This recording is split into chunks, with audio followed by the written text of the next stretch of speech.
Yeah, it was.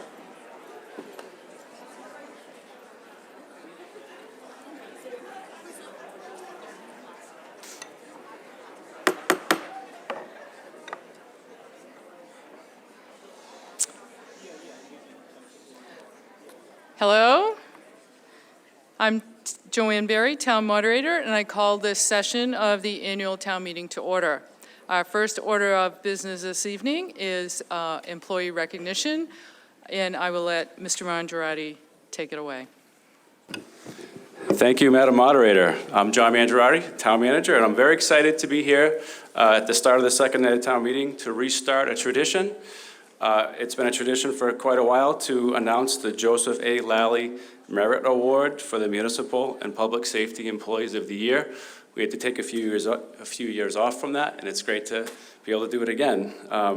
This is an award that's made possible by the Steinberg Lally Charitable Foundation, which we greatly appreciate. It was named for Joseph Lally, a hardworking resident who lived frugally and invested wisely in the process formed partnerships and various ventures, including some here in Acton. He started a charitable foundation with 2 other individuals to do good works and share their success with other worthy individuals. So I'm proud to announce this year's Joseph A. Lally Merit Award for Public Safety Employee of the Year award goes to firefighter paramedic Josh Ramos.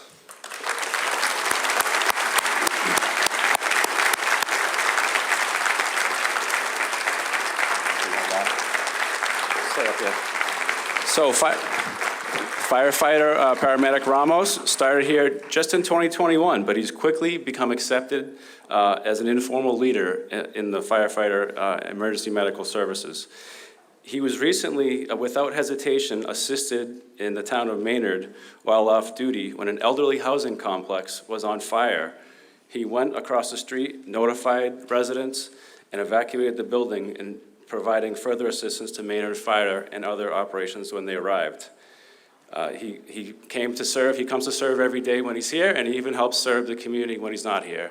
So he's been recognized by his peers and by his department and by all of you. So congratulations.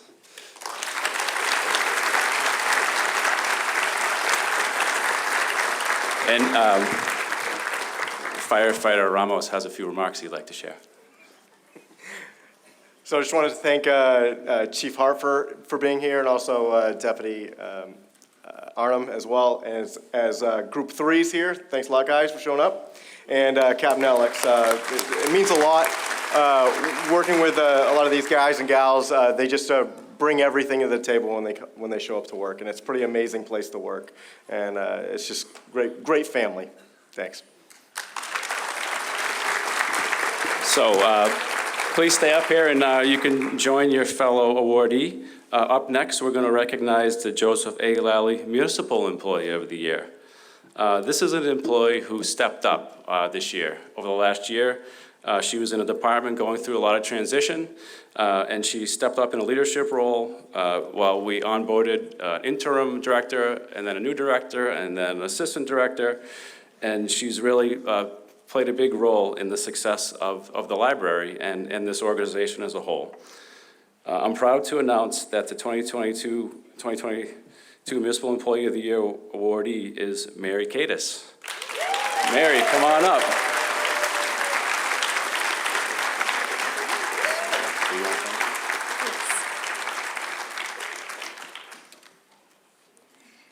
Hi, good evening. I want to start by thanking the Lally Subcommittee and the Town Manager for this honor.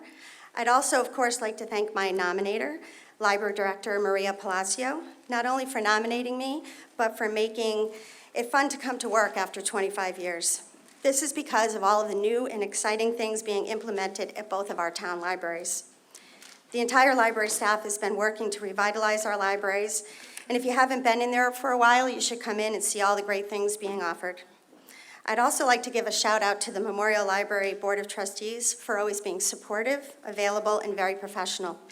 A special thank you to the trustees for supporting me during our AML's interim administrative transition period.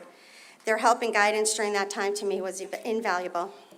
Finally, I would like to thank my family, my husband George, my daughter, and my very soon-to-be son-in-law for their love and support.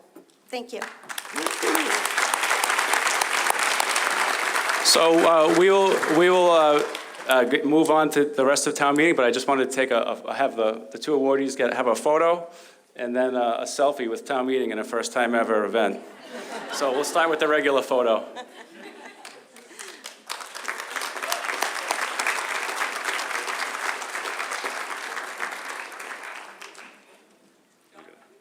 Oh yeah, sorry, I was figuring out how to do a selfie. In the middle. Oh. Come on, come closer. Here we go. Good. All right, let's get town meeting involved. Where are you, Mary?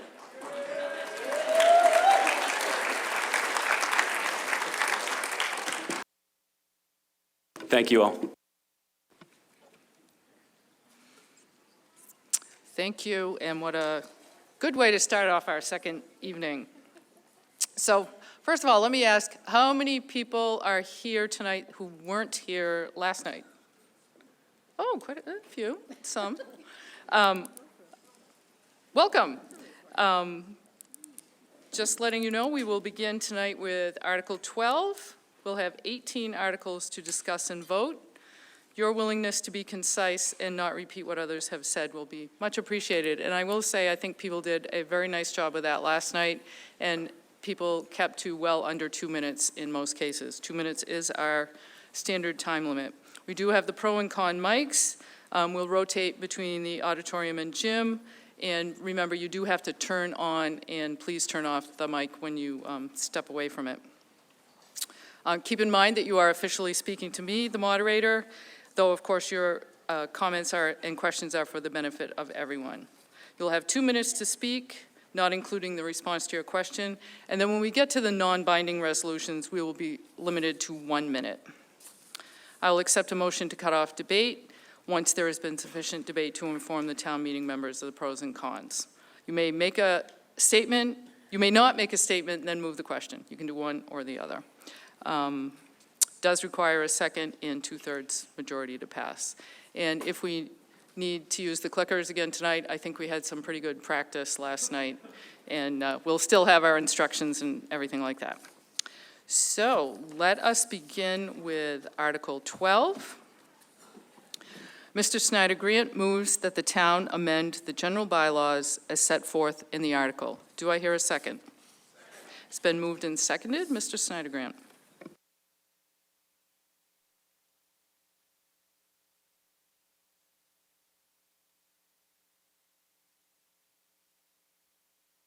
How about that? Okay.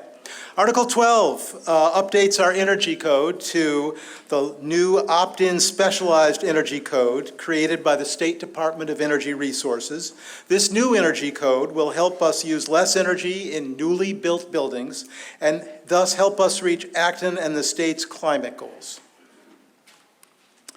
A brief timeline. Back in 2010, Acton Town Meeting adopted what's called the Stretch Energy Code as part of becoming a green community.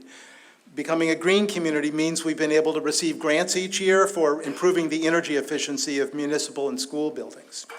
In 2022, the DOER published regulations for a new optional energy code for green communities that helps towns achieve lowered greenhouse gas emissions from new buildings by improving energy standards. So here we are to learn more about that new specialized energy code so that we can decide if we want to adopt it for Acton. Now, this is the first of 2 energy code related warrant articles. If this one passes, we can consider the next article on participating in a fossil fuel-free demonstration program for new buildings and major rehab projects. Okay, building codes. Building codes are built in layers, and each layer has its own cycle of updates. For Acton's energy codes, the base layer is the International Energy Code. The latest IEC 2021 went into effect for all Massachusetts municipalities as of January 1st, 2023. Massachusetts adds some standards on top of that for all municipalities in the Code of Massachusetts Regulations 780, which I'll here on in abbreviate as CMR 780. These are still in process for 2023, but the draft includes, for example, new electric car charging requirements for parking areas. The stretch code is part of the energy code for every municipality that has become a green community. So CMR 225-2200 is for residential buildings, and then there's another one for commercial buildings and larger multifamily buildings. Acton was one of the first towns to become a green community back in 2010. Now there are more than 300 Massachusetts green communities. An updated stretch code has come into effect on January 1st, and another update is coming in 2024.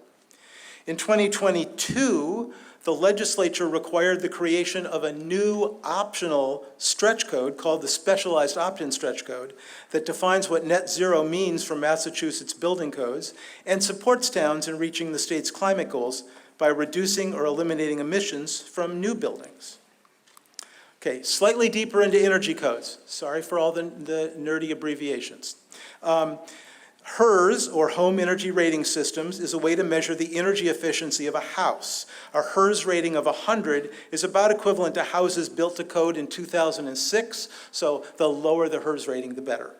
TEDI, or TEDI, is a similar rating for commercial buildings that measures the energy use per square foot. Passive House is an international standard for building efficient homes. It has various levels and types of certifications, but the basic US standard will result in homes with very low HERS ratings, some as low as 0 or even below 0. The specialized code introduced the concept of pathways for new buildings.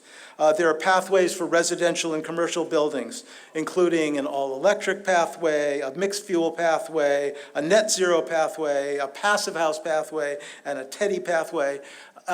In the specialized code, any pathway can be used, but each comes with different requirements. So here's a summary of the requirements from the stretch code and specialized code for all electric and mixed fuel homes. Here we can see that the specialized code requires tighter homes for fossil fuel construction. You see these lower HERS numbers, but that the regular stretch code will catch up with the specialized code HERS requirements in the middle of 2024. So these are coming no matter what. What's different between the two codes, even after 2024, is that if a new home chooses to use fossil fuels, it has to be wired for a future of electrification, enough electric capacity, including a large enough main electrical panel to support both future heat pumps and electric vehicles. Accepting the specialized code is a prerequisite to joining the 10 community fossil fuel-free demonstration program, which is the next article. So please vote yes in favor of Acton adopting the specialized stretch energy code to take effect January 1st, 2024. Thank you. What is the Finance Committee recommendation?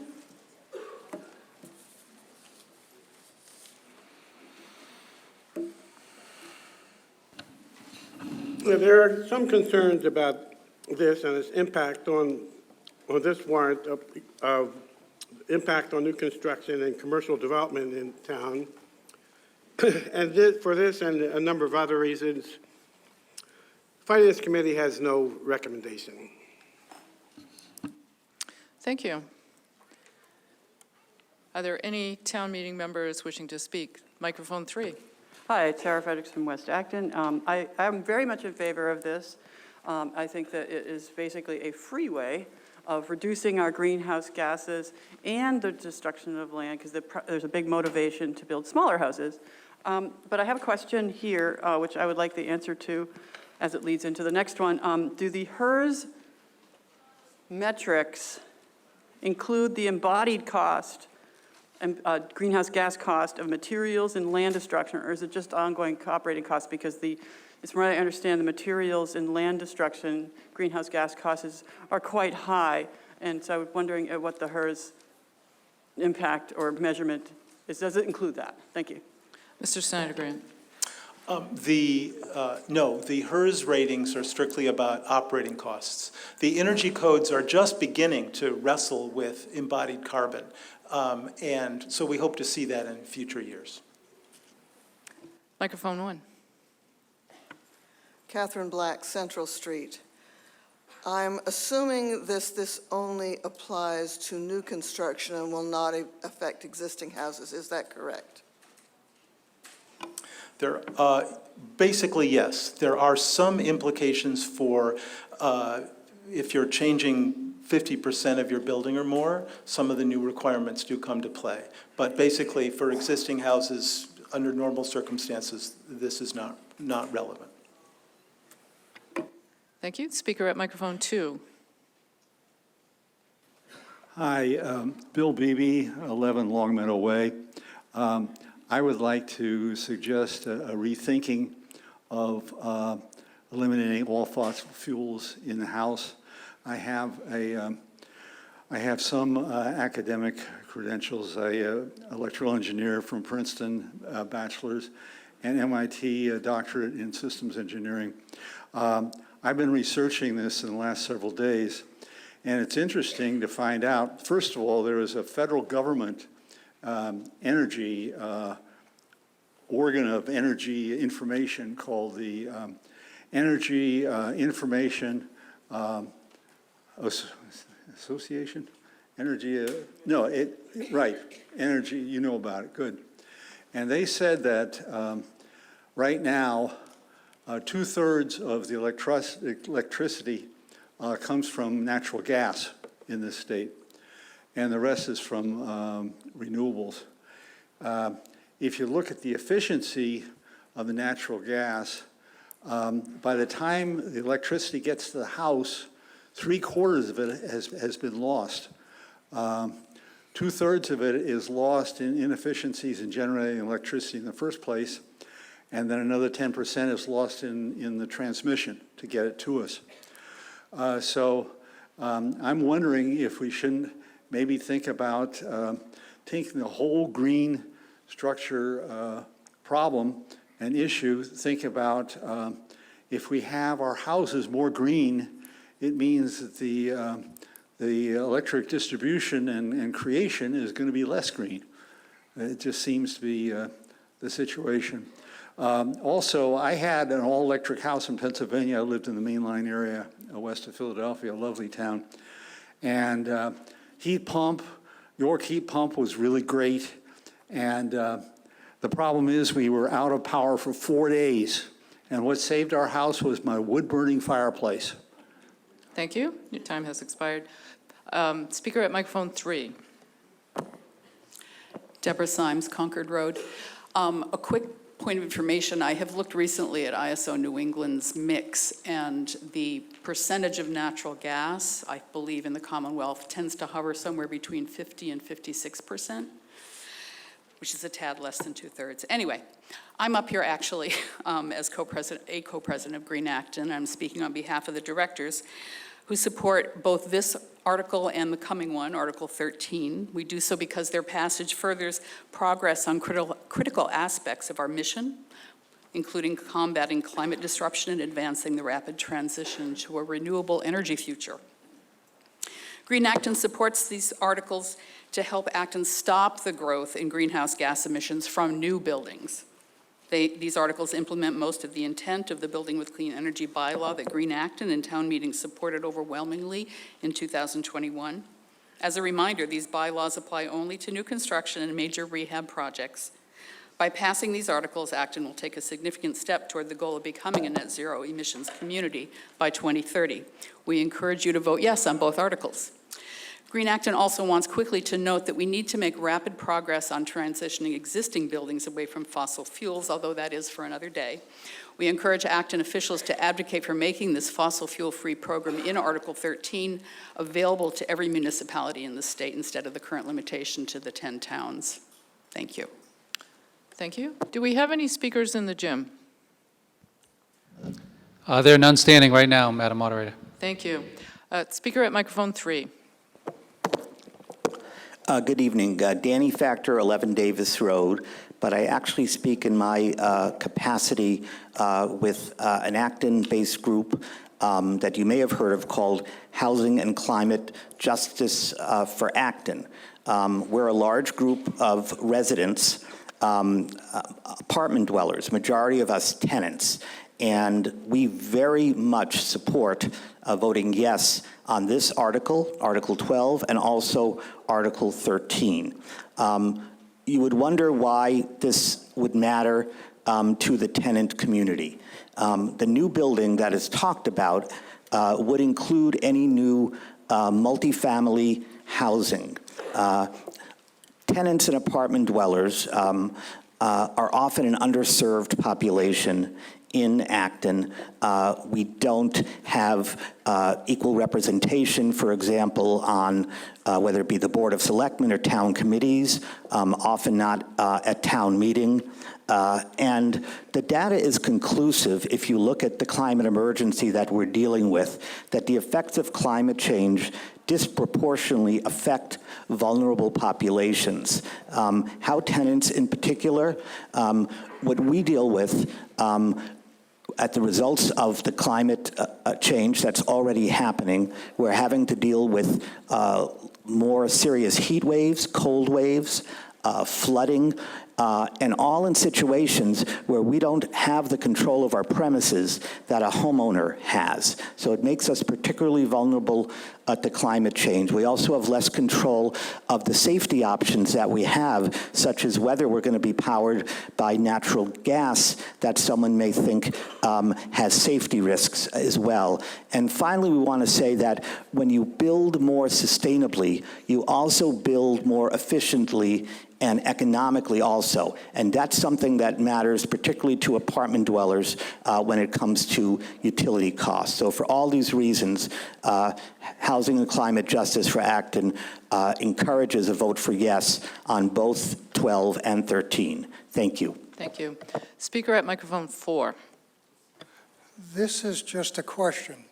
In the Specialized Energy Code, it says that low-rise residential code 225 CMR 22 Appendix RC, zero energy pathway and mixed fuel pathway shall not be permitted for use for new construction, and major renovations shall not install any new combustion equipment.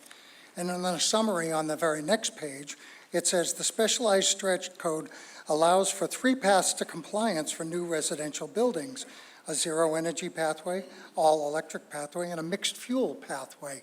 How is it possible to be both? Mr. Snyder-Grant. Great question, Mike. So if you look up a little bit from the part that you read, it'll say if we choose to take on the fossil fuel-free demonstration project, then we will not allow these other things. Yeah, and the lawyers thought it was better to mention that there so that we wouldn't get confused about the impact of passing the next article. Thank you. Speaker at microphone 3. Jared Rice, Birch Ridge Road. I support this measure. I just wanted to ask a question.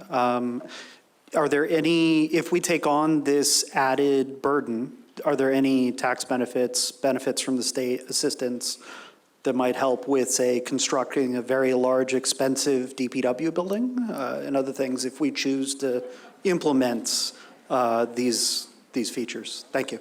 Mr. Snyder-Grant.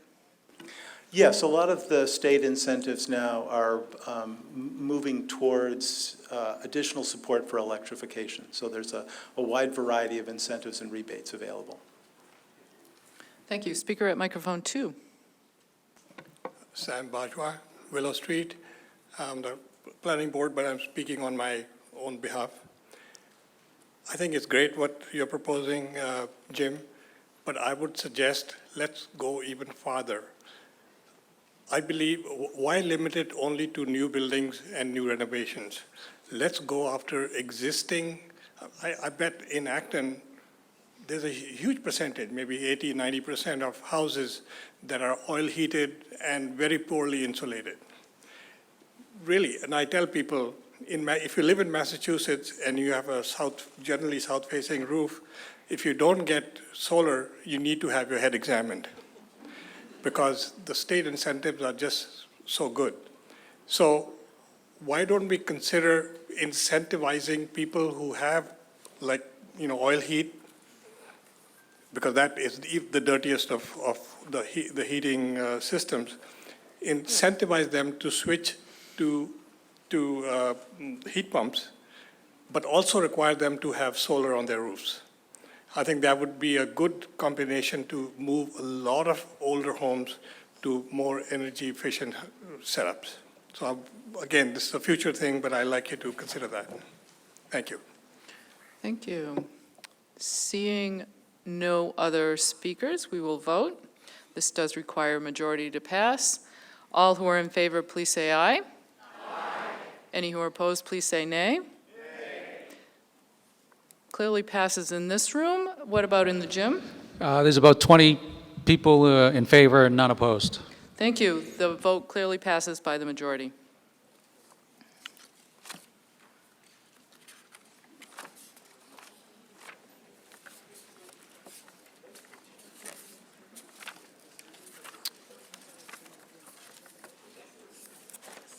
Article 13. This title. Amend general bylaws regulating fossil fuel infrastructure in buildings. Majority vote to pass. Mr. Snyder Grant moves that the town amend the general bylaws as set forth in the revised article provided to town meeting. Do I hear a second? It's been moved and seconded. Mr. Snyder Grant. Article 13 would allow Acton to participate in the state's fossil fuel-free demonstration program, which would require most new construction and major rehab projects to have all-electric systems. Here's another timeline. In 2019, Acton published its first greenhouse gas inventory report, which showed that around 40% of our climate change-causing greenhouse gas emissions were from the fossil fuel use of our buildings. The year after that, this town meeting adopted a resolution entitled Declaring a Climate Emergency, a Better Future Starting Now. As part of the mobilization for that climate emergency, in 2021, the town passed a Building with Clean Energy bylaw, now Chapter AC in our general bylaws, with the intent that new buildings and major rehab would be done without the use of fossil fuel infrastructure, such as natural gas, oil, or propane. The bylaw had a waiver process so that the building commissioner could issue a waiver for a part of a particular project that wasn't technically or financially feasible now without using fossil fuels. Now, it was clear that we could not enact this bylaw on our own, that we needed the permission of the state legislature, so we also passed a request to the state. This kind of request is called a home rule petition. 7 other towns also passed similar bylaws and similar home rule petitions. Those particular petitions were not approved as is by the legislature, but we were heard. New climate legislation in 2022 allowed us a way forward by requiring the Department of Energy Resources, DOER, to create a program that allowed up to 10 communities to become fossil fuel free for new construction and major rehab, in line with our 2021 Building with Clean Energy bylaw. So Article 13 is amendments to our existing Building with Clean Energy bylaw as part of meeting the eligibility requirements for participation in this pilot program. So we reviewed the first 4 layers of the Energy Code during Article 12, and as you may recall, the specialized opt-in stretch code introduced the concept of pathways, different ways of complying with the building code. The way the fossil fuel-free layer works is that it allows the all-electric pathway in new construction and major rehab, and generally disallows the other pathways. There are exceptions. Back in our original Chapter AC, a builder can apply for a waiver from the building commissioner if a use of a building is financially or technically unfeasible without some use of fossil fuels. And this would be particularly important for commercial uses, which have a whole variety of different kinds of ways of using energy that are typically not seen in residential buildings. And waiver requests that are turned down by the building commissioner can be appealed to the select board, so there could be a public process about this as well. What's new in the DOER regulations is that there's an explicit exemption for buildings where the primary use is a research laboratory for scientific or medical research, or as hospitals or medical offices. There's a few other changes in our modified bylaw. The new effective date is now 3 months after the DOER approves our application. They've promised answers in November of 2023, so our modified bylaw would start in early 2024, we hope. Another thing in our old bylaws, we had a relatively elaborate definition of what major rehab meant that didn't hold up to close review by our lawyers and others. So we've reverted to the state's definition, and I'll get into that in a minute. Finally, we have some new reporting requirements where basically we tell the state about our building permits that are issued. A lot of questions about costs. The state and an independent organization, the Rocky Mountain Institute, have both looked at the costs of meeting the new stretch and specialized codes for a variety of new building types, including incentives available in 2023. In all cases, all electric homes are less expensive to build and operate than mixed fuel homes. That's new. That's become true over the last few years as technology has improved and as the incentives have improved. The same is true for most commercial uses as well, especially as builders become more used to building them. For uses that raise costs, there's always the waiver process. As a reminder, As a reminder, this new bylaw does not apply to any home you are actually living in, unless you propose work that will change more than 50% of the usable square footage of the entire building. That's especially important for buildings that are in businesses that are in buildings with other businesses, such as most of Acton's businesses. The bylaw would only apply if the entire building is changing more than 50% of the square footage. The same is true for multifamily buildings. Half the square footage of the entire apartment building, for example, would need to be changed in a building permit before the new bylaw would kick in. This is the last slide. Electricity is a delivery mechanism for energy.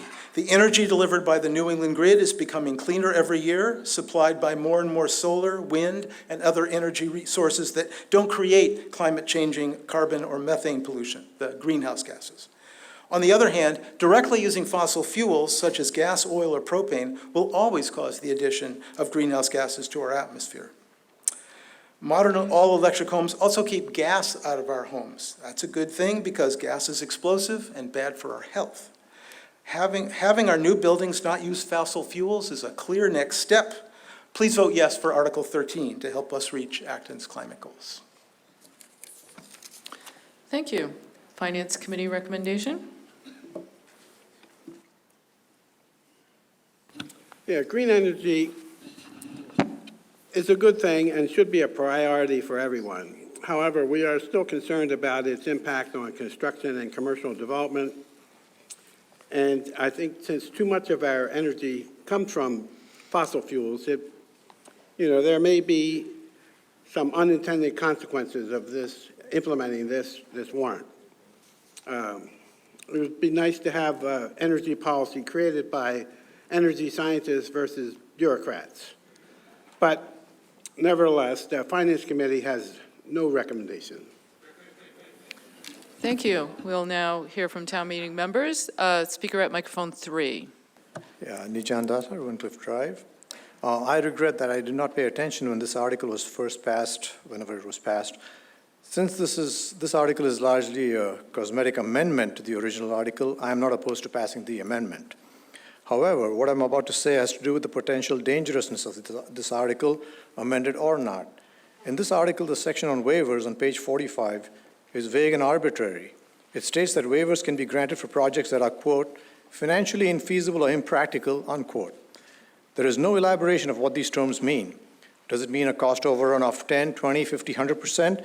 This is entirely left to the discretion of the building commissioner.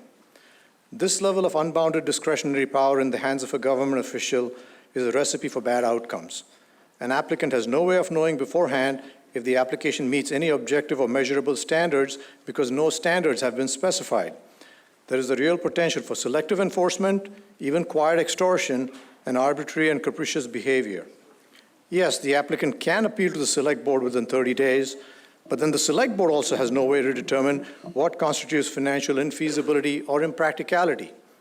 What is financially feasible to a wealthy entity, person or corporation, may be infeasible to another entity whose savings are being stretched to the max. After this town meeting, I would like the Select Board to rewrite the section on waivers with more quantifiable guidelines. There is time because this article does not take effect until 3 months after the DOER gives its blessing. As a basic principle of good governance, no government official should have such unlimited discretion as is given by this article. Thank you. Thank you. That really wasn't a question there. Speaker at microphone 2. Maybe you're tired of hearing me. I don't blame you if you are. That experience with the all-electric house and the 4 days in November with no electricity, getting saved by the wood-burning fireplace. I think there needs to be some escape route for somebody that's in this situation, an escape route in the sense of building the house, negotiating with the town on how it can be built. A heat generating capability does not require electricity at all. I think that's really important. Thank you. Thank you. Speaker at microphone 1. Hi, I'm Bob Miller, 84 Windsor Avenue, and I'm really not speaking pro, but more question, although I'm very sympathetic to the need for dual fuels in homes when power goes out. My question is potential unintended consequences of pushing an all-electric system, particularly as I sat in select board meetings over the discussion of Discovery Way, where the utilities, in order to satisfy, the electric utilities, in order to try to satisfy the ever-increasing need for electricity delivered by wind and or solar, which is generated not necessarily matching the peak usage of a town or a facility, needs localized energy storage devices and large battery systems, which was, I think, 6 to 9, 10 months discussion here to get approval at Discovery Way. A lot of issues about having a large battery systems, potential explosivity of those battery systems in somebody's neighborhood. What has the town thought about in terms of planning, zoning, and allowing that if you're going to push an all-electric grid system? Thank you. Mr. Senator Grant. I think there's a couple of questions there. One is, let's remember that we're talking about new construction in major rehab. So we're talking about 1% of the buildings typically or less in a year. So we're not talking about a vast increase in electricity use by this particular article. But I agree that in general, we need to be working closely with our state legislature and our regulators and our utilities to make sure that our electric grid is reliable. The question that Ms. Beatty raised was exactly right, that even if you have a gas system and the electricity goes out, typically you're not going to have any heat. So to have a backup. This Right. isn't, let Mr. Snyder Grant cover Yeah, this. so most of our heating systems do require electricity. So having a reliable electricity supply is really important. That's it. Thank you. Speaker at microphone 4. Christine Russell, Old Lantern Road. I just have a point of clarification. At 3 points in this article in the book, it says 75% rehab for residential and 50% for commercial, but in your presentation, it had 50-50. Could you just clarify that, please? Absolutely. So there was a handout with a modified version of Article 13 where we reverted to the state's definition of what a major rehab is, and that's 50% for both residential and commercial. And that there was a problem. There was a problem with the 75% definition that our lawyers weren't comfortable with. Thank you. Speaker at microphone 3. Yes, Miles Fidelman, Old Stonebrook. I happen to be on one of the boards at Nagog Woods, but I'm speaking for myself. And I want to speak to the major rehab requirement. As one of the other speakers pointed out, tenants don't have a lot of say in what happens. It turns out condo owners don't either. And we need to be forced to do the right thing. We can generally manage by crisis. We're doing some major electric rehab right now because we waited. We're coming up on needing to do building envelope repairs that will probably meet the 50% threshold. And if we're going to do things like convert to geothermal on a building-by-building basis, or put up solar awnings, we're only going to do it if we're forced by ordinance. So I really, really see this as being very valuable toward making condo complexes and do the right thing. And I would actually like to see that threshold go lower, like 20%. Thank you. Speaker at microphone 2. Hit the button there. Sorry. Jim Coleman, Nash Road. So my question is, follow up on previous thing, what are the criteria for feasibility? I'm on the Conservation Commission, and we get developers coming in all the time saying we have to put more houses here or else our project is unfeasible.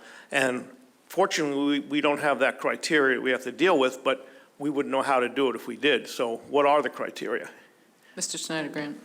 Thank you. So our original Chapter AC has a clause in it that requires the Select Board to develop regulations related to implementing this bylaw, so that instead of becoming the vague language of the bylaw, it becomes more clear and precise. And those would be developed in open meetings so that we can have input from the public and specialists on how to make that work right. Yes, go ahead, sir. So there will be actual regulations explaining how feasibility should be determined by the building commissioner. Yeah, that's what's called out in the bylaw, yes. Thank you. Thank you. Speaker at microphone 1.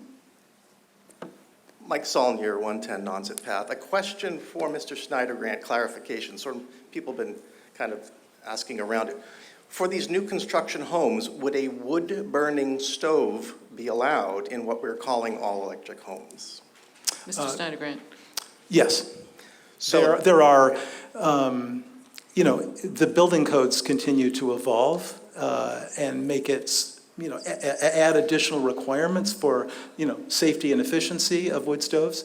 But the bylaw is about piping in or carrying in fuels that are fossil fuels. So a wood stove, as long as you don't have a large pipe bringing your wood in, you're okay. Okay, thank you. So just for some context on that, my home at 110 Nonset Path, built in 1985, is what we're calling an all-electric home with a geothermal heat system and a Blaze King wood stove that keeps us roasty, toasty warm when the power does go out for a long time. So if the town of Acton would like, if we do have the grid go down for a while, you're all invited over to 110 Nonset Path and our all-electric home without fossil fuels with a wood stove that we spark up when we need to. And the architects 40 years ago had the foresight to build what we're simply asking new constructions to do today. And so I urge you to vote yes. Could you just hit the button on the mic there? Thank you. Speaker at microphone 4. Marion Richardson, 8 Arborwood Road. Going along with the same idea of losing electricity, is there any plan to get Eversource to be more responsive to power outages? When we lose electricity, it's never for, like in a winter storm, it's never a day or two, it's at least 3 days. And also, what about people who need a generator, either to supplement heat when they lose electricity or whatever? And that would presumably be a type of fossil fuel, and how would that be handled under the regulations? Mr. Snyder-Grant. I can't help you with Eversource much. They're a really big company, and they're really not responsive sometimes. I mean, and we're at the end of their line. Yeah. If you go to Concord or Boxborough, where they have municipal electric companies, there are a lot fewer power outages, and they get fixed a lot quicker. But your other question... But my house is also in Acton. Oh, yeah. Okay, I can't get on the Concord or Littleton electric power. Yeah, they won't let me. Yeah. Generators, Other yes. generators. Generators are explicitly called out as allowed in the bylaw. Thank you. Speaker at microphone 3. Andy Platt, Newtown Road. Takes a worried man in the sense that unintended consequence that we have a breakout of applicants for major renovation at 45%. So my question is, what kind of leverage do we have when it's a very good disincentive to not get to 50, which would increase the 45%ers, in my estimation? Mr. Snyder-Grant. I think that's a good question for the regulation phase of this. If someone comes in, 45% one year and then, 5% a few months later, you know what they're trying to do, and that shouldn't be allowed. Thank you. Speaker at microphone 2, are you? The last speaker at microphone 4 stole my question, so I'm good. Thank you. Just one clarification, though. The gas fire stoves work when there's no electricity. The thermocouple has enough voltage to start the fireplace. Just wanted to clarify that. I had a system that also required circulating the hot water, and it wasn't so good without electricity. But there's a lot of different kinds of machines out there. Thank you. Speaker at microphone 3.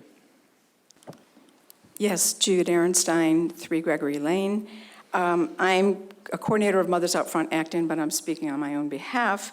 But I will say that in the 7 years that I've been doing Mothers Out Front work, we've been dealing with methane, which many of our buildings are powered with. And methane is 86 times more potent a greenhouse gas than carbon dioxide. So moving methane out of the system is a really good thing to be doing. As I put together my notes tonight, and I love all this discussion, but I realized that there's no dearth of information about the climate change. You can listen to any radio, you can watch any news broadcast, and you will find just enormous amounts of information saying that we are in a dire situation.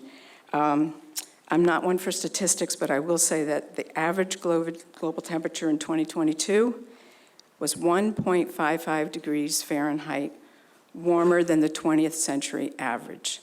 So we're talking about floods, fires, droughts, food shortages, migration. This is going to affect us in every way possible, though in New England, people like climate change. They say, well, this was a nice winter, it was warm. And in fact, we are going to experience this as well, and you have friends, you have family who live in California, or maybe Mississippi where the tornadoes were. So I'm going to close with, as much as we know all of this, it's very hard to carry this information day to day. This information is painful. Our children ask questions. Our children say they don't want to have children. And I think it's extremely important that we recognize that we have to compartmentalize this. But this is the moment right now where you say, wait a minute. You may go home and say, oh, do I use paper or plastic, or do I compost?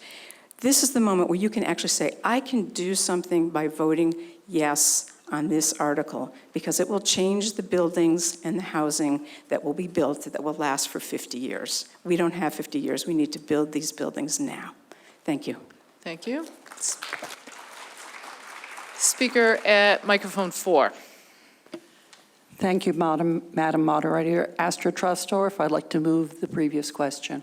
There is a motion to cut off debate. Is there a second? It is non-debatable and must pass by 2/3. All who are in favor, please say aye. Any who are opposed, please say nay.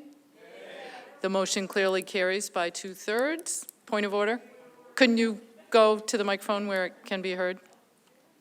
Yes, just a question because of the 75% and the 50%. The warrant article, did you make the motion at 50%, or did you say as written? I said The as revised in the handout. Thank you. That's all. revised, it's in the revised handout. Yes. Okay. Debate has been cut off. It clearly passed by 2/3. Yes, sir? Sorry, Brewster Conant, 562 Main Street. Just because she just brought up that in the revised version here, it still says 75% and 4.2. Can we just make sure that's 50%? In the 2-page handout? Just a typo. Thank you. Let me look at that right away. So point of order question then as well? Say that again? To alleviate the issue, can we just move to amend that to be 50%, and then we won't have to worry about whose versions and what paper versions that we didn't get and all that? We just have to vote on what was moved.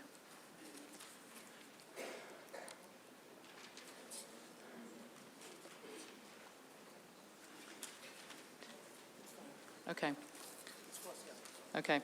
It is as it was moved, that is what we'll vote. So, all who are in favor, please say aye. Aye. Any who are opposed, please say nay. Nay. The motion clearly carries in this room. In the gym? There's about 20 in favor and 2 opposed. Okay. That clearly does pass. Moving on to Article 14.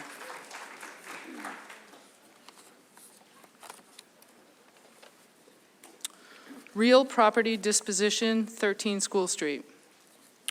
Mr. Martin moves that the town transfer the real property shown as parcel 49 on Town of Acton Atlas map H2-A and described in the deed recorded in the Middlesex South Registry of Deeds in Book 15888, page 304, an instrument of taking recorded in Book 20867, page 513, from its current custodian to the Select Board for the purpose of conveyance and authorize the conveyance of that property as set forth in the article.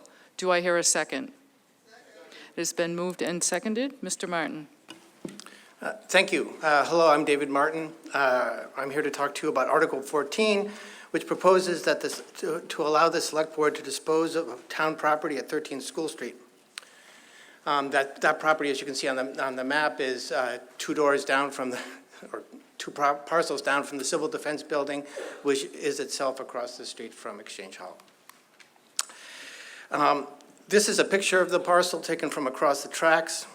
Although it's not the focus of this article, it's worth noting that the hats women wore in 1930 were better.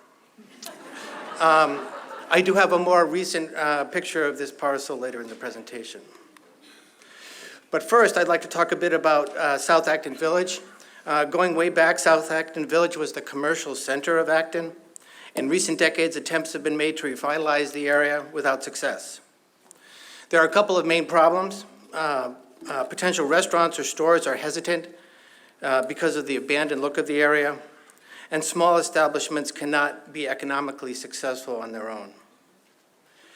Note that a housing development has already been fully permitted at 9 School Street, which is the property shown here, between the town-owned parking lot and the Civil Defense Building in the background. 9 School Street could begin construction at any time, but that still would leave the Civil Defense Building hanging. Town meeting allowed the Select Board to dispose of Civil Defense Building several years ago, but we've not been able to generate interest as a standalone project. If a developer purchased 9 School Street, it's certainly possible that the area from 3 to 13 School Street could be developed together. We definitely want to see the iconic Civil Defense Building put to a new use.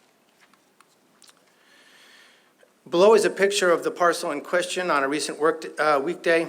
The Select Board has already declared this property to be surplus. The article allows the Select Board to have the flexibility to evaluate proposals for viability, solutions for parking, benefits to the neighborhood, etc. This article is not about a specific proposal, rather it's about allowing the Select Board to evaluate proposals. The Select Board would be able to negotiate and accept a proposal that the board considers beneficial. The loss of even a few commuter parking spaces is unfortunate, but it's an investment in the revitalization of the area. This kind of negotiation required, or the kind of negotiation required in this kind of project can't really be done by full town meeting. However, if a full proposal is, if the proposal requires, a final proposal requires zoning changes, it would have to come back before town meeting. Parking is a concern of the South Acton Congregational Church, Exchange Hall, and others. When the use of the train station was at its peak, there were concerns about not having too many parking lots at every place in South Acton. So we've been consolidating parking around the station with the purchase of the Richards property and the use of the Maple Street lot. As you can see here, there's plenty of parking in the area, we just have to use it properly. Parking is a must-have of any deal we might do here. The solution to parking is likely to have multiple components, parking as part of the development, on-street parking, and easy access to parking lots around the train station. I want to emphasize again that this article is not about a specific proposal. However, we thought that it was important to let town meeting know about the one proposal that we have right now. We'll have to negotiate the details before we decide on whether to accept it or not. It's from a developer called Redgate and their architect Arrow Street. It consists of 25 rental apartments at 9 and 13 School Street, mostly two-bedroom with some one-bedroom and three-bedroom. The plus sign here indicates an extra den or office in the apartment. The one-bedroom units are on a single level for accessibility. There are units for older folks, young singles or couples, and families. The mix would promote connections and community. In addition, this proposal has two key components for revitalization. First, the developer will renovate the old civil defense building and find a cafe or restaurant as a tenant and subsidize the rent for years to get them established. Do I have a laser or no? No? Is there a laser pointer? No.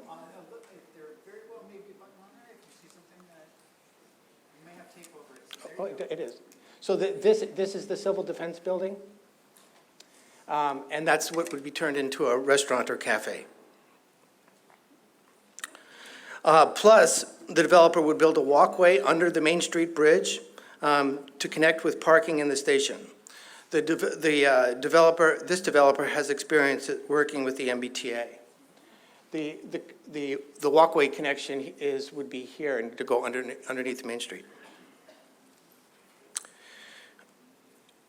Although this proposal looks good now, if it's not acceptable in the end, we won't move forward. In that case, we might wait a bit and ask for proposals again. If we did move forward with this proposal, they would still need to complete all permitting.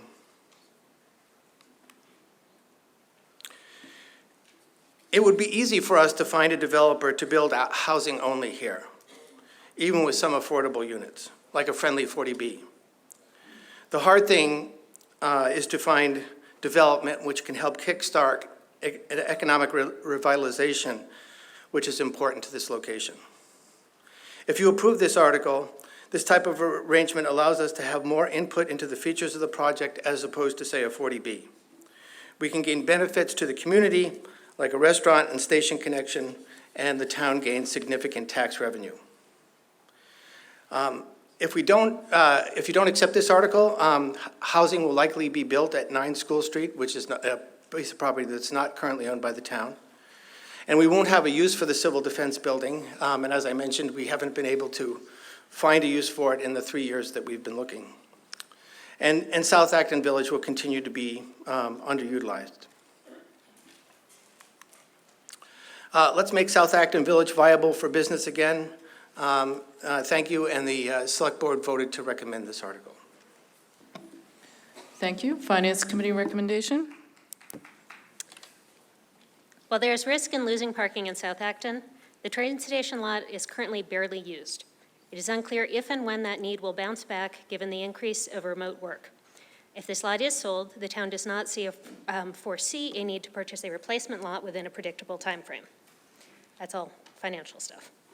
The sale of this lot will return it to the tax rolls as well as create revenue from the sale of the lot.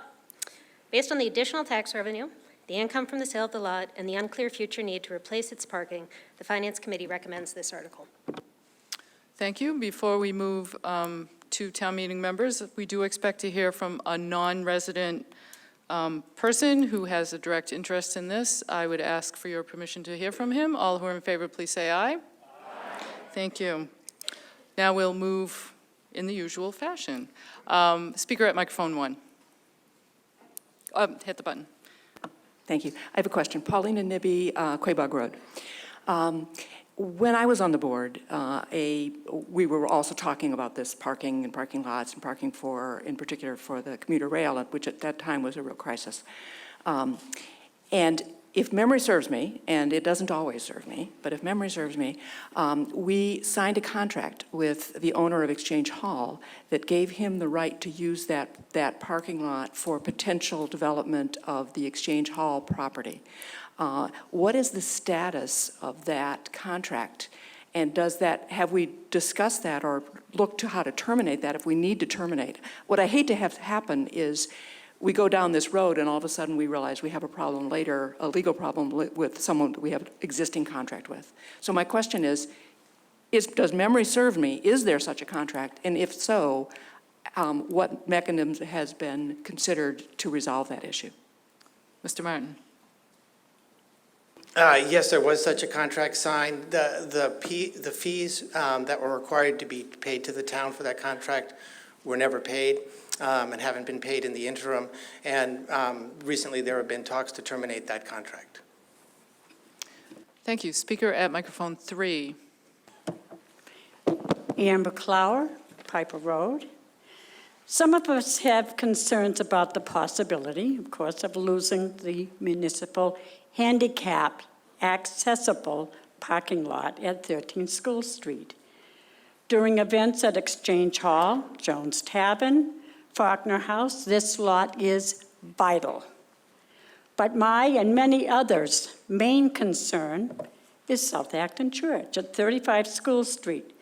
This church has been on School Street since 1876 and the present building since 1891.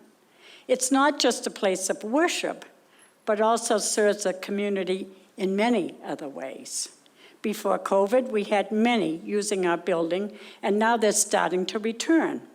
Some of these groups are addiction recovery group, yoga classes, mindfulness workshops, music classes, cultural dance classes, piano concerts, and a friend in need is also based at our church. We've also had an outside food pantry, which is being used 24/7. It has been heavily used by some folks who are really food insecure. In addition, our church has a group of dedicated souls called the Sack Movers. They have been helping people in need to relocate for over 50 years.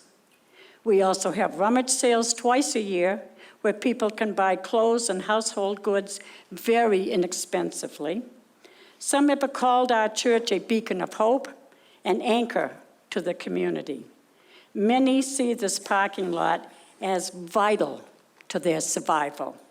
So please show compassion, consideration, and respect to the people who make South Acton Village part of their daily lives. Please vote no. Thank you. Thank you. Speaker at microphone 4. I support Amber's plea to say no to this. This isn't urgent. As the speaker said, this is not specific to a specific project. It'll take months to negotiate with this developer. We don't know whether there's going to be any affordability or what the parking situation is. You can do on-street parking now while you negotiate.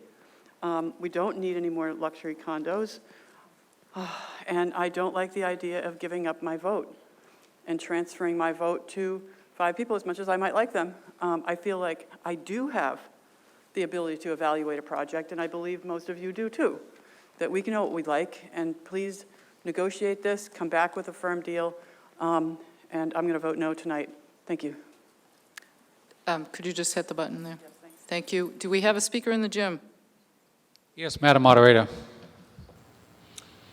Hello. Am I doing this right? Okay, go ahead. It's on, Glenn. Hello, my name is Glenn Berger. I'm owner of 2 School Street, Exchange Hall. And I'd like, before I do my remarks, I'd like to just comment on the presentation. Yeah. I'm sorry. Glenn Berger, 2 School Street, Exchange Hall. Before I read my remarks, I'd like to just comment on the presentation. I just found out about what was happening tonight last Thursday. In the meantime, I asked people to take pictures of how the parking lot was used. And on Saturday, during the day, it was full because there was an event at the church. Saturday night, it was full because there was activities at Exchange Hall. Sunday morning, it was nearly full because of the church. I sent those pictures to the town, and maybe it's just too late to get on this presentation. So it was not empty. It's never empty. And to call it surplus is to not understand its place in the community, what it means to the church, of course, the historic neighborhood, and Exchange Hall. Exchange Hall has used the parking lot for about a decade, a little bit longer. We were trying to get occupancy for up to 150 people at Exchange Hall, and we needed parking. We didn't have parking on the lot. The idea was to attempt to enter into a lease at 13 School Street, and the town was gracious enough to go to the state. Jamie Eldridge went to the state and had to have a special bill to be able to lease town property to a private owner. That took a while to come around. Someone asked the question, what's happening with that lease? The terms of the lease became so burdensome after I signed it that I didn't go through with it. And according to my attorney, a contract has to have two parts, financial and as well as the written. So we never gave the deposit to the town. And the town took it over and gave parking stickers to people who wanted to be commuters. So since the commuter element is at least, it seems to be gone for now, the town's growing, maybe that use will come back. But it doesn't speak to how important the lot is to the rest of South Acton. Please finish up, sir. I'd like to ask you to vote against this amendment. Thank you. Thank you. I will recognize the speaker at microphone 1. Hi, Lauren Rosenzweig Morton, 26 Marshall Path. I'm here to propose an amendment to the article. Could we have the amendment on the screen?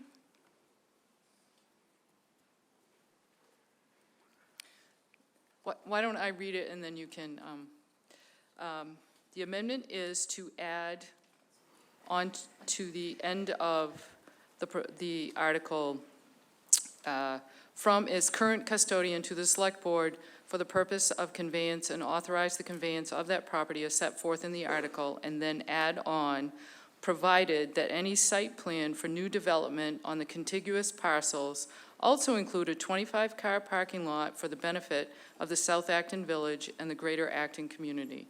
This parking lot shall be visible and accessible to seniors and others accessing South Acton Congregational Church, Exchange Hall, and other businesses in the immediate area. Use of the parking lot shall remain free. Is there a second? Okay, Ms. Rosenzweig Morton. Yeah, Madam Moderator, do I speak from this microphone? Yes, please. Okay. Well, the main objective of this amendment is to say that the current people that are dependent, the businesses and the church that are dependent on this lot for their livelihood, for being able to stay profitable, to be active and conduct business, is essential. However, the people involved are willing to say that, for example, this whole thing came about because the Civil Defense Building needed parking. So, if parking needed to be moved, for example, closer to the Civil Defense Building, and yet they still could provide the 25 cars needed for Exchange Hall and South Acton Congregational Church, then that would be fine. I appreciate the extensive work that the Economic Development Committee and the Economic Development Director and everyone are taking to try and revitalize the Civil Defense Building into a business. But we have people that are already here, that are already, getting approvals for businesses such as Magenta Dance Studio that need that parking across the street because people need to come and be able to go, even the elderly, if they have events, need to be able to go across the street. They can't go traipsing all the way from the commuter lot. So the concern is that, they're promising parking on the street, they're promising, other kinds of things, but it's not a guarantee. And these businesses need a guarantee. They really need to know that this parking will remain open to them. We feel like, the new proposal is very exciting. It's wonderful, but what are the rest of us? Are we chopped liver? I got up at the meeting to ask, has anyone talked to Exchange Hall? You're giving away this parking lot and you haven't talked to Exchange Hall. Have you, and it was clear the people from the church were there and they knew little about what was going to happen. All of a sudden they realized, the lot could completely go away. So I really hope that people will approve this amendment. It's a compromise, and I think it's essential to really recognize the people that, already have businesses and uses in that area. Thank you. Thank you. We'll now take yes, and then we'll comment on the... Yes. Yes, the Select Board may confer on this amendment, and the Finance Committee as well. In the meantime, we can take, you may want to wait and hear what you guys have to say.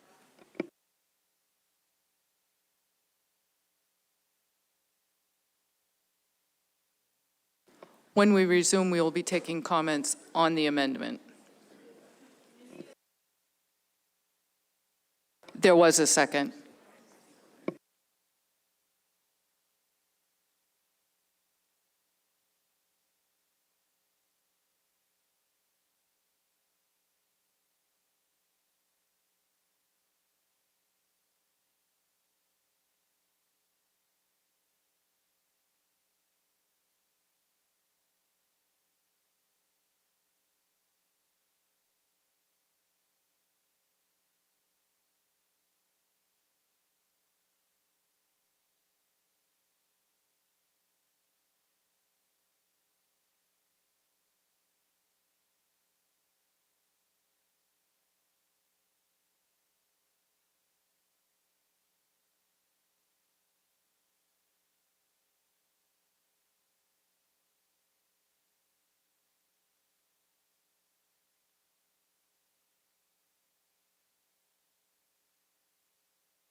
If we could come back to order, please.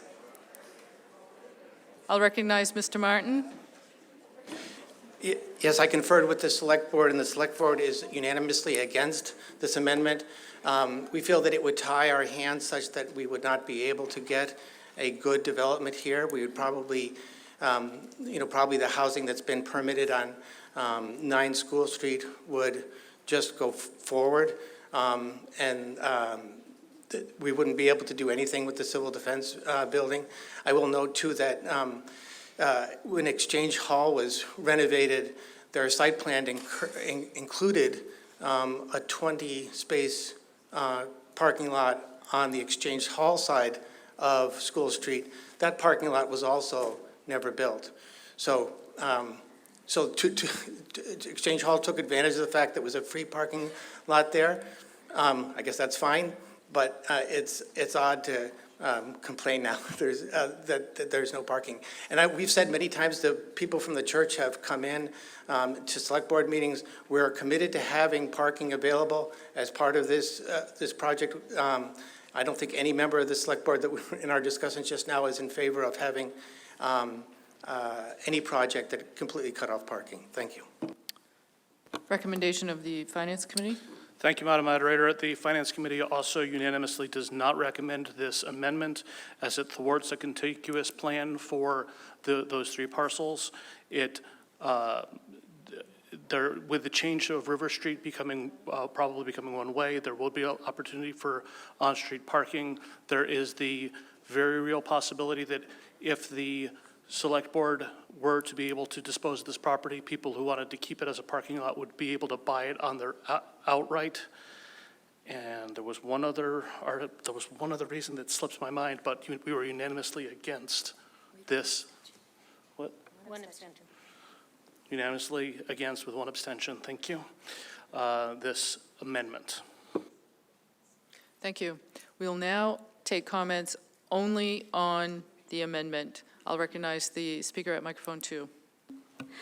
I'm going to switch it up a little bit. There's more at stake here than just parking for the town. I've lived in Acton. I live at Faulkner Hill Road. I live in South Acton. And I took offense to the area being called dilapidated. You know, if developers want to move into South Acton and they want to be good stakeholders and they want to be part of our community, then why don't they gift some money to update some of our dilapidated looking buildings that already exist? Furthermore, there's a lot of high density in South Acton. We don't need more high density. Okay, how about putting a green park there in between your already approved development on 9 School Street, okay, that came up as a surprise. I never heard about it. I heard about it on Facebook one day. You know, so the stakeholders in the community were not told about it. How about replacing the trees that were ripped down in Kelly's Corner? I would ask you to stick to the amendment. It's all the same, okay? How about we preserve the town and its character and its history while we are going through and we're going forward economically and benefiting people that are underserved, okay? Those 2 things do not need to be mutually exclusive. That's all. Thank you. Speaker at microphone 3 to the amendment. Sam Sullivan, Fieldman, Drummer Road. I also live in the area, and I trust the Select Board in making these kinds of decisions and having the freedom to negotiate that we have elected. I do want to make sure that in their considerations, when they're planning for the possibility of making that area more trafficked, they consider the current traffic conditions and see this as an opportunity to improve the traffic conditions on as you turn onto School Street and High Street, both on and off of 27. Things I would suggest would include making the right turn that's currently not permitted on red, allow that during non-rush hour, because much of the time it's not a problem. During rush hour, that area is very congested. I would also suggest things like having a synchronized traffic light at High Street, because the turn on and off High is nearly impossible to make, and that's going to become an increased problem. Now with River Road becoming one way, I will be using that road a lot more often than I do currently, and I'm sure I'm not the only one there. Thank you. Thank you. Speaker at microphone 4. Carla Heiler, Old Stonebrook. The amendment is presented with good intention. The original article is presented with good intention. I am speaking from experience. We moved from Newtonville to Acton over this exact type of development. The city council meant well, and they believe the developer that purchased the parking lot on Austin Street and this is going to open up Newton for all these wonderful commercial ventures, and people can move back in, and their kids can live here still. I know for a fact, as somebody who lived on Austin Street, that is not what happened. We were guaranteed parking spaces. They were narrowed to the point where I drive a VW Bug. If I pulled in between 2 SUVs, I couldn't open my door. That's saying something right there. I'm also saw that they promised us a pocket park, which turned out to be maybe about the size of half of the seats over here on the left-hand side, lower part of the auditorium. If that's a pocket park, okay? I'm saying that while these are all well-intentioned, it changes the nature of a neighborhood, not positively. I'm also saying that on-street parking becomes a problem for the residents. Even though they had all those wonderful no parking signs up, and permit parking only and things like that in Newton, guess what? It only took a few months of the police getting tired of ticketing for it to start getting ignored and people to start parking on the streets there. So when you talk about it's a surplus property, it's a parking lot, I am just saying, both with the well-intentioned amendment and the well-intentioned article, there are consequences and there are dominoes that fall. I know the Newton City Council members who voted for giving up that parking lot, and I will tell you, they never could have anticipated what they saw coming down the road that ended up killing Newtonville. Thank you. Thank you. Speaker at microphone 1. Hi, Kendra Wilson, River Street.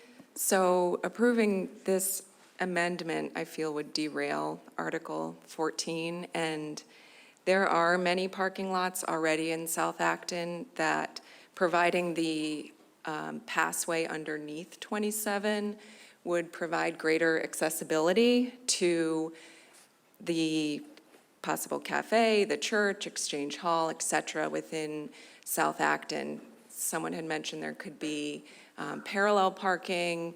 So it feels like we have a surplus of parking already in South Acton that is underutilized.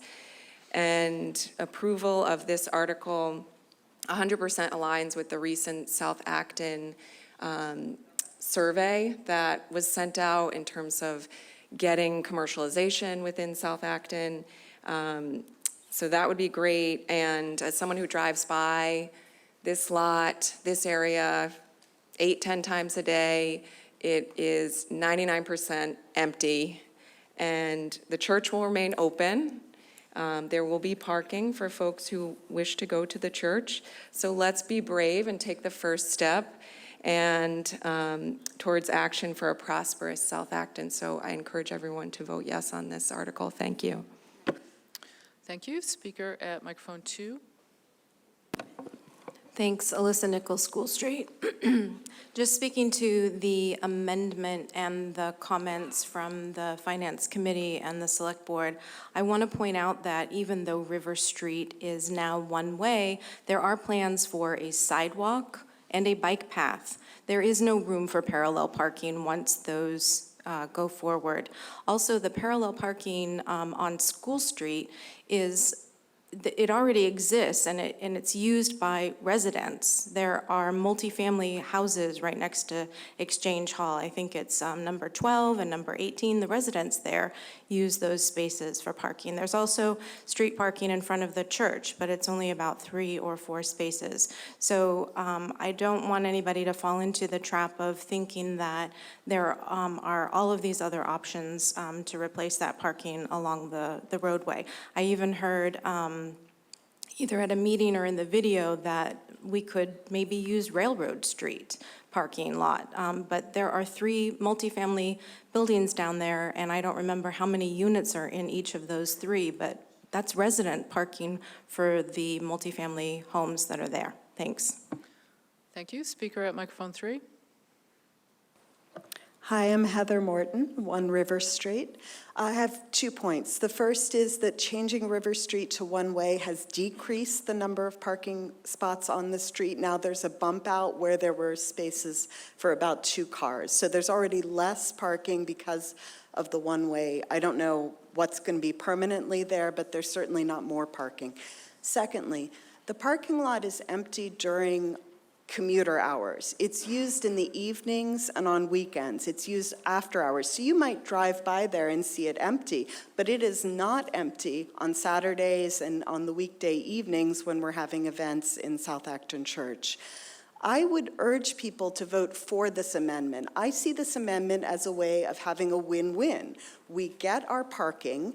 We're guaranteed parking by passing the amendment, but we can still move forward with suitable development. If we pass the Article 14 without the amendment, we leave it in the select board's hands to decide what they're going to do. They may put parking there. We already know they don't want the amendment. That suggests to me they're not going to preserve the parking that's currently being offered.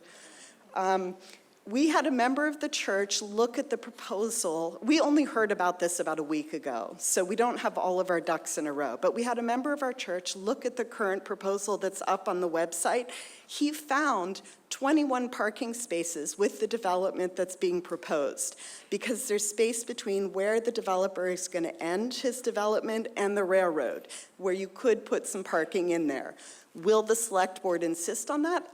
I don't know. They're against this amendment. That suggests again to me that they're not really that serious about making sure that our parking stays. Thank you. Thank you. Speaker at microphone 4. Hi, Catherine Yusoff, Maddie Lane. I am not in favor of this amendment. I think already this parcel has so many constraints on it. The Historic District Commission has say over what happens there. We just passed new building codes. This parcel is very shallow, so it restricts what can be built on it anyway. I think the proposal that came forward from a developer is very viable, but putting in a requirement that it includes 25-car parking lot is essentially saying preserve the parking lot. So it doesn't really allow for any flexibility, and I just think that we're going to end up with the same situation for many, many years to come, and no resolution to what to do with the civil defense building. Thank you. Speaker at microphone 1. Hi, I'm Heather Sheehan, 81 River Street. I'm also not in favor of this amendment. I think just to pull back for a moment, the purpose of this article is really to get the revitalization off the ground. And so to put an amendment on the article that would limit the proposals that you could get in seems like it's a little short-sighted. I also hear a lot of responding to what we're expecting to happen with parking, where we don't really know what we're responding to yet. I think, living in this area for over 10 years, I mean, many people have lived there longer, but, as someone who's living there now, and having the energy and wanting to see the vibrancy of this area return, to take this next step to move this forward in a way that we don't have that constraint on it, so a developer could put together a proposal that supports many uses, seems like the best option for the town. Thank you. Thank you. Before we go to the next speaker in here, are there any speakers in the gym? Yes, there's one speaker, but he's going to speak to the main motion on, excuse me, are you speaking to the? Yes, we have one person who wants to speak to the amendment. Okay, go ahead. What? Whoops, we can't Wait, hear. 1 second. No, can't hear.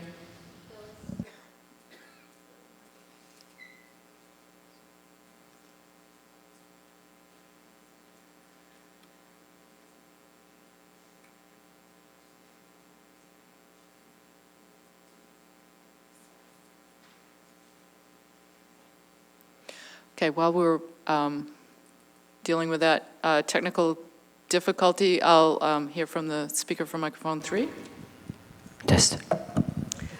Joan Fisher, Faulkner Hill Road, and Madam Moderator, I am married to Peter Barry. So,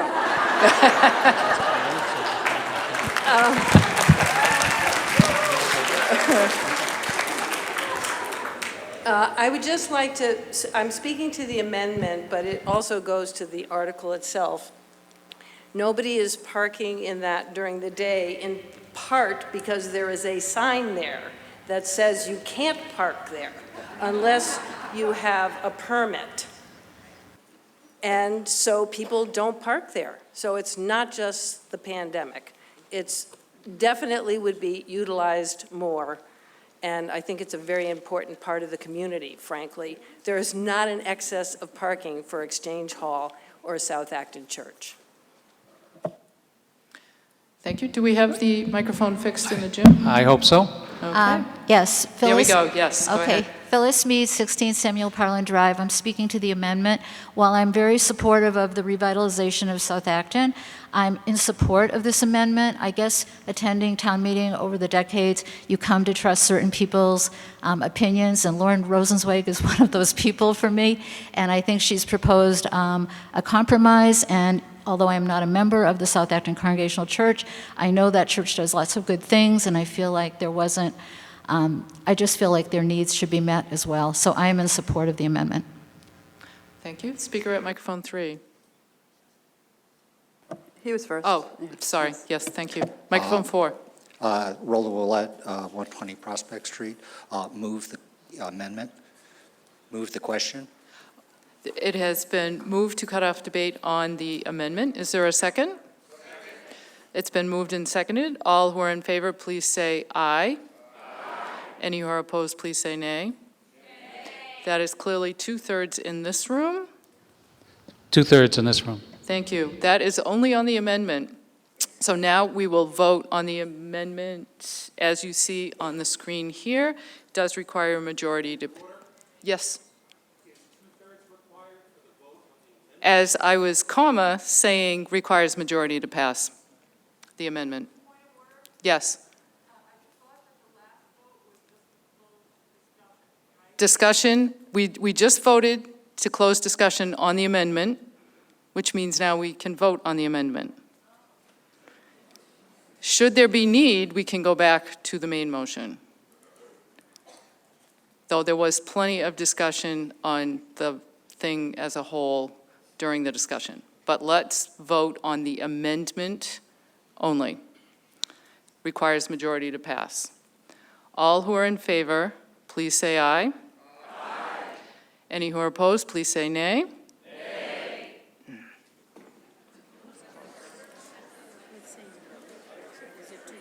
No, it's a majority.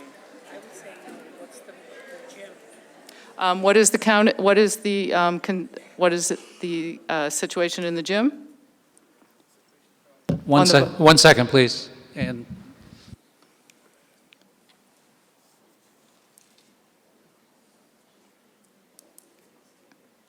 we have 11 in favor of the amendment and 4 against. That didn't help. So I'll just ask again. All who are in favor of the amendment, please say aye. Aye. All who are opposed, please say nay. Nay. That was very close. Let's use the clickers, please. So take out your clicker, but don't turn it on yet.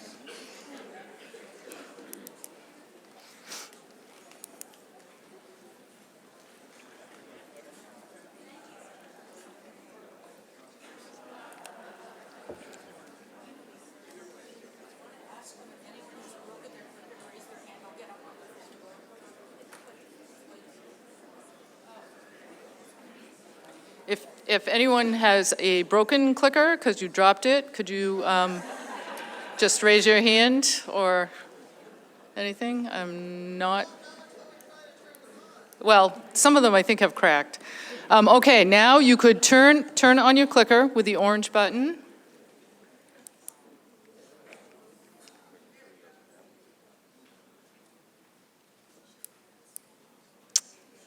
And then hit the blue sync button.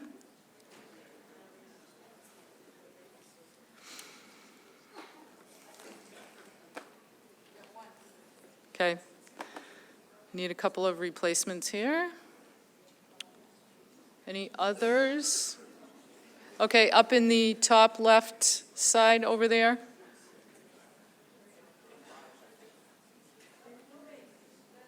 Are there more?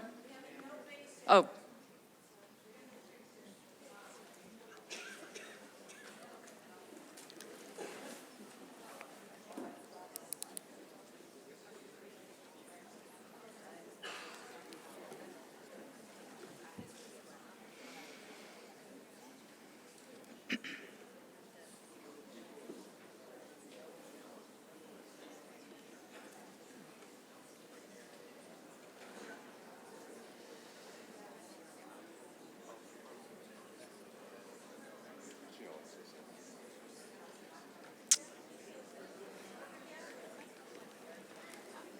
Ann, over that way?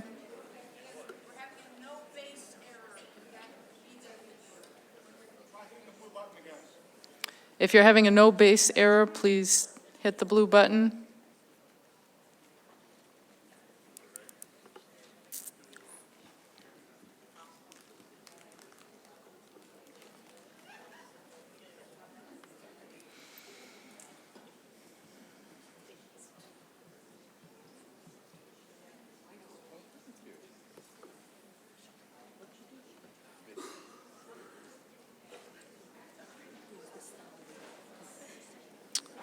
Okay, is everyone all set with a clicker that works? Make sure that this is what it looks like, or whatever it looked like last night when it was ready to go. And we can have opening, so voting is now open, so press A if you want yes, C if you wish to abstain, and E for Edgar if you wish to vote no. To the amendment, yes.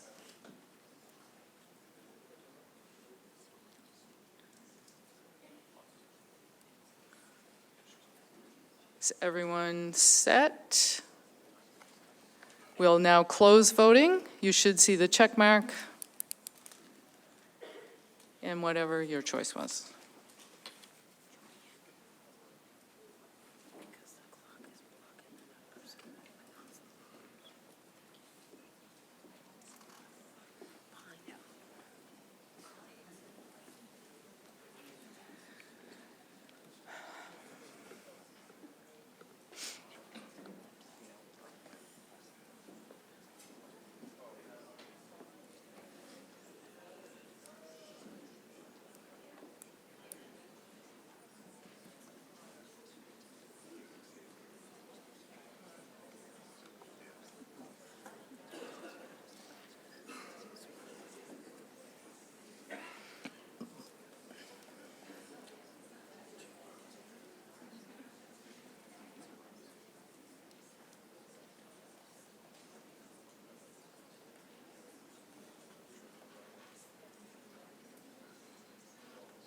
Oh, and don't forget to turn your clickers off when we're done.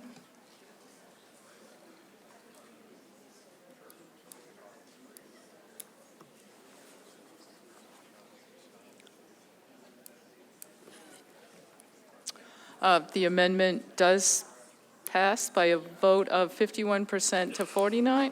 That's a little confusing there. The vote is 162 to 158. I can't hear. 162 to 158. So the amendment passes. Okay. Now yep. Okay. Both boards wish to confer now on the amended article, so we'll take a couple of minutes for that.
All right, could we come back to order, please?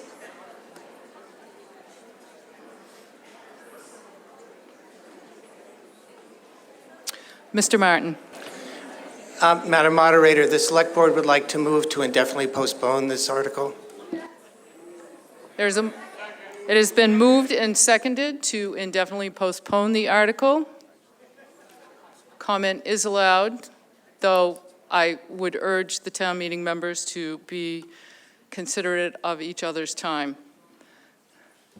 Is there anyone wishing to make a comment under the circumstances? Madam At Moderator? microphone 4. Oh, wait, 1 second. Do the, Yes, in the gym? I was just going to ask the Finance Committee if they had a Oh, sorry. recommendation on this, now that we're moving to postpone indefinitely. Yes. The previous motion had already been moved and seconded. Are you allowed to change that, or do we have to vote on an article that's already been moved and seconded? There was an amendment.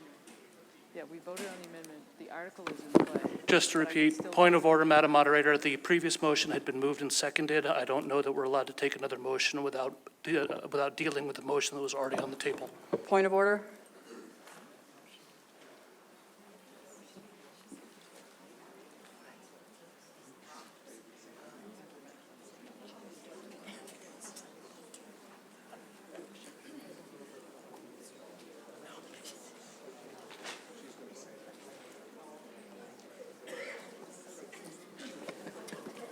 I believe this is the same thing we did last night. Exactly, thank you. I withdraw my point of order.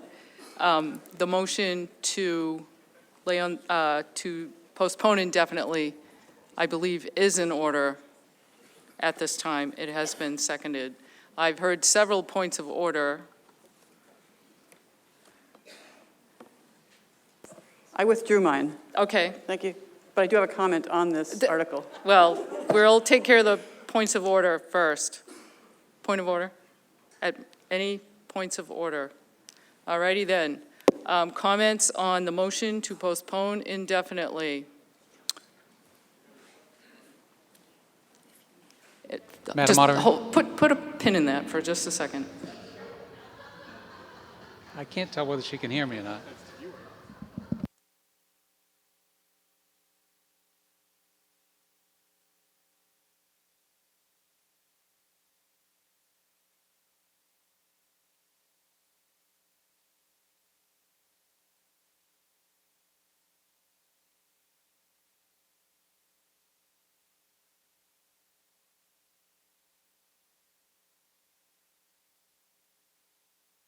Indefinite postponement is in order.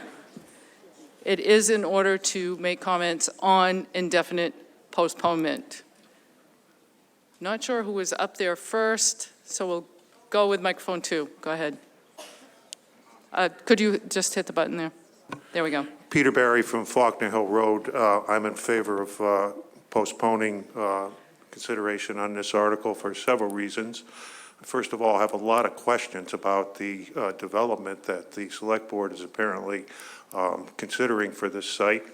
It seems to me you've been kind of speaking down on just the new housing that's already been permitted for there, but this development adds more housing and gets us a coffee shop, and I'm not sure that works. I'm not sure how that brings economic development to South Acton.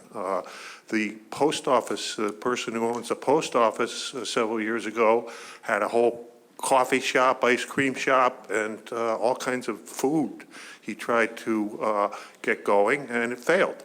So with no parking, I mean, I understand this proposal has parking for the housing underground. Where's the parking going to be for the coffee shop? Once the subsidies dry up, I wouldn't expect the coffee shop to make a go of it. So that's one reason. The second reason is this puts the proceedings in proper order. There's a reason why town meeting has a 2/3 vote to dispose of town-owned property, and I would urge the Select Board to follow the normal course and make a deal with a developer that you think is good for the town, contingent on town meeting approval. Thank you. Thank you. Speaker at microphone 3 on Jared. indefinite postponement. Jared Rice, Birchridge Wait. Road. I agree with the former speaker. That's exactly what I wanted to say. Bring back some proposals, have us vote on those. Thank you. Sometimes 4 looks like 3. So speaker at microphone 3.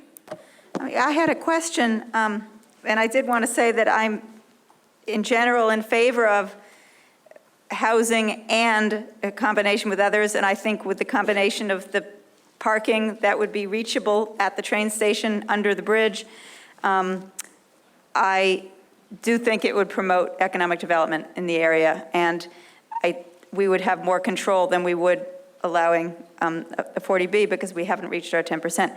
However, we're right now here talking about this, and my question to the select board is, I would love to hear your reasoning in this suggestion to postpone. Regarding indefinite postponement? Right. Mr. Martin. Yes, thank you. The reasoning is that a 25-space parking lot is what's there now. It would take the whole lot that we're discussing here at town meeting, so there would be no change. And so that, from our point of view, there's no benefit to passing this article. Thank you. Speaker at microphone 1. Catherine Black, Central Street.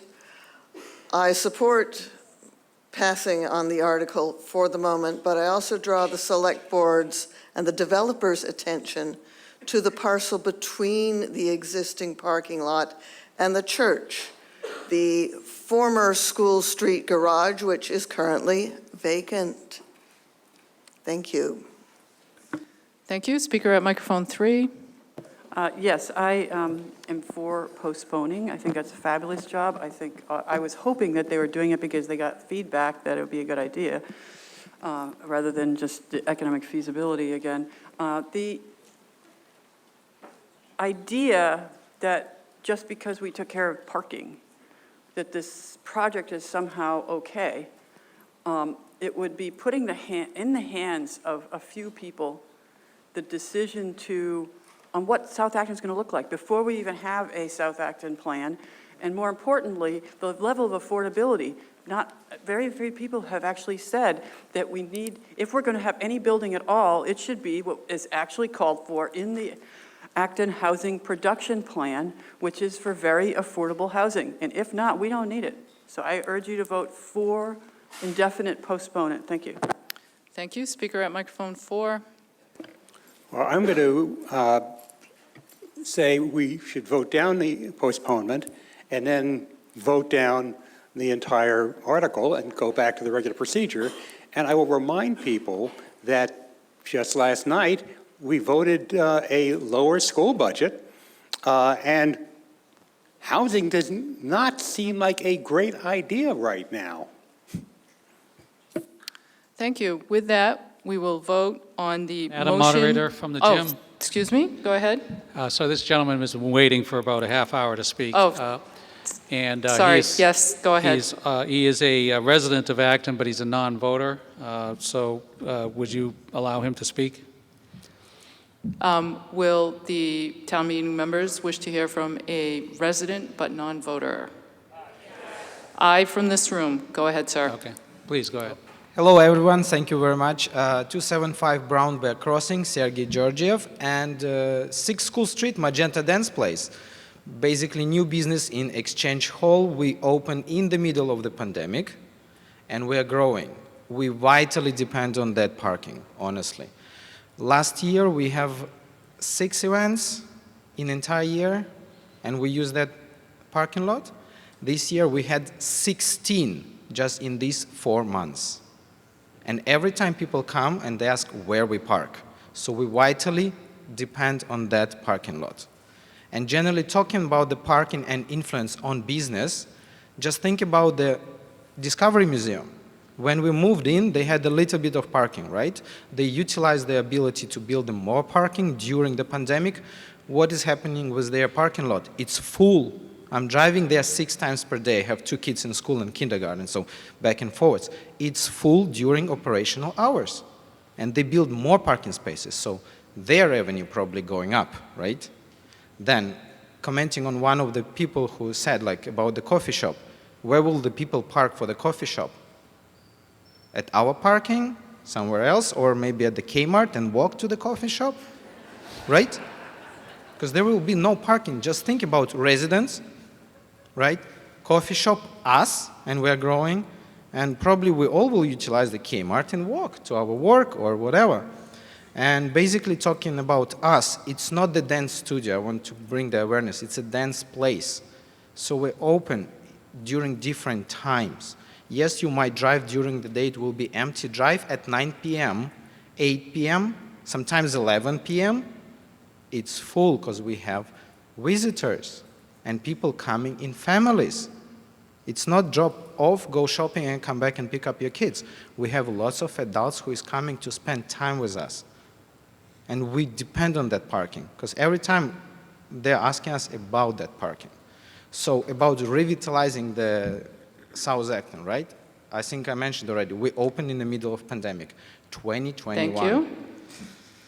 Good job. Your time has expired. Okay, thank you. All right, now we will vote on the motion to postpone indefinitely. Requires a majority to pass. I see, Teller. Hello. Yes. We just need a few minutes longer, or a few seconds longer when we vote. I'm trying to troubleshoot a weird error code. So before you close it, wait for me to tell you it's okay. Okay, but we'll try a voice vote first. Okay. All who are in favor of postponing the article indefinitely, please say aye. Aye. Any who are opposed, please say nay. Nearly unanimous in this room. In the gym? 16-1 in favor. Nearly unanimous there. The motion will be postponed indefinitely.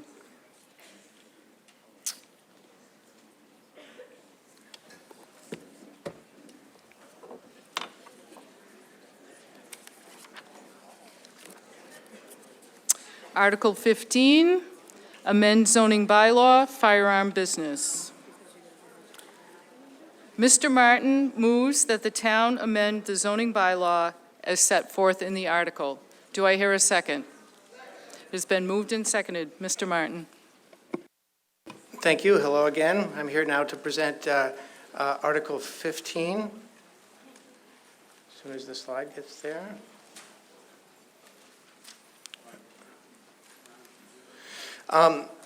This article seeks to regulate firearms businesses as a specific use in our zoning law.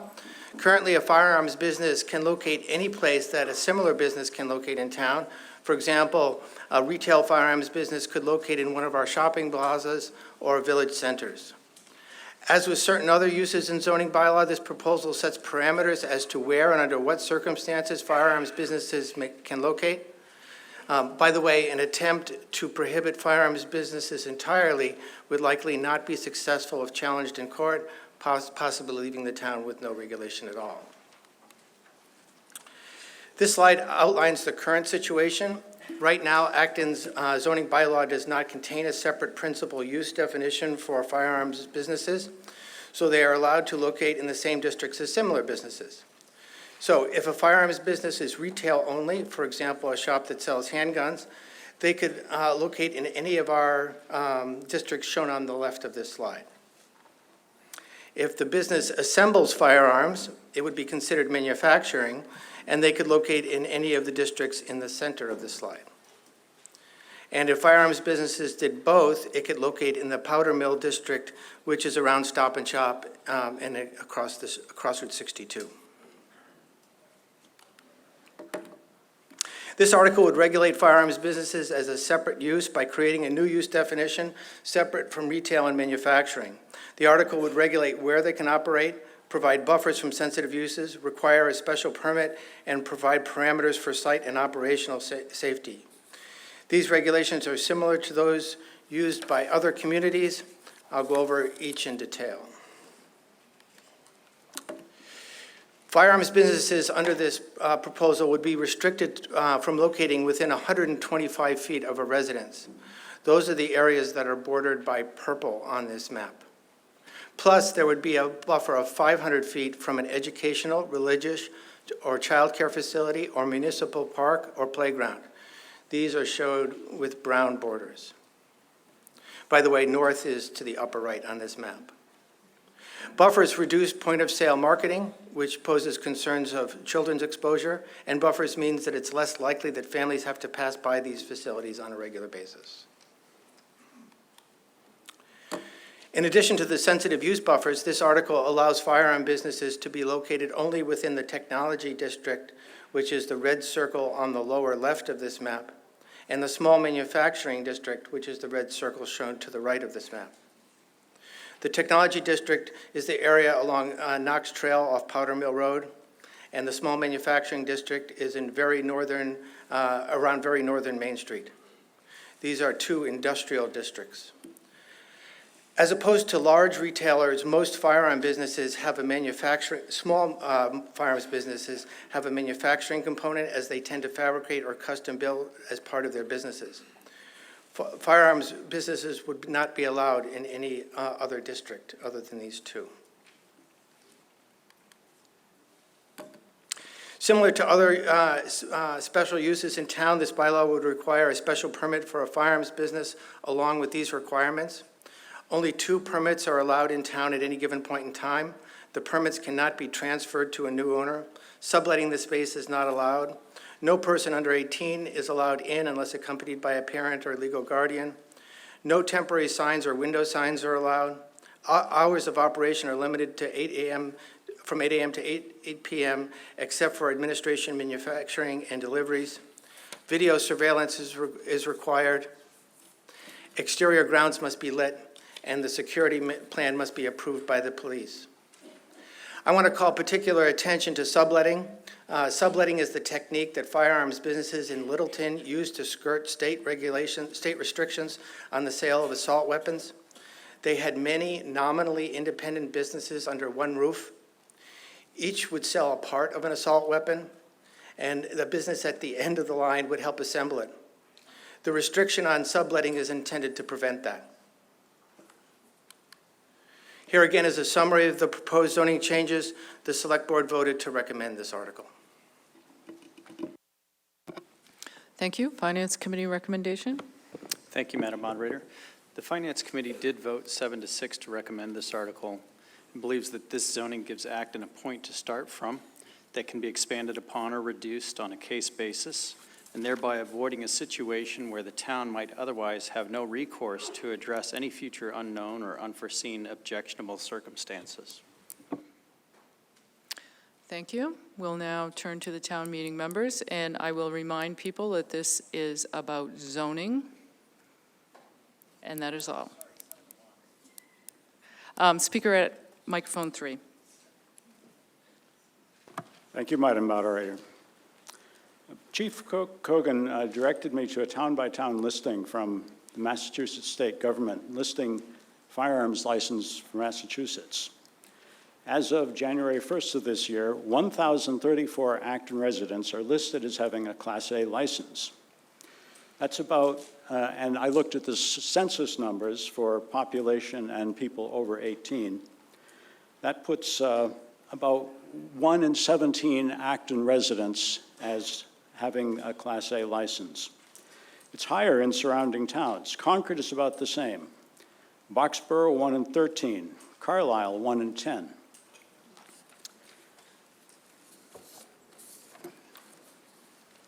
Having that license means that the holder has taken a Massachusetts basic firearms safety course. That training is available, for example, at the Liberal Gun Club of Newton, as well as many other establishments. The license holder has gone to the public safety building, has been fingerprinted, and passed a background check. Nationally, it's been reported that women and people of color are a substantial proportion of firearms license holders. And in this context, it's worth recalling that one of the initial motivations for firearms regulation was to disarm formerly enslaved persons after the Civil War.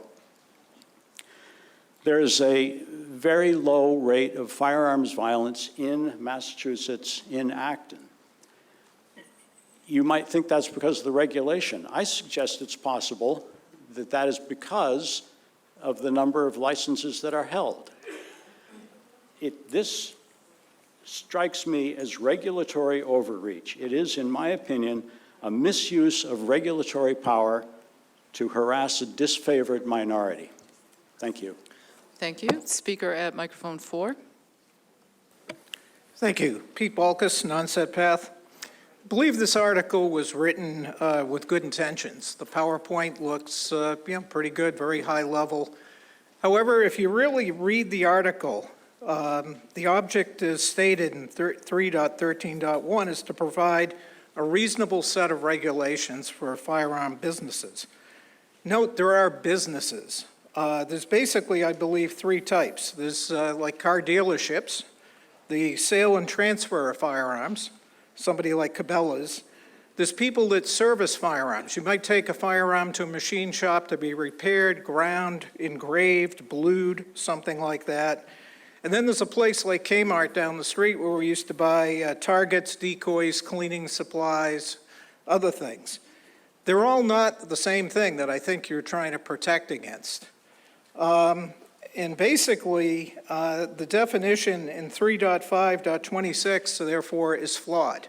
If you read that, you're basically saying that a firearms business, one of the two, is somebody that sells slings or sitting devices.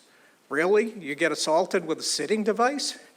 I'm asking that we vote no on this at this time, until this article can be rewritten in working with the select board or whatever to meet the stated objectives of reasonable regulations. Thank you.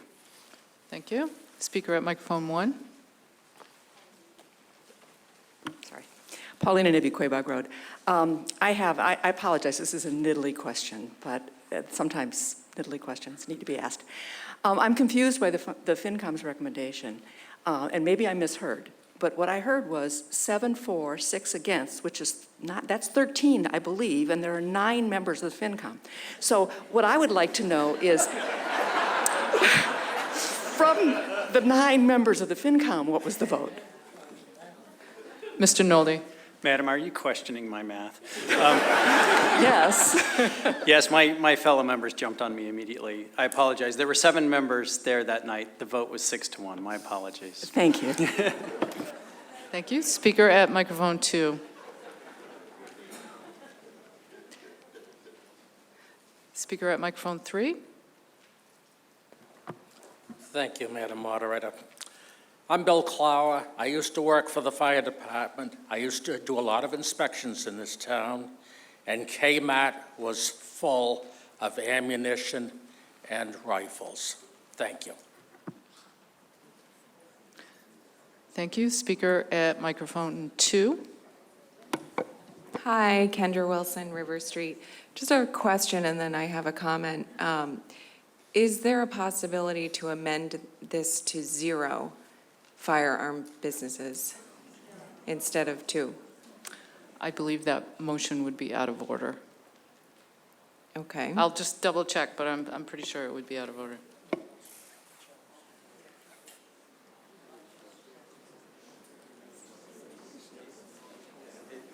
I'm going to call that out of order because it is, an amendment needs to be within the scope of the article, and that basically negates the entire article.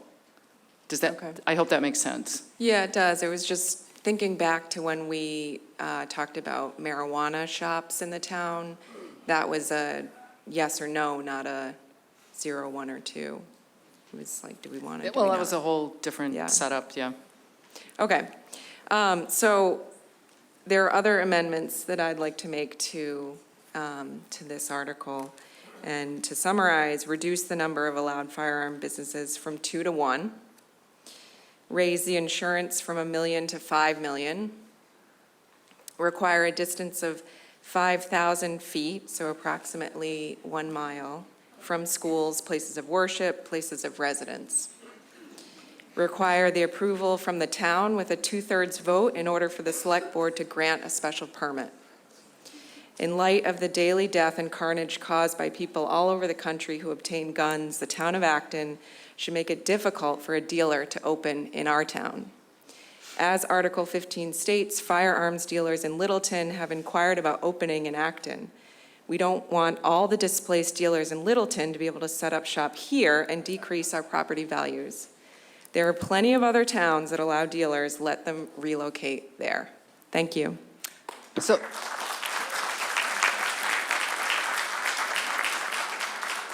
Was that actually a proposal for an amendment?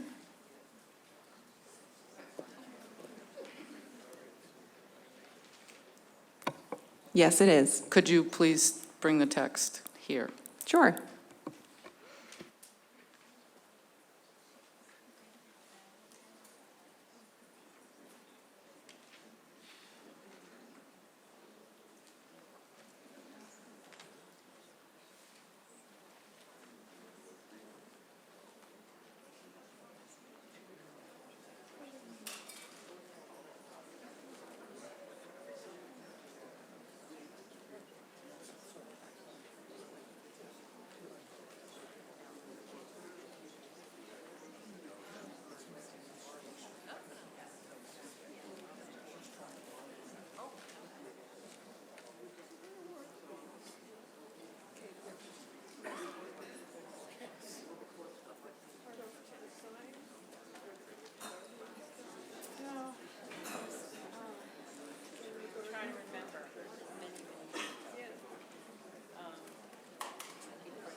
The town planner will review this momentarily, and we'll hear some comments.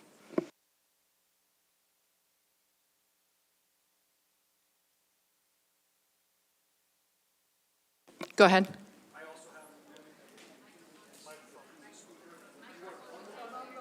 Sorry. I also have a competing amendment that, you want to bundle them together, or how does that work here? You have competing amendments to this? Is it different than what we just heard? Yes. Do you have it in writing? I just need a piece of paper. Say that again? Yeah, I can put it in writing. That would be very helpful. Sure. Yes.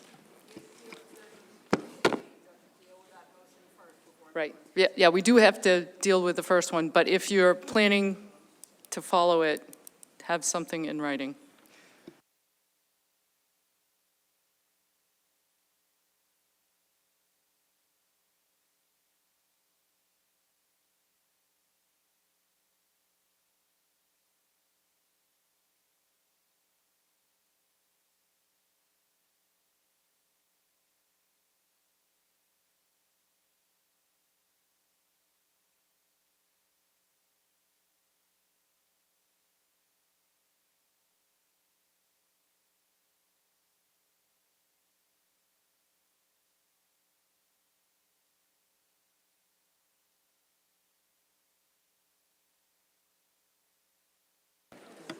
Point of order.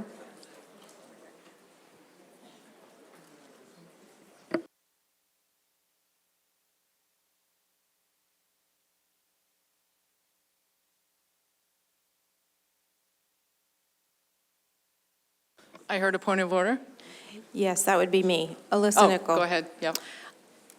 You said that we could not amend this to 0 because that would negate the article. Yes. But I haven't done the math with a map, but 5,000 feet from every residence in Acton, I'm assuming would be 0, which Okay, would negate the article. We'll take care of that in, our town planner, Kristen, will address.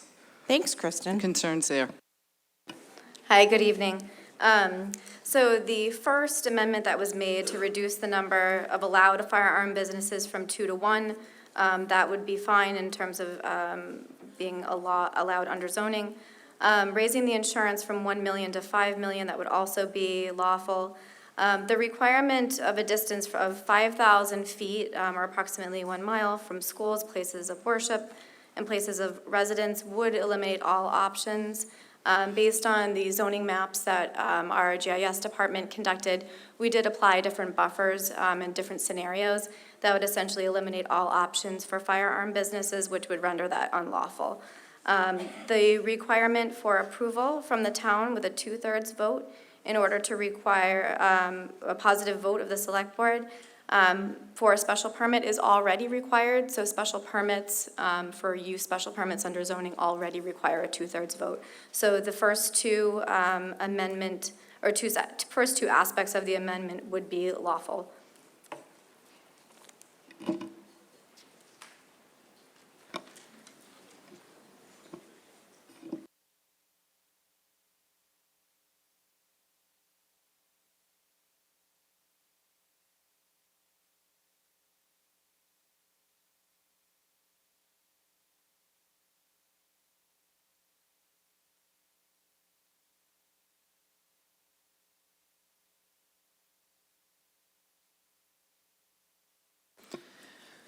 The amendment as proposed and what would be legal includes, and I'll bring this down to you so you can enter it in, reduce the number of allowed firearms businesses from 2 to 1 would be allowed, and raise the insurance from $1 million to $5 million would also be allowed.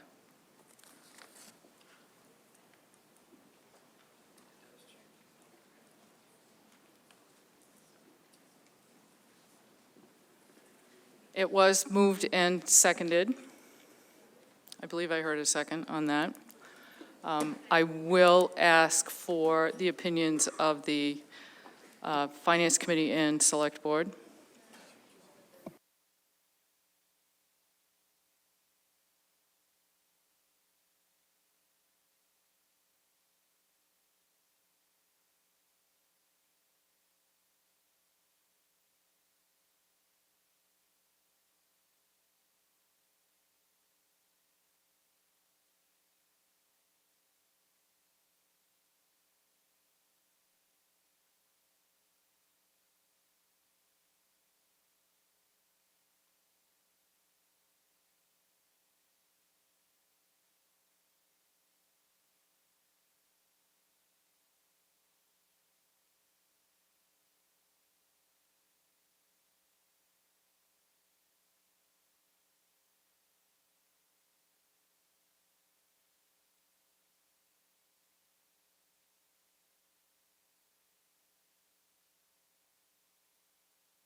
All right.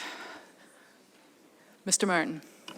Thank you, Madam Moderator. I just had a quick discussion with the other members of the Select Board, and we're very mixed on this. It was a 3-2 vote to support this amendment of the two legal portions that were requested, reducing the limit to 1 and increasing the insurance. We have some concern that the insurance might be too high, it would make a business not viable. And as I mentioned in the beginning of my presentation, if a court deems our law to be unreasonable, the whole thing could be thrown out, giving us no regulation at all. But anyway, we barely support this amendment. Thank you. Finance Committee? Thank you, Madam Moderator. The Finance Committee could not come to a determination because we voted 4 in favor and 4 against recommending the amendment. All right, to the amendment, microphone 1.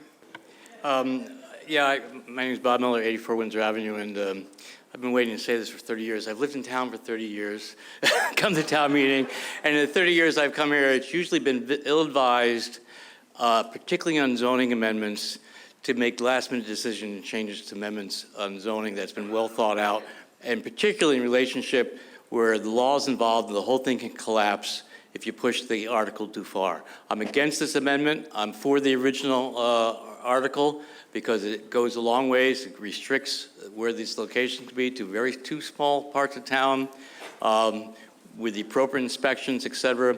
I think it'd be unwise for us to modify this. We need to get something in place now to prevent the slow roll of problems that could come into Acton. If we want to modify it down the road, great, but we should go with the original amendment now. Thank you. Speaker at microphone 3. Okay, I think what he meant, go with the original motion and not the, thank you.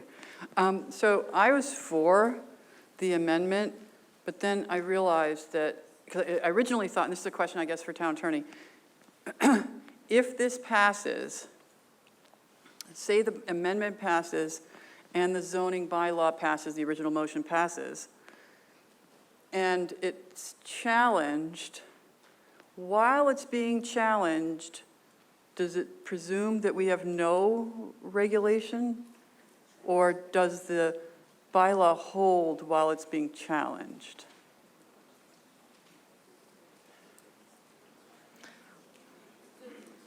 Do you want to get to a microphone so you can?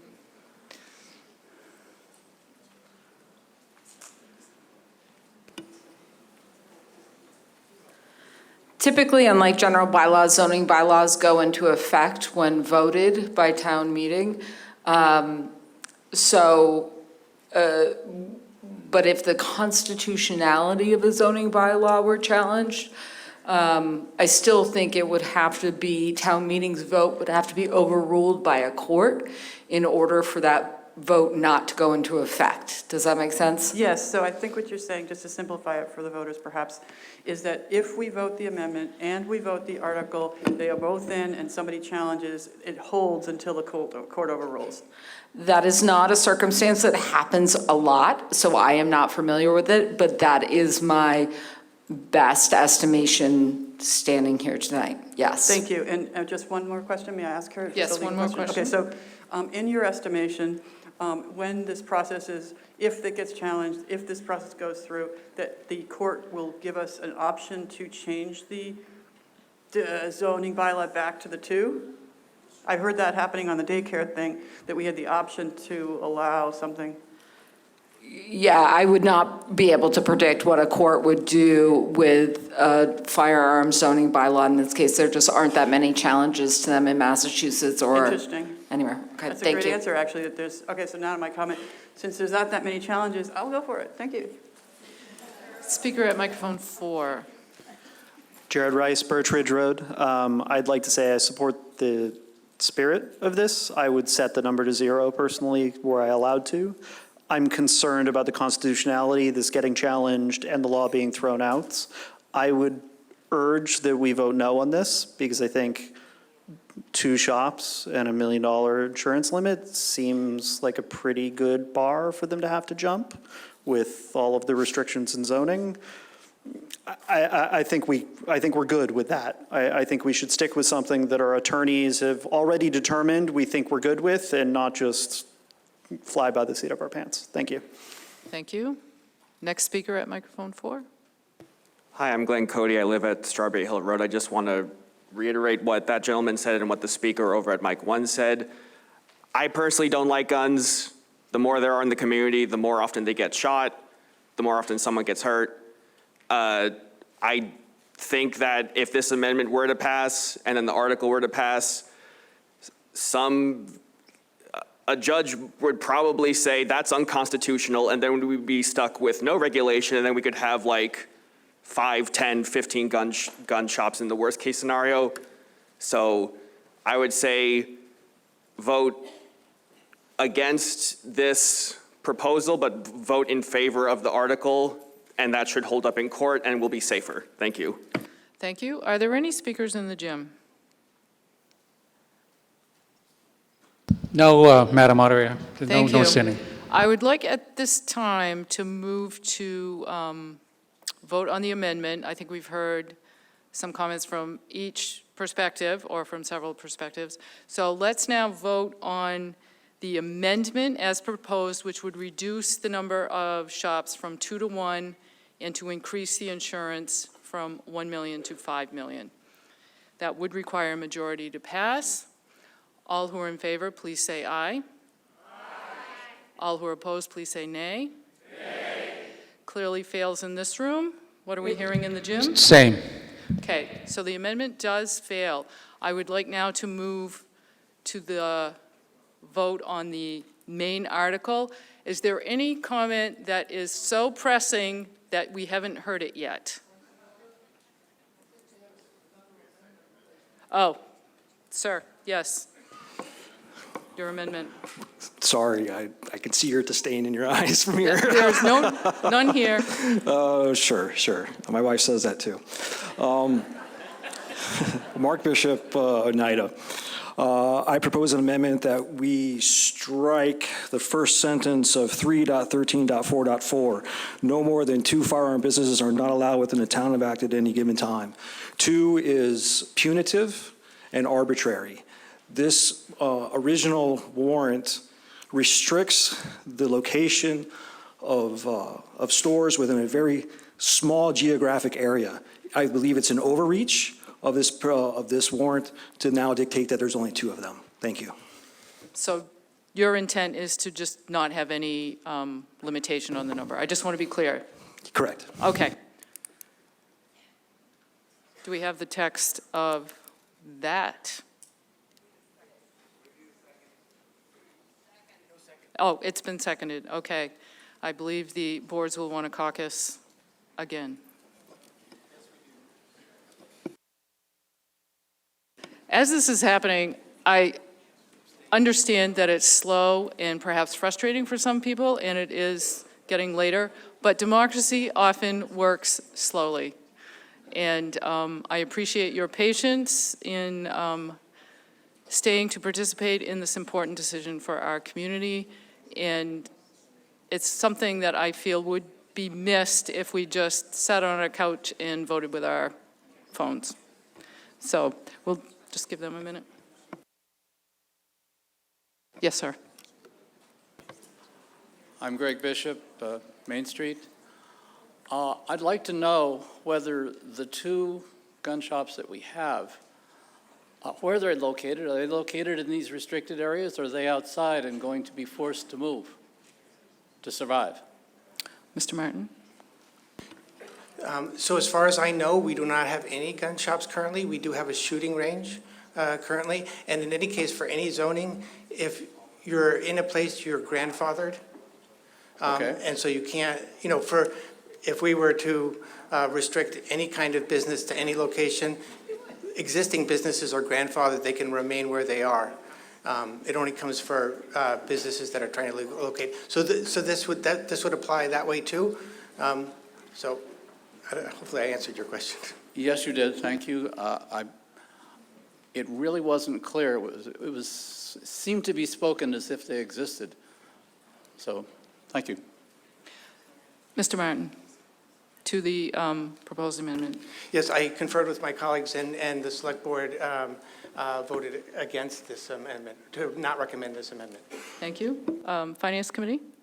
Thank you. The Finance Committee just voted 7 to 1 abstention to not recommend this amendment.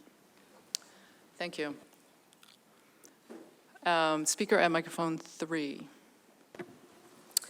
Hi, Andrea Webb, Arlington Street. Is there an appetite for, instead of, for the amendment to have one dealer and $5 million in insurance should just do the one dealer and strike the amendment about the insurance. We're currently on the one that's, the amendment that says there's no limit on the number of businesses allowed, of firearms businesses allowed. I will say something about that, though. There is a correlation between gun store density and mass shooting location, just as a informational point. Thank you. Speaker at microphone 4. Greg Jarbo, Cherokee Road. I would urge a no vote on this amendment. If we allow any number of businesses to locate here, we're going to find ourselves inviting everybody from Littleton to relocate in town. I do not think that would be a wise decision for the community.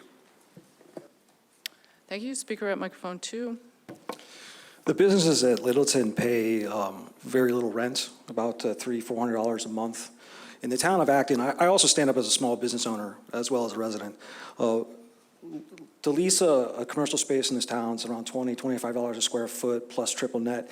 That starts at $2,500 a month and goes to almost $4,000. So to compare what's going on in Littleton, separate towns, separate issues, that's an apple, to what this is an orange. Most of those businesses also in Littleton are part-timers. They're open Wednesday nights and Saturdays.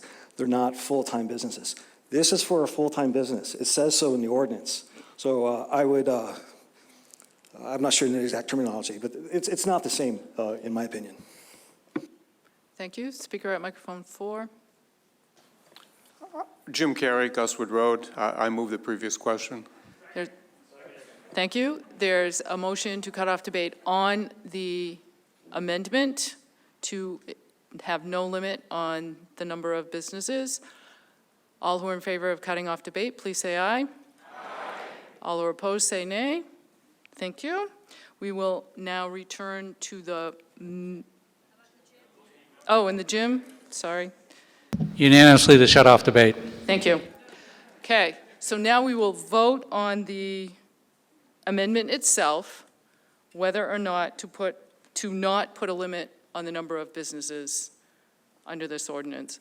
So all who are, and this does require a 2/3, no, this does not. This requires a majority, I'm sorry. Requires a majority. All who are in favor of this amendment, please say aye. Aye. All who are opposed, please say nay. Nay. The nays clearly have it here. What's the count in the gym? Unanimously opposed to the amendment.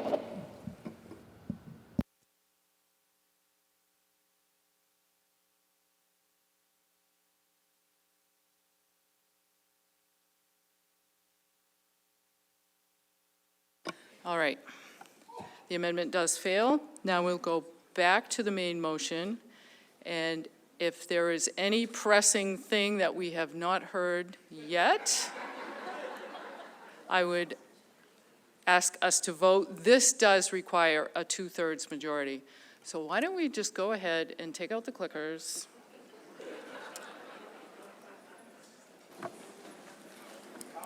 I have a comment. Yes? Kendra Wilson again, River Street. I'd like to amend my amendment. That is out of order at this time. Okay. Anybody else?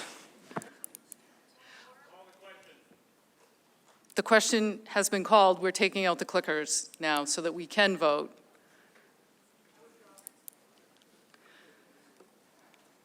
Just waiting for the tech team to be ready.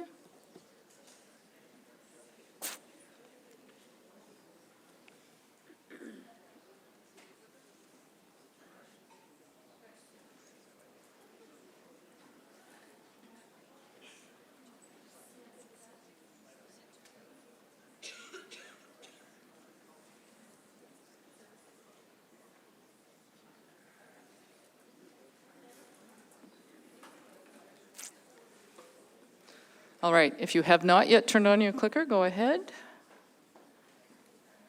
Is everyone's clickers functioning as planned? Hit the blue sync button.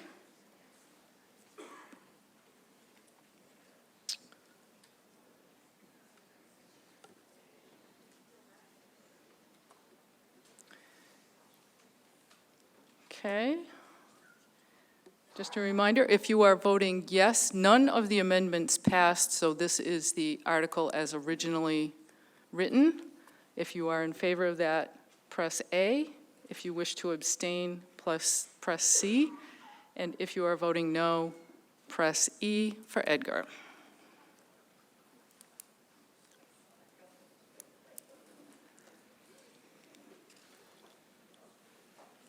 Has everyone voted? Oh, there's some weird error messages, so you should have a check mark that says your vote was what you wanted. Any troubles? Okay, we will close voting then. Or there was a trouble, don't close voting. Who needs help? Anyone? Voting is closed.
The motion clearly passes, well over the 2/3 by 88 to 12% margin. 281.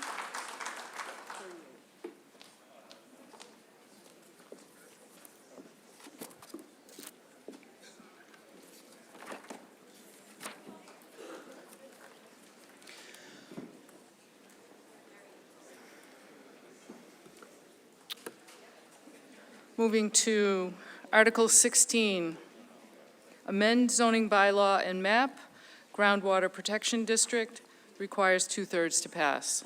Ms. Nagiretti moves that the town amend the zoning bylaw and map as set forth in the article.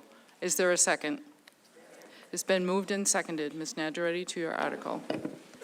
Thank you, Town Moderator. Hopefully this is an easy one. And just want to give a special thanks to Kristen Grichard and Kayla Sauer from the Planning Department for putting these slides together. Thank you both.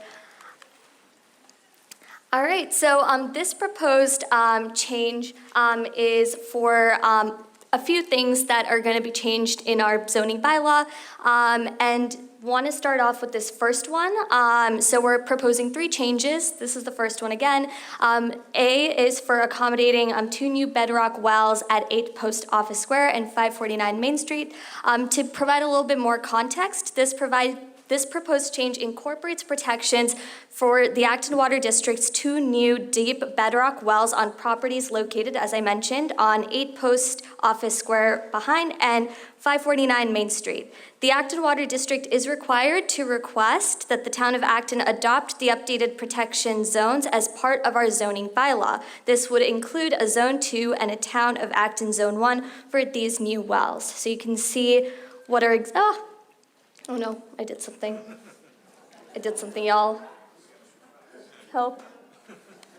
Okay. We're off to a great start, everyone. Great start. So as you can see here, this is our existing well to your left, and then the proposed one is to your right as our differences in what the zoning would look like. And again, this isn't proposing any changes to what's allowed in our zones. This is just changing the scope of our Zone 1 and Zone 2 with our 2 new bedrock wells. Our second proposed change is to correct a discrepancy in the overlay district in the northwesterly corner for a small portion of Acton, which was adopted but not previously mapped. So this would be essentially correcting this discrepancy, as you can see in the map. Our third proposed change is to incorporate protection for the town of Maynard's existing deep bedrock wells. And this change is really to ensure that drinking water has the same protection for quality and quantity of drinking water supply, regardless of town boundaries. It incorporates protections from the town of Maynard's existing deep bedrock wells located just over the Acton town line in Maynard along Rockland Avenue. The town of Maynard previously requested that the town of Acton adopt the protection zone as part of the zoning bylaw. At the time of the previous request, Acton was not utilizing bedrock wells, and therefore the request was not supported back then, which we're hoping to change now. So overall, this article is not proposing any new changes, like I mentioned, to the current allowed uses of the zones. We're just changing where the zones are in town, and that's why we're proposing the zoning bylaw amendment and map revisions to you all today. Happy to take any questions, and I was also told that we have members of our water district here, and we also have Kristen and Kayla here as well, if you have more technical questions, which I am not able to answer. Thank you. Thank you. Finance Committee recommendation? Thank you. The Finance Committee did vote to recommend this article. Thank you. Town meeting members, microphone 3. Yes, I'm for this, for any increased protections of our water. But I have a question, a technical question. So it's my understanding that Zone 1 are the closest to the well. Is that correct? I believe I can answer that. Zone 1 is closest to the wells, yes. Okay, so then in this article, it says that the definition of Zone 1 is where groundwater will travel to a pumping well within 1 year. But then Zone 2, which is further away, will travel to a well within 180 days. So I would think that something further away would take longer to travel to the well. So I want to make sure, because if we need to amend this now, I'd like to do that. Is there a person who can answer that question? Does someone from the planning department or? About zoning, Oh, zones around wells? We have Matt here. Matt is our manager for the Acton Water District, who will answer this question better than I can. I move that we let Matt speak. Oh, yes. Go ahead, sir. Oh, he's listening. Good evening. Thank you for the opportunity to speak. So the Zone 2 is predicated on 180 days with no recharge under maximum pumping conditions. So there's some caveats to that, Tara. Okay. Whereas the Zone 1 is just a straight 1 year. If a drop of water falls, it will get to the well. Thank you very much. Thanks. Microphone 2. Peter Barry, Faulkner Hill Road. I thought that there was a manufacturing facility at Post Office Square that deals with military equipment testing in extreme conditions and whatnot. Is that true, and is that within this new zone? And if so, does it work like regular zoning where they get grandfathered in? Is there a person appropriate to answer that question? I think planning, if possible.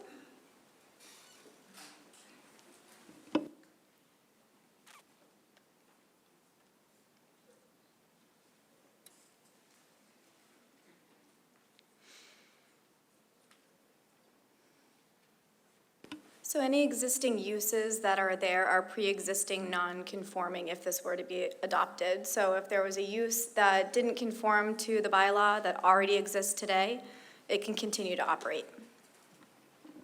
Thank you. Any comments or questions from the gym? No, ma'am. All right, I think we can go ahead and vote. This does require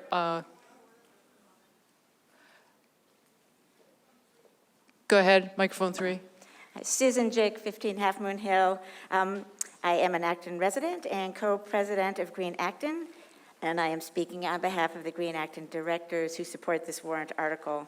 We do this because our mission includes protection of Acton's water resources, and in a town that relies on wells within the town limits for all of our drinking water, prohibiting activities that have potential to introduce unsafe materials into the groundwater is the most fundamental and cost-effective way to safeguard Acton's water quality.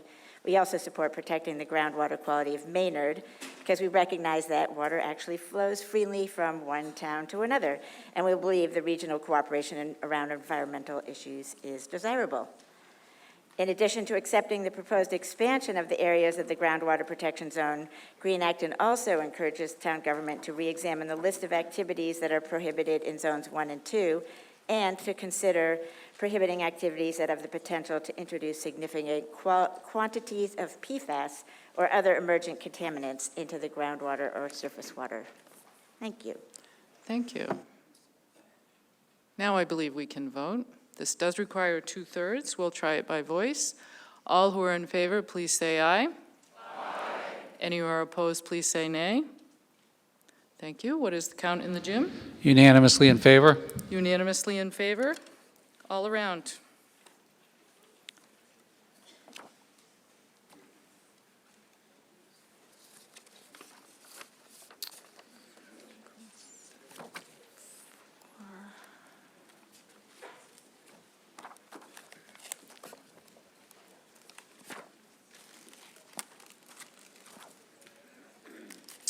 Article 34.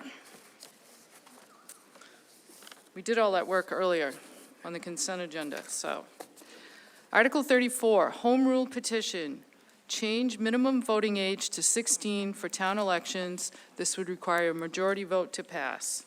Ms. Najaretti moves that the town authorize the Select Board to petition the General Court for a Home Rule Act as set forth in the article. Is there a second? It's been moved and seconded. Ms. Najaretti. Thank you. And this time I'm presenting on something I am a subject matter expert on, so super excited. So I'll dive into this.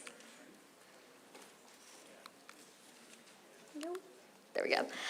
So this act essentially, and I'll provide a little bit of content on what this act would cover and then kind of dive into more of the reasons for why we're doing this. So this act would grant the town the authority to lower the minimum voting age for municipal elections and town meetings in Acton to 16. Any town resident 16 or 17 years old would be allowed to apply to be on a town clerk managed list of voters and may vote in elections for local office. So they would have to apply and then be approved to then vote in elections for local office, local ballot questions, and town meetings. And to clarify, local voters who would then be allowed to, if they were 16 or 17, be allowed to vote, would not have the right to vote for any state or federal office or ballot questions. This is purely for anything that happens at the Acton level. And once 18, residents would then need to register as regular voters in accordance with state law. And the town would be responsible for any additional costs with the printing of additional ballots and registration forms. So just want to add that. So to provide a little bit of context, Concord, Boston, Brooklyn, Somerville, Cambridge, and Northampton, this is the list that I got a few months back, and there are probably more. These are towns that have already passed similar home rule petitions. And so to dive into the reasoning for why should we be considering this article today, here are a few reasons why. Young people in our community contribute substantially through their volunteerism and employment, yet have little decision-making capacity on issues that directly affect them. Most students turn 18 during their last year of high school and thus don't have the opportunity to vote in municipal elections and town meeting. Young people are also directly affected and have very little say in the decisions made by town meeting and their representation by elected officials. And furthermore, encouraging young voters establishes positive lifelong patterns of voting and increases the likelihood of parents voting. And I've seen this personally with my family, my friends and colleagues, and this community as well. And this is really important because we're not talking about a positive voting trend here. As you can see, from 2018 to 2022, our election turnout has been pretty abysmal. We've seen that the number of voters has decreased substantially by year, and this is a trend that we're seeing continue. It's for a multitude of reasons. So we've seen disruptions because of COVID and things like that, but ultimately we do see a decrease when it comes to overall civic engagement and finding ways for us to improve civic engagement by really allowing people in this community who really care about these issues, have a place, have a voice, is really important. So wanted to note that as well. And I kind of want to end this presentation. I know I'm running out of time, but I wanted to end this presentation and my last night as a select board member with this. I decided to run for the select board when I was 23 years old. Being a young person in local government and local civic engagement was daunting at first. I didn't see many of my peers in this space, but over the past 2 years, I've personally seen so many incredible young people step up to the mantle to educate themselves and others, to advocate for the issues that matter most to them, those around climate action, environmental justice, economic justice, housing security, and civic engagement. All of these are topics that represent a small sliver of the incredible scope of topics and issues that are covered in our town meetings and by our elected officials that young people deserve to have a say in. I serve as a select board member, but the other hat that I wear is that I serve as the 11th Youth Observer to the UN, the highest ranking youth representative to the UN from the US. In this capacity, I work to represent the voices and best interests of our country's youth at UN conferences and to our leadership at the US UN Mission, our State Department, our Youth Envoy Office at the UN, and UN Foundation. And as part of this work, I embarked on a 4-month listening tour, directly speaking to and gathering feedback directly from thousands of young people across 22 states in our nation, young people of all backgrounds, ethnicities, identities, backgrounds, and experiences committed to addressing community injustices that often directly impact them. I met with young people who started local movements and from there created global change, and that's not an exaggeration. We published our findings in a report, and while I won't belabor the details, overall young people care deeply. They care about their families and their communities and the issues that directly affect them. And more young people are becoming civically engaged at the local level because they realize just how important our town government is to ensure and actually realize equality and justice for all.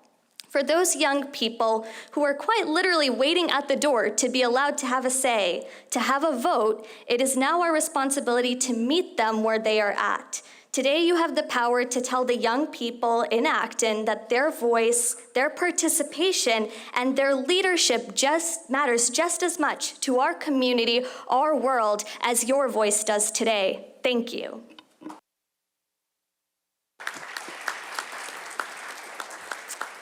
Thank you. Finance Committee recommendation? Thank you, Madam Moderator. The Finance Committee is sympathetic to the argument that this would help get young voters into the habit of voting, but it does not change the fact that this would be representation without responsibility. Minors in this Commonwealth cannot be held responsible for contracts, among other things. Therefore, they cannot be held responsible for the decisions at the ballot box. The Finance Committee does not recommend this article. Let's try to keep it. Before I go to the town meeting members, there are potentially some people who are not yet voters who may wish to speak from the gym. I would ask for your permission to hear from them. All who are in favor, please say aye. Aye. Thank you. So we will start at microphone 1. Go ahead, sir. Hi, Sam Sullivan Fieldman, Drummer Road. There are many arguments that can be made about why this is a good proposal. For example, the youth are very capable, much more so than older people, of discerning genuine sources from fictional sources online. They've grown up with these kinds of sources. Further, we don't decide who can vote or who can't vote based on their stake in the matter. We don't restrict people who have never had kids and never will have kids from voting for a school board. We don't restrict people based on income. If they don't earn enough money to pay taxes, we don't restrict their right to vote. And there's also been other places in America where they've done this, and one thing that they found is that the 16 and 17-year-olds register to vote in greater numbers than the 18-year-olds. And part of why is that it's a lot easier for people who are in a place where they live now to register to vote. It's a lot harder once you're going off to college, so it gets them registered now, which increases the overall voter turnout among 18-year-olds later on as well for elections in which they can vote. And all of those, I think, are very good arguments in favor of this, but none of those are the reason why we should allow them to vote. The reason ultimately why we should allow 16 and 17-year-olds to vote is because they're citizens, their opinions matter, just like ours. We don't have literacy tests in this country anymore. We allow people who are citizens of this country to voice their opinions. Thank you. Thank you. Microphone 2. Thank you. Dean Charter, 81 Charter Road. I rise to speak against this article. The issue I have with it is that there are so many existing rules and regulations which have been put into place that recognize that children between the ages of 16 and 18 do not make good choices, should not be relied upon. For instance, 16-year-olds cannot drink alcohol. 16-year-olds cannot buy tobacco. 16-year-olds cannot buy a lottery ticket. As noted by the Finance Committee, they can't sign contracts. 16 to 18-year-olds cannot engage in hazardous occupations. The list goes on, and it's because I think everyone recognizes that there's a certain degree of immaturity in most 16 to 18-year-olds, and they should not be trusted with the vote. Also, I will note the fact that we do know that young people are easily swayed by peer pressure and by authority figures. I can easily see a situation that could occur where a group of high school kids could get together to push together some frivolous piece of legislation and bring it here to town meeting, or take an irresponsible vote on a budget situation, either on the town side or the school side, and basically have no consequences because they're not paying the taxes and they'll be moving out of town. Ms. Nagarreddy, who I respect tremendously, notes that she's a very young person. Indeed, she is. She didn't run to office until she was 23. That was 5 years into her present ability to run for office. I think there's a great deal of maturity that takes place between the ages of 18 and 23. Thank you. Therefore, I urge you to vote against this. Thank you. Speaker at microphone 3. Michael Bialis, 80 Willow Street. I think one of the most important things is our democracy is in danger at this moment. And this encourages people to start voting. It's been found that when the earlier people start voting, the more likely they are to continue to vote. I think that people 16 to 18 have an understanding of this town that many adults don't have. Not saying that it's more important, but it's different. And that they have a big stake in this, what goes on here, and this would encourage them to be involved in democracy. Thank you. Thank you. Speaker at microphone 4. Yeah, Nijan Datta, Wincliffe Drive. Can you just get a little bit closer? Oh, sorry, yeah. Firstly, issues like this one and the next article aim to fundamentally change the way we conduct our democracy. Issues of such high importance should be brought forward as ballot questions during town elections. Deciding them at town meeting on the second day at such a late time when only a handful of voters are present is patently undemocratic. Now, getting to this article. There is a reason why we grant various rights to children at different ages. Their brains are undergoing development up to their mid-20s. At 16, their maturity level is sufficient for some rights and not others. They cannot buy guns, cigarettes, alcohol, or join the armed forces. They do not and are not expected to make money to the extent of being able to live independently. As such, giving them a vote on matters of local taxation, eminent domain, and a slew of other financial issues is foolhardy. I have to wonder about the reasons for bringing this article forward. Increasingly in Acton and nationwide, the values of many parents have diverged alarmingly from the values being peddled in many school systems, and the anger seen at many school committee meetings all over the country is testament to that. If 16-year-olds are allowed to vote, this gives the teachers' unions and any activist teachers a chance to propagandize for their activist goals and try to stack the elections and town meeting to that end. 16-year-olds are very impressionable and vulnerable to peer pressure. They will be pressured to vote on things they do not understand. As it is, schools have downplayed educational excellence in favor of far less worthy goals, causing almost every public school system to lose students. In fact, about 2 million fewer students attend public schools today than just 2 years ago. They have fled to private Catholic charter and homeschools, having the votes of adults diluted by non-adults who are vulnerable to significant pressure from fellow students and teachers is not a good idea. Please vote no on this article. Thank you. We'll go to the gym. Do we have any speakers? Yes, we do.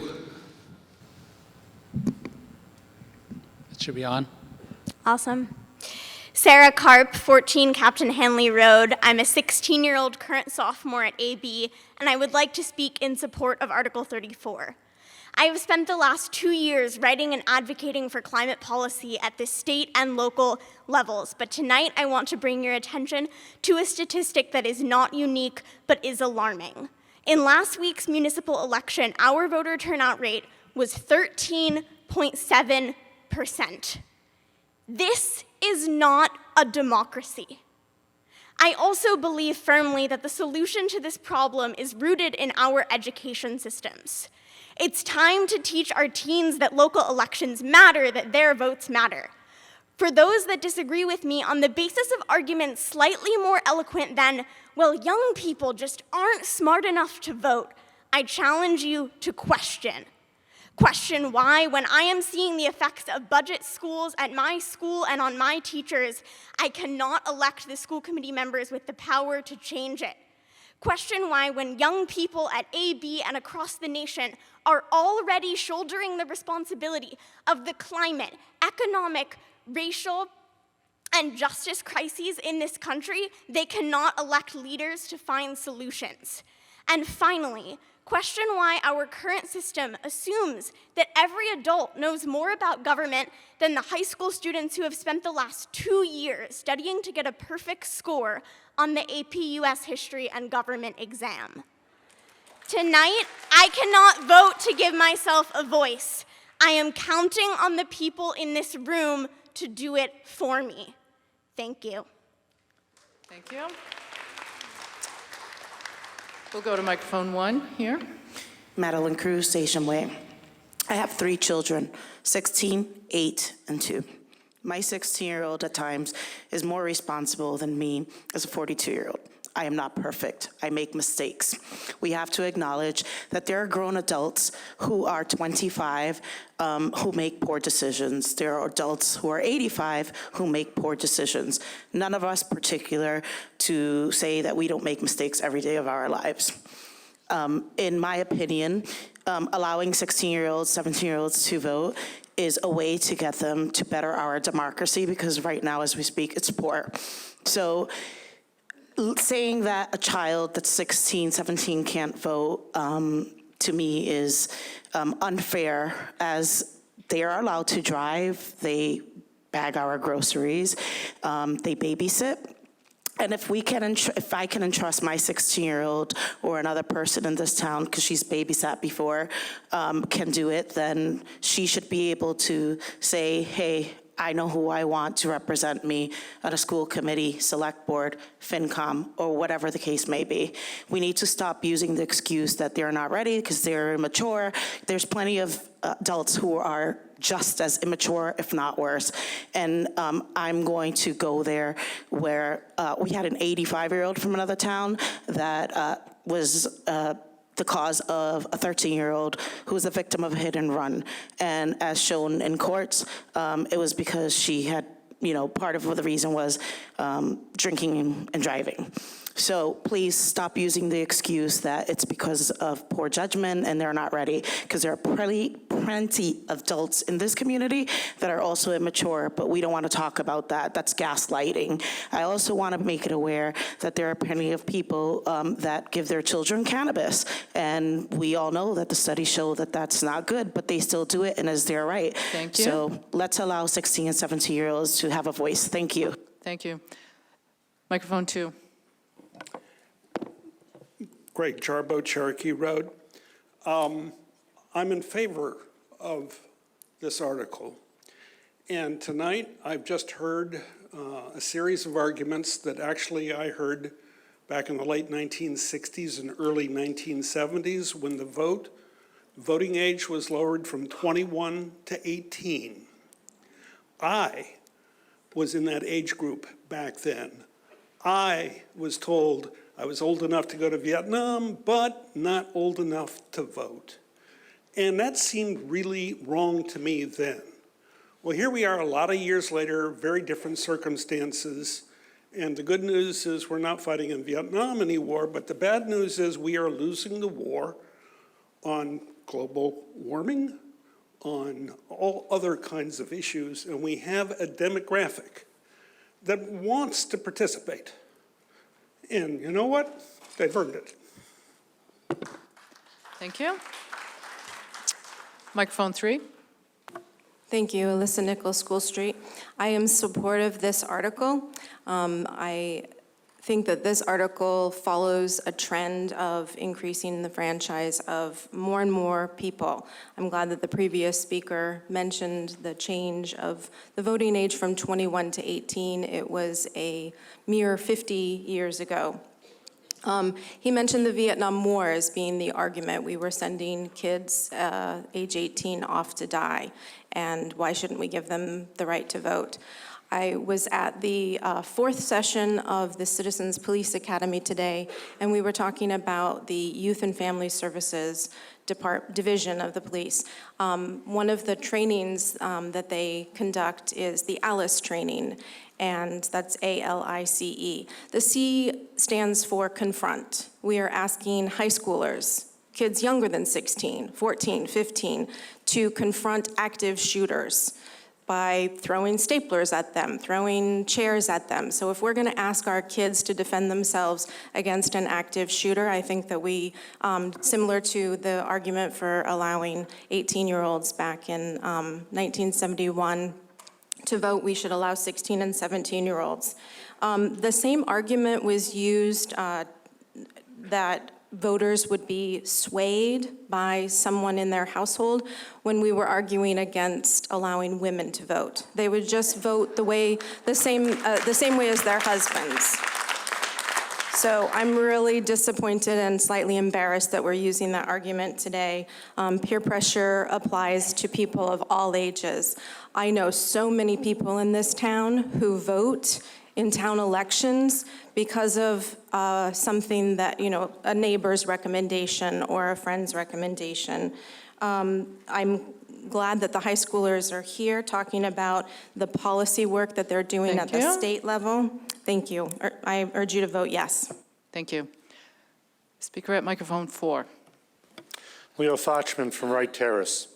I want to start by recognizing that there are many intelligent, well-informed and mature students in the town. Their point of view is valuable. Their views are already being heard in town. They speak at school committee meetings and have presented to the select board. I am against this article on a financial basis. Recently, a select board member mentioned that we're entering a period financially in the town of Acton where things are going to get a little squeezed. We've enjoyed the benefit of a lot of ARPA funds for the past few years, and that's going to continue for the next couple of years. But when that goes away, we're going to be entering the squeeze that we enter every decade or so, where we're only allowed to raise the taxes 2.5% a year. So we're going to be entering a period of hard choices, and eventually we'll be having a conversation about an operating override.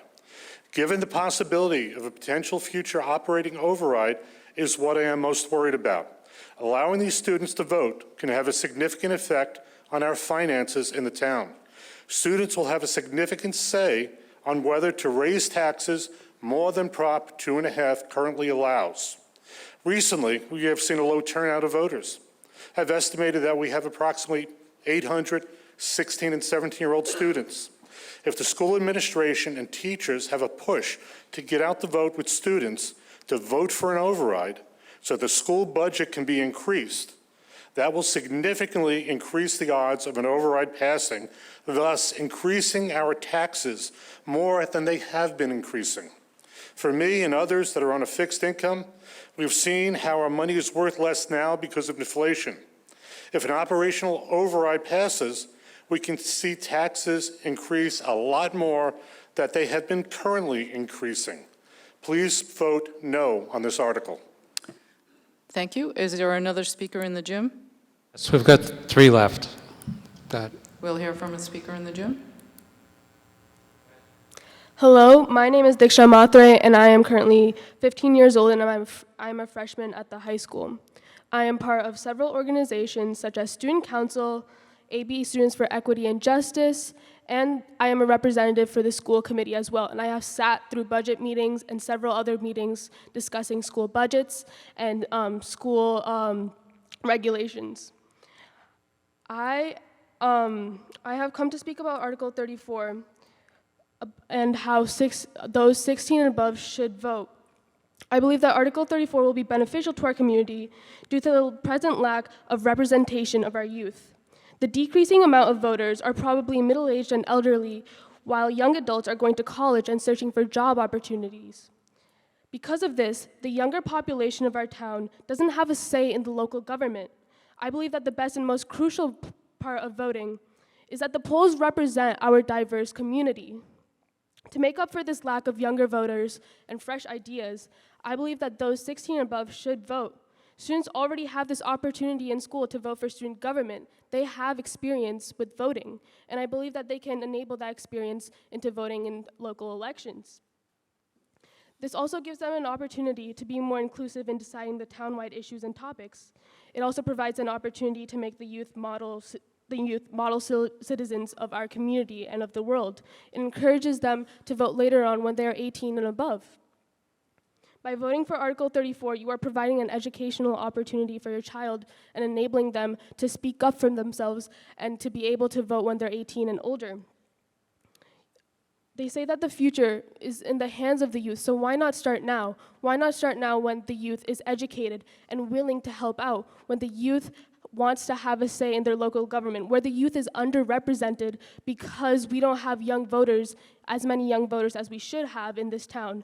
I believe, and I urge you all to vote for Article 34 today, because it will enable our democracy to improve. Thank you.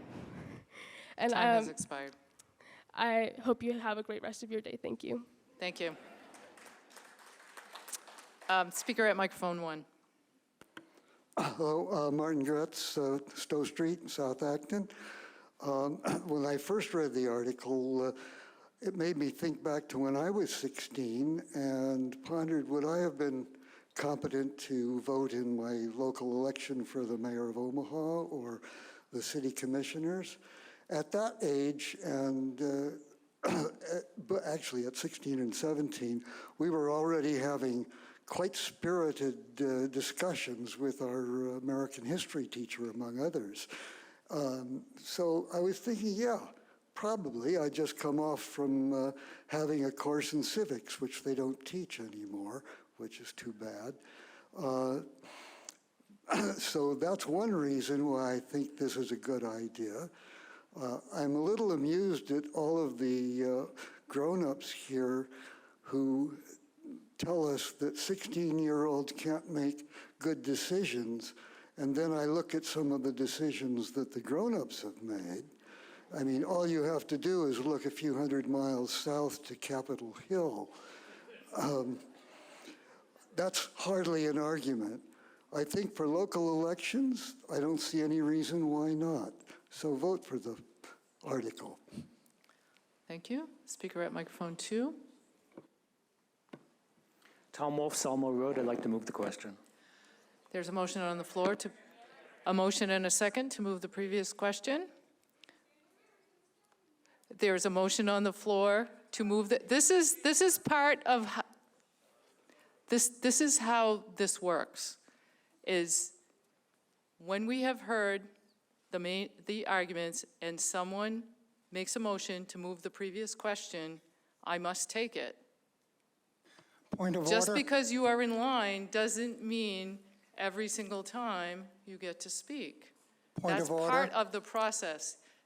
Yes, point of order. So there were 3 15, 16-year-olds who got to speak, but voters are not getting to speak. And therein lies one of the problems with this. So if you want to keep debating, vote no on moving the previous question. There is an out. So it has been moved and seconded to cut off debate, requires a 2/3 to pass. All who are in favor of stopping debate, please say aye. Aye. Any who are opposed, please say nay. Nay. The motion clearly passes by the 2/3 required. Is there any difference in the gym? No, there's substantially in favor of cutting off debate. Thank you. We'll now vote on the article itself. Home rule petition to change minimum voting age to 16 for town elections. Requires a majority to pass. All who are in favor, please say aye. Aye. Any who are opposed, please say nay. Nay. The chair is in doubt. We'll go to the clickers.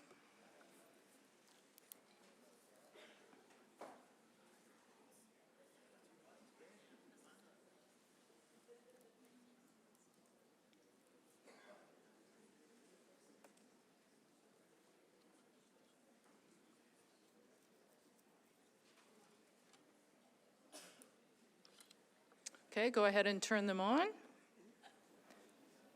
And press the blue button for syncing. Make sure that your screen looks the way it's supposed to look. If you are in favor of this article, please press A for yes. If you wish to abstain, please press C. And if you are voting no, please press E for Edgar.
I forgot to say stop voting.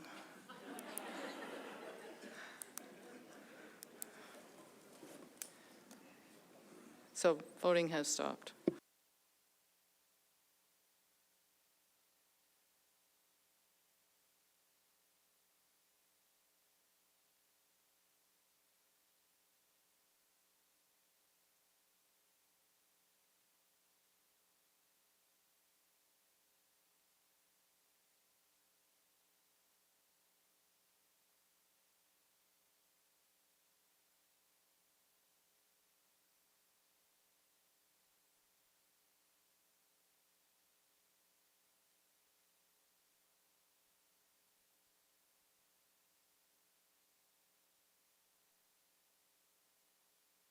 The motion does pass by a vote of 157 to 120. 157 to 120.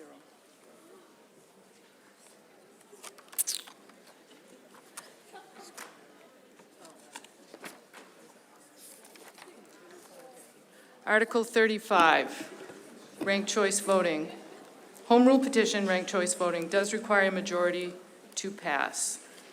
Mr. Snyder-Grant moves that the town authorize the Select Board to petition the General Court for a Home Rule Act in substantially the form set forth in the article. Do I hear a second?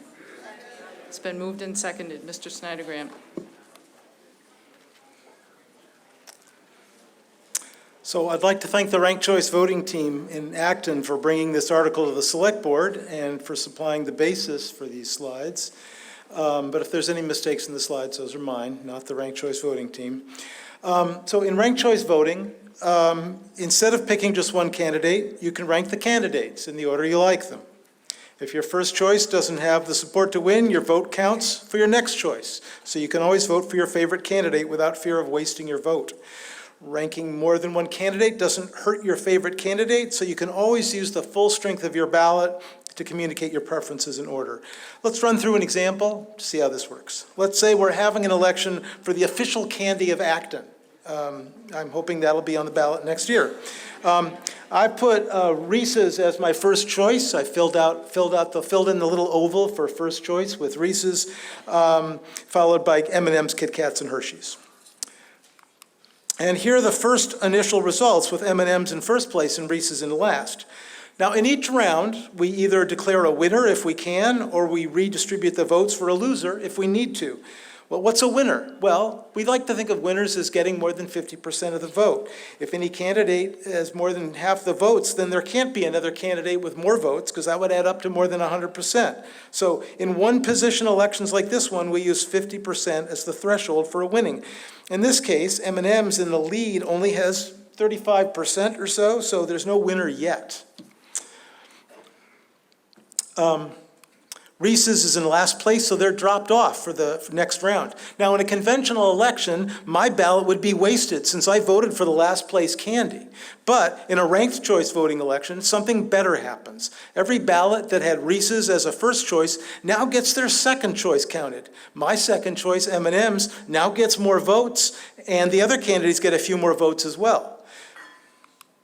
But the leader still has less than 50%, so all the ballots counted for Hershey's have their votes redistributed to their next choice, and now M&M's has more than 50% and is declared the winner and is the official candy of Acton. All of these local elections could be done by ranked choice voting in a ballot that would look similar to this, where you choose your first and second choice and for each candidate. But how would we do RCV elections? Sorry, that's an acronym for ranked choice voting. Probably figured that out. How would we do elections for positions like the school board or the select board where there's sometimes more than one winner? Well, just as having 1 out of 2 votes guarantees being a winner in a 1-position race, having 1 out of 3 votes guarantees a place among the winners in a 2-position race, 1 out of 4 guarantees being a winner in a 3-person race, etc. The same process of either identifying winners or redistributing votes happens in a multiple position race. In addition, if a winner is declared and there's still another slot available, a portion of the ballots that put them over the top are redistributed to the other candidates. Now, this is all done automatically by modern voting processes used in other cities and towns that use ranked choice voting, such as it's been used for years in Australia, New Zealand, Northern Ireland, and Scotland. And the U.S., it's already used statewide in Alaska and Maine, and many cities and towns in all the states listed in the slide. And right here in Massachusetts, it's in use in the cities of Cambridge and East Hampton. In towns which can only change their voting process by permission of the legislature, home rule petitions have been submitted to the legislature by 4 towns and counting. Studies and efforts are underway in more than a dozen other municipalities, as you can see in the slide, including Boston. There would be no such thing as spoiler candidates. Adding candidates similar to existing candidates doesn't dilute the voter's choice. They can rank both candidates high up in their ballot. Because adding candidates doesn't hurt the chances of existing candidates, more candidates will be encouraged to run without the risk of hurting the chances of candidates they're similar to. More candidates also increases the diversity of candidates. Another important benefit is encouraging civil campaigns, because candidates don't want to alienate any voters, even those who wouldn't pick them as a first choice, because being picked as a second or third choice could make the difference in a close election. And finally, RCV increases voter turnout, because voters have a greater chance to express their preferences. You may remember Article 2, 60% of voters out there said yes on ballot question 2 in 2020. So there are thousands across Acton who are in favor of this. Costs and benefits. Our voting machine vendor has an upgrade called Democracy Suite that supports RCV and provides other benefits. Right, skip over that benefit. Time is running low. This will be implemented in the spring of 2025 town election to give us time to prepare, so we have time.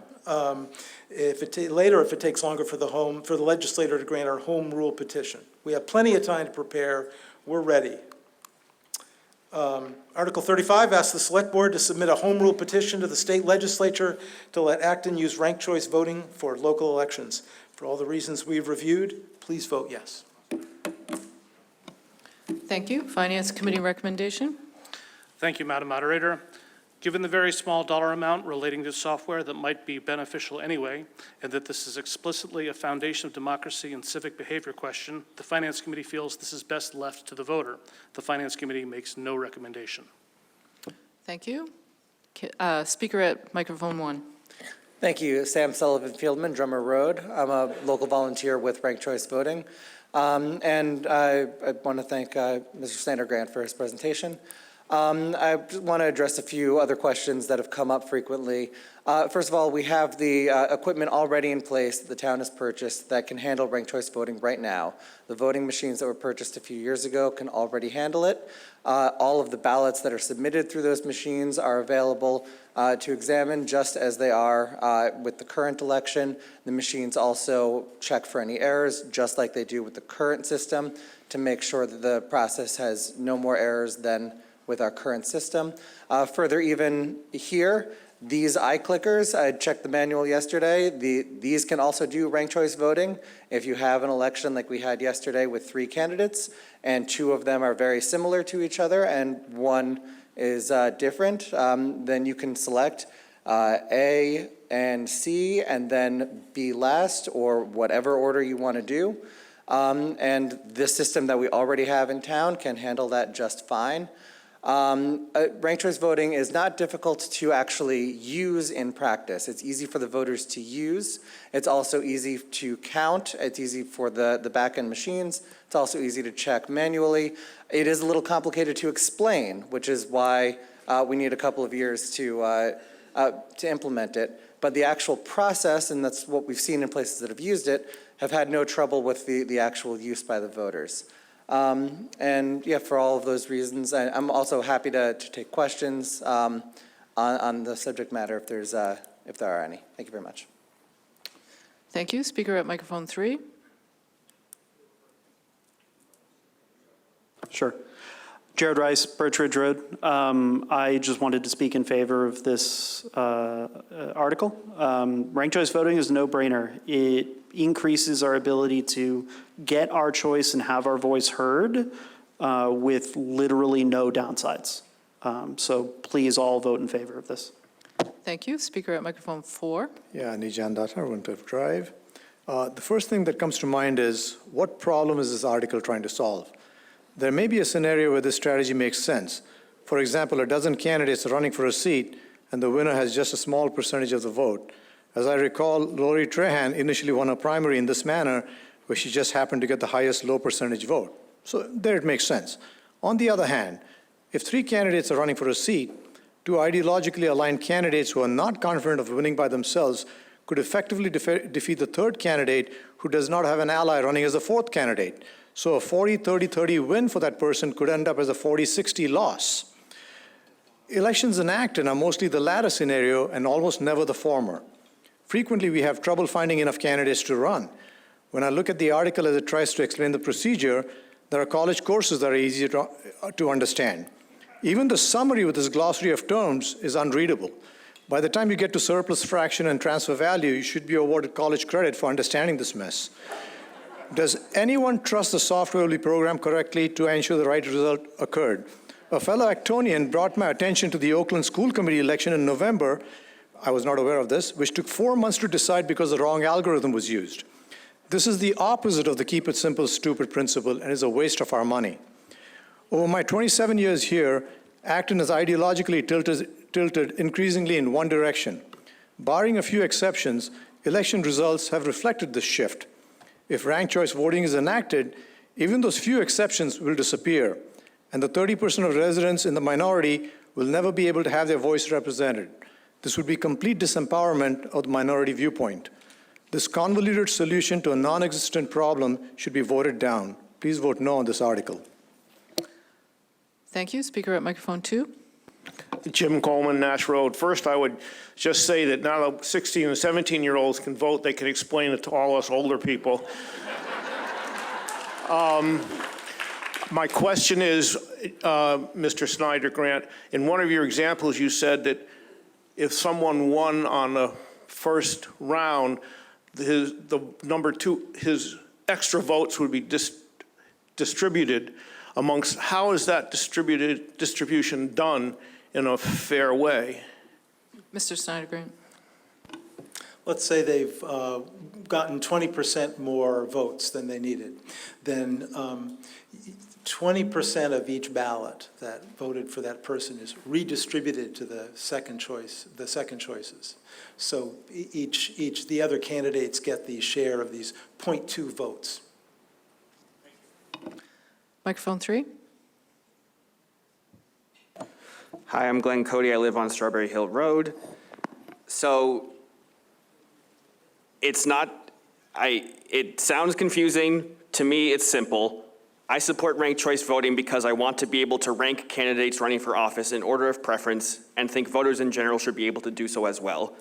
I would also love to not have to worry about spoiler candidates. Ranked choice voting more accurately reflects the will of the voters when we can vote for candidates in order of preference. That's basically my entire thought process. To me, this decision is simple. Please support ranked choice voting and vote yes on this article. Thank you. Thank you. Microphone 4. Dave Lunger, Wampanoag Drive, 40 years resident. I implore your consideration of the following issues. What is the total cost to taxpayers? In addition to the software, which is $12,000 now and $1,200 every year thereafter. Thank you. Consider the probable additional costs for the town clerk's office, training, overtime, staffing. There will undoubtedly need and will be initial and continual training for voters, implicitly requiring more taxpayer funding of trainers and organized public sessions, plus $1,200 upgrades, which you already did to the machines themselves to handle what amounts to every ballot being a suite of spreadsheets. We'll need to accommodate multi-page ballots, perhaps to be the norm, with each ballot expanding to be a matrix of votes. I'd surmise that the added time to fill in ballots will lead to longer check-in lines. The administration complications to multi-page or double-sided ballots are many: undervotes, overvotes, revotes, split votes, spoiled ballots, and one page filled in. The debacle election recently in Fitchburg with a 2-page ballot exposes many of the pitfalls and special cases that will convolute all aspects of RCV elections. Last November's disastrous ranked choice voting in Oakland for a school committee race, ultimately decided by a judge last month, took 4 months to resolve. The New York City mayor race was a fiasco. The results had mixed in 135,000 ranked choice voting test votes. Alternatively, a real runoff election allows all voters to fully consider the new landscape of candidates after each round. On the other hand, RCV is disenfranchising, breaking one person, one vote, as it re-injects only the last place second choice votes, canceling what would be all voters' discourse between rounds. RCV is set to stop so-called bullet voting. Consider that RCV just invites new schemes, like placing your first choice as your second or third ranked choice. Please tell me again what exactly is the pressing problem that RCV solves. Thank you. Are these problems worth replacing them with a complicated ballot and a host of new problems? I don't think so. Thank you. Point of order. We have somebody here from the town of East Hampton who worked on implementing this there. who, if we are willing to hear him speak, might be able to I haven't speak. heard a question yet addressed to such an expert. I'm just wondering if he would be able to testify. If it comes up, we'll deal with it, yes. Okay, thank you. Is there anyone in the gym wishing to speak? Yes, we do. This would Madam. include only registered voters, please. Hi, Anthony Bellissimo, 12 Parker Street. Can you hear me in there? Speak right into the microphone. Right into the microphone, is that better? Yeah. Okay. Full disclosure / conflict of interest, I am a software engineer. I just wanted to say I strongly support ranked choice voting. I have full confidence in the competence of the voters of Acton to handle the complex task of arranging a list of candidates into their preferred order. And personally, I wanted to use the system as recently as our last school board election. So I am fully in support of this, and I would encourage you to vote in favor of it as well. Thank you. Thank you. Speaker at microphone 1. Thank you. David Martin, I live on High Street, speaking for myself. I just wanted to say that using ranked choice voting in Maine works just fine. The voters don't have any problems in Maine, and most people like it a lot. And all the people that I talk to in Maine prefer ranked choice voting now. Thank you. Microphone 2. Excuse me. Thank you, Madam Moderator. Janet Adachi, Simon Hapgood Lane. I'm actually not opposed to ranked choice voting. I'm in the peculiar position of having tried to learn about it in the past 2 to 3 years, mostly looking at a lot of cute little videos online, similar to what Mr. Snyder-Graham presented, which simplify the process and make it really a lot cleaner than what the language is that I'm seeing in this warrant article. I did look at the warrant article, and so I have a few comments, and then I have a couple of questions. The concept is fine with me. I like the idea, but the warrant article language is so opaque and hard to understand that it's hard for me. I was trained as a lawyer, so I'm used to reading really tedious stuff and, you know, one page long paragraphs and understanding the gist of it at the end after a few seconds. But, you know, this was so painful to read that I honestly wasn't sure that what was represented in all those cute videos is actually what's happening here. And I thought that it would have been helpful if the proponents had had some really widely publicized meetings to explain to the voters how this is going to work, go line by line, paragraph, explain how this translates into normal English that normal people can understand. Because I don't know where this came from. It was modeled on Concord's bylaw, but I don't know if that originated in Concord. I'm guessing not. And my concern is that there's a template that's floating around with this, what I think is really lousy writing that is designed to be sort of obfuscating. And the concept is wonderful, but I'm not sure that it's represented in this. The other thing about the version that is in our warrant article is that, excuse me, the glossary is in the summary. It's not in the body of this proposed law, which is a real problem. So you read through this, and then you think, what are all these terms, as somebody previously mentioned? And you have to look in the summary, which is not where a glossary belongs. Thank you. Okay, thank you. Microphone 3. Hey, Franny Osmond, Half Moon Hill.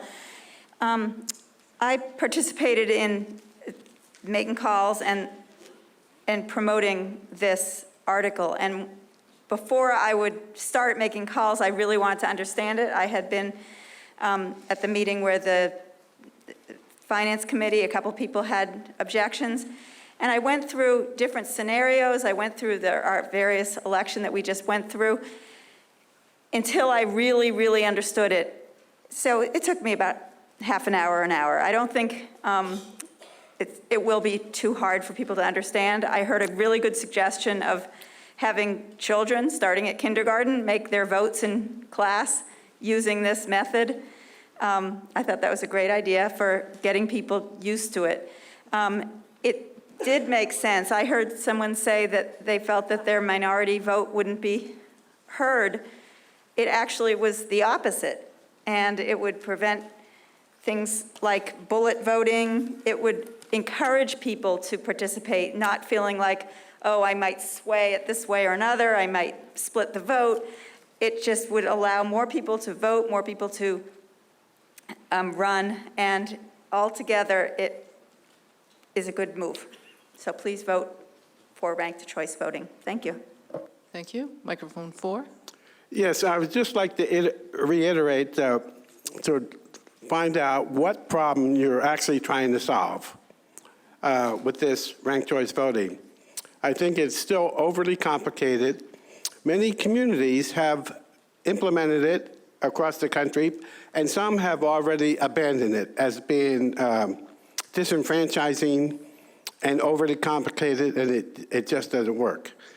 Here tonight, right now, there are about 200 people in this auditorium out of a town of 24,000, and it's just not right that a group of 200 will be speaking for the entire town for the future on something as critical as ranked choice voting is. That again, I said, it's not solving a problem, period. Thank you. Thank you. Microphone 2. Oh, that's me. Yeah, Martin Gretz in South Acton. This is one of those ideas that strikes me that is terrific when the conditions are right and terrible when they aren't. And as the way I see it, the right conditions are a fairly large electorate and a ballot that routinely has many candidates for a position and many candidates for several positions. Then ranked choice, as they used to do it, as they still do it in Cambridge, makes a lot of sense because it does give you a chance to get your preferred candidate at least close to the top. Now, you looked at the voting numbers that were put up in the previous amendment, and they averaged about 2,500 a year in town.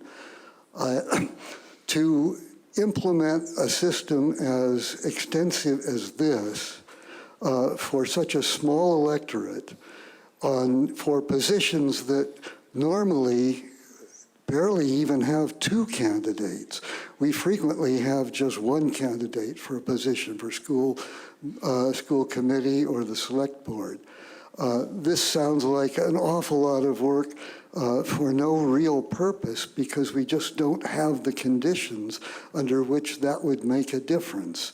And I'm just wondering if we did have it, would my friend Dean be a Kit Kat or an M&M? Thank you. Microphone 3. Could you hit the mic there? Just hit the button. Oh, there you go. Laura Krieger, 62 Washington Drive. Ranked choice voting would eliminate the need for bullet voting, which I have done often in local elections. For example, I knew our last school committee election would be close, and I had one candidate I really wanted to vote in, so I voted only for that one and did not vote for my second or third choices, who I thought would also be great, because I feared they would take votes from my first choice. So with bullet voting, with ranked choice voting, you would not have to do that kind of thing. The same thing could be avoided when we vote for a candidate I think can beat a candidate that we don't want to be elected. Instead, you can just vote for who you prefer. So, thanks. Thank you. Microphone 4. I would like to ask a question of the person here in the audience who is not a town resident but has experienced this in Northampton, because the question has come up, what problem does this solve in a town like this? And I would be really interested in hearing from someone in a town like Northampton what problem it solved there. I would ask for permission from the voters to hear from this person. Very well. You may come forward. Why don't you can just come to microphone 1. Introduce yourself, and if you could answer the question. Dan Gilbert. I'm a resident of East Hampton, Mass. Close though. Northampton did vote to go forward with this. They haven't implemented it yet. So I was the chairperson of East Hampton Voters for Ranked Choice Voting. That was our ballot committee. I was the chairperson of the Ranked Choice Voting Ad Hoc Committee. That was the implementation committee to make it happen in East Hampton once we adopted it. I'm also an election warden in East Hampton. So when we looked back, I'll address the specific question. When we looked back, we saw that there were 2 out of the previous 11 elections in which the ranked choice process would have affected the outcome. And that was probably one of our main reasons for going forward with it. That also, we had I'm not speaking a little bit more for myself, but we had a city council that was dominated by one political party. And a lot of the advocates for ranked choice voting felt that it would actually be healthy for the town to encourage minority voices to participate. If there are any other direct questions about the implementation process. I get to. Oh, no, I'm just saying I'm available, that's all. Oh, okay, thank you. Microphone 1, go ahead. Okay, Miles Fidelman.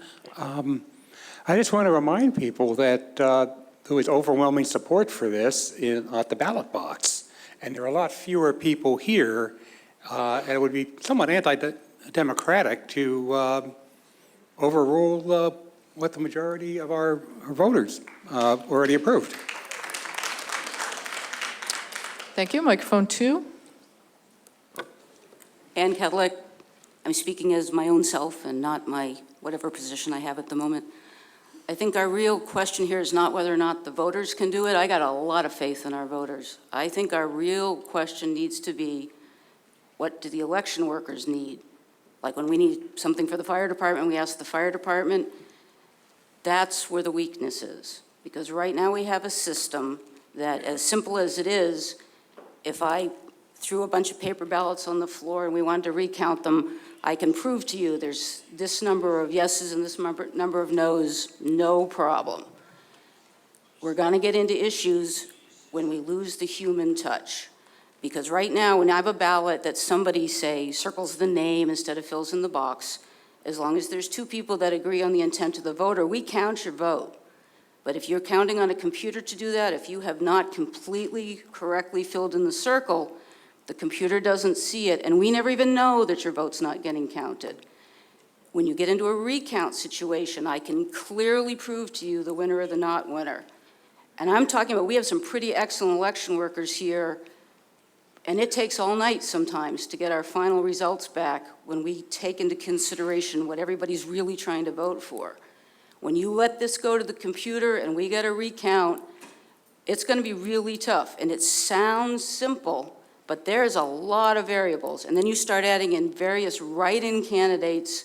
You've got a lot of big questions that you can't answer. So yeah, it sounds simple.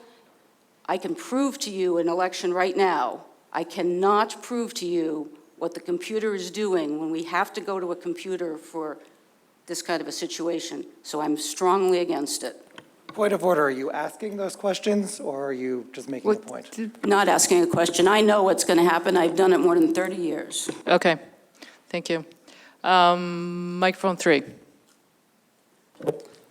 Dan Birchall, Wampus Avenue. I lived in another state before, and we had a election for a prosecuting attorney that had to go to runoff, which meant it took months to be decided, and it was extremely close in the first race. So as I understand it, the ranked choice voting is also called instant runoff, so those kinds of things get settled a lot faster. So I would support it. Thank you. Microphone 4. I'd call a question. There's a motion and second to cut off debate. All who are in favor, please say aye. Aye. Any opposed, please say nay. What is the count in the gym? Favor. Thank you. We'll now vote on the motion. Home rule petition on ranked choice voting takes a majority to pass.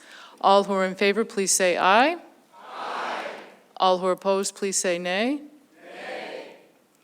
I declare that the motion does pass in this room. What is the count in the other room? I added about even 5 and 5. I would still say that it passes in this room.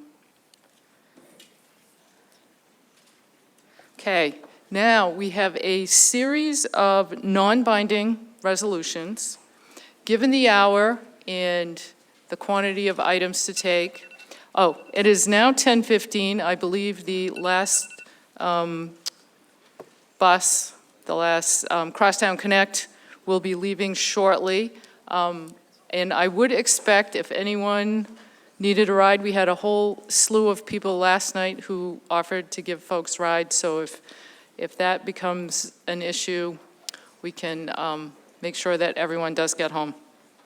Okay. Like I said, we are moving into a series of non-binding resolutions. I, at this point, will ask for 1 minute of your comments so that we can hear from more people and move things along. So our first one is Article 36, non-binding resolution, Economic Development Committee. Oh, okay, yeah. Ms. Arsenault moves that the town adopt the non-binding resolution as set forth in the article. Do I hear a second? It's been moved and seconded. Ms. Yusoff, to the article. Good evening. My name is Catherine Yusoff, and I'm here to present warrant Article 36, a select board article that was proposed by the Economic Development Committee. The EDC is an 8-member appointed committee that includes representatives from the business community, liaisons from the finance and planning committees, and Acton citizens who are passionate about supporting businesses in town. We work very closely with Acton's Director of Economic Development, Julie Pierce. The EDC is asking you to vote yes on Article 36 to express a desire for more intentional planning for future economic development. In addition to our excellent schools, engaged citizens, recreational resources, and dedicated leadership and staff, Acton has many entrepreneurs, small businesses, and larger companies that contribute to our community.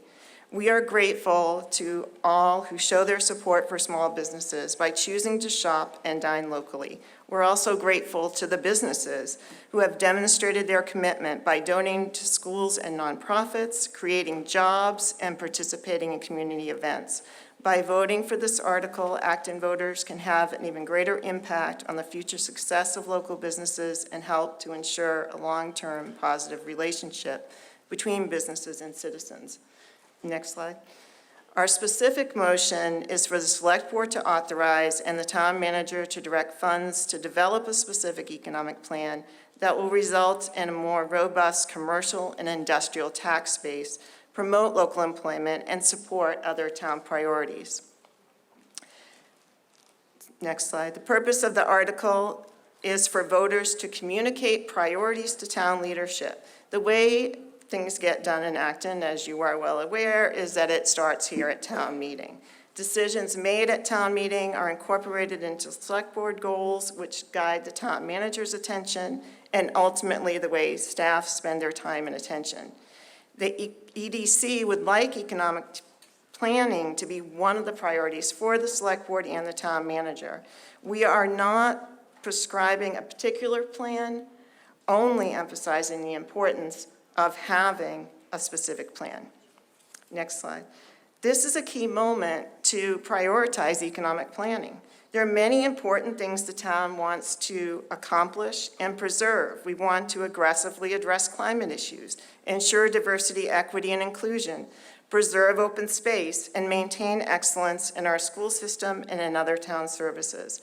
In addition to seeking outside funding, which we've done, an increase in the commercial tax base will help ease the additional burden on residential taxpayers. The proportion that businesses contribute to our tax base has been decreasing. There are many open storefronts now and other opportunities for new businesses on developable land. Due to market forces, there will be more development in the next several years. Now is a good time to make a plan for what we want that development to be and help to make it happen. The new Economic Development Director has done a great job securing over $2.6 million in grant funding and creating several programs to support local businesses. This is the time to build on that momentum. Next slide. Please vote yes on Article 36 so that our next master plan features economic development as a priority. We look forward to a robust planning process that provides a framework for guiding future decisions, that engages many citizens, and that will result in additional sources of revenue. Thank you. Thank you. Finance Committee recommendation? Yes, as the warrant says, support is important for a vibrant, engaged community and consistent with the issue to maintain the rural nature of the town.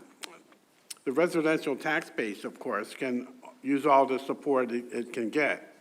The Finance Committee agrees that it is important that the town be proactive with economic development to ensure that the growth is consistent with a plan and not allowed to be haphazard. There should be funding added to the budget to develop a strategy for growth in our community, growth in our commercial and industrial tax base. We put our faith in EDC to promote the appropriate tools and strategies to accomplish this goal. The Finance Committee recommends this article.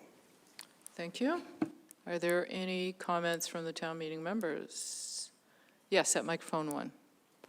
Patty Sutherland, Old Beaverbrook. My comments are based upon 25, actually 35 years now, of both commercial and residential real estate experience. And my feeling is that to come back to Acton, I grew up here, to come back to Acton and to find out that we don't have a specific economic plan is somewhat shocking. I think that without such a plan, we as a town are vulnerable.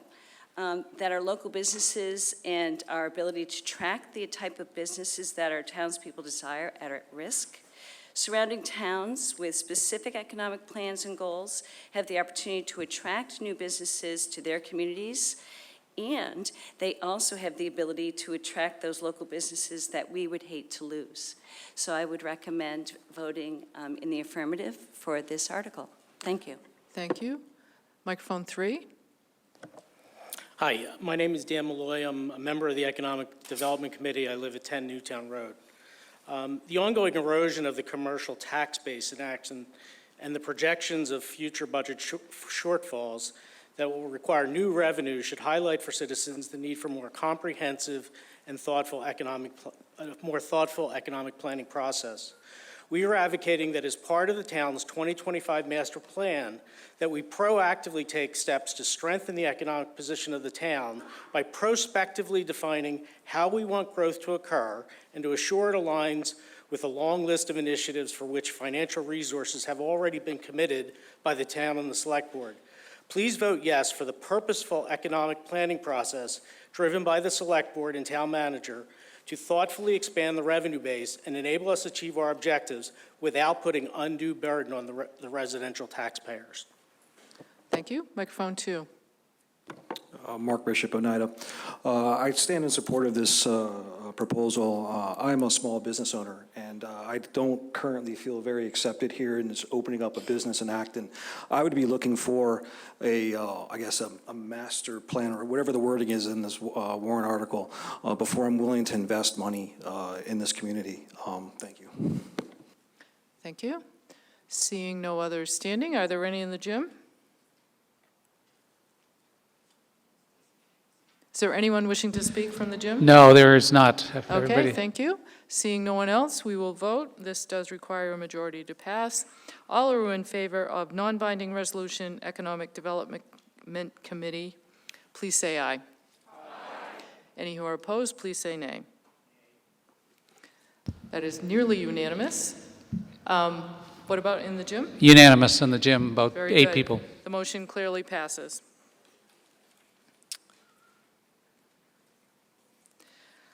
The remainder of the articles are citizen petitions. I would just like to make clear to everyone that they are listed in the warrant in the order in which they were filed.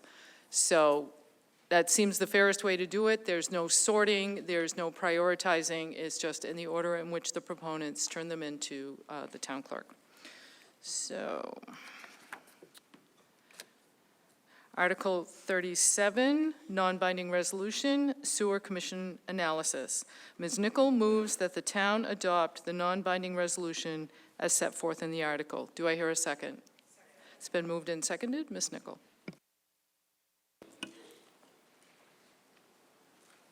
Good evening.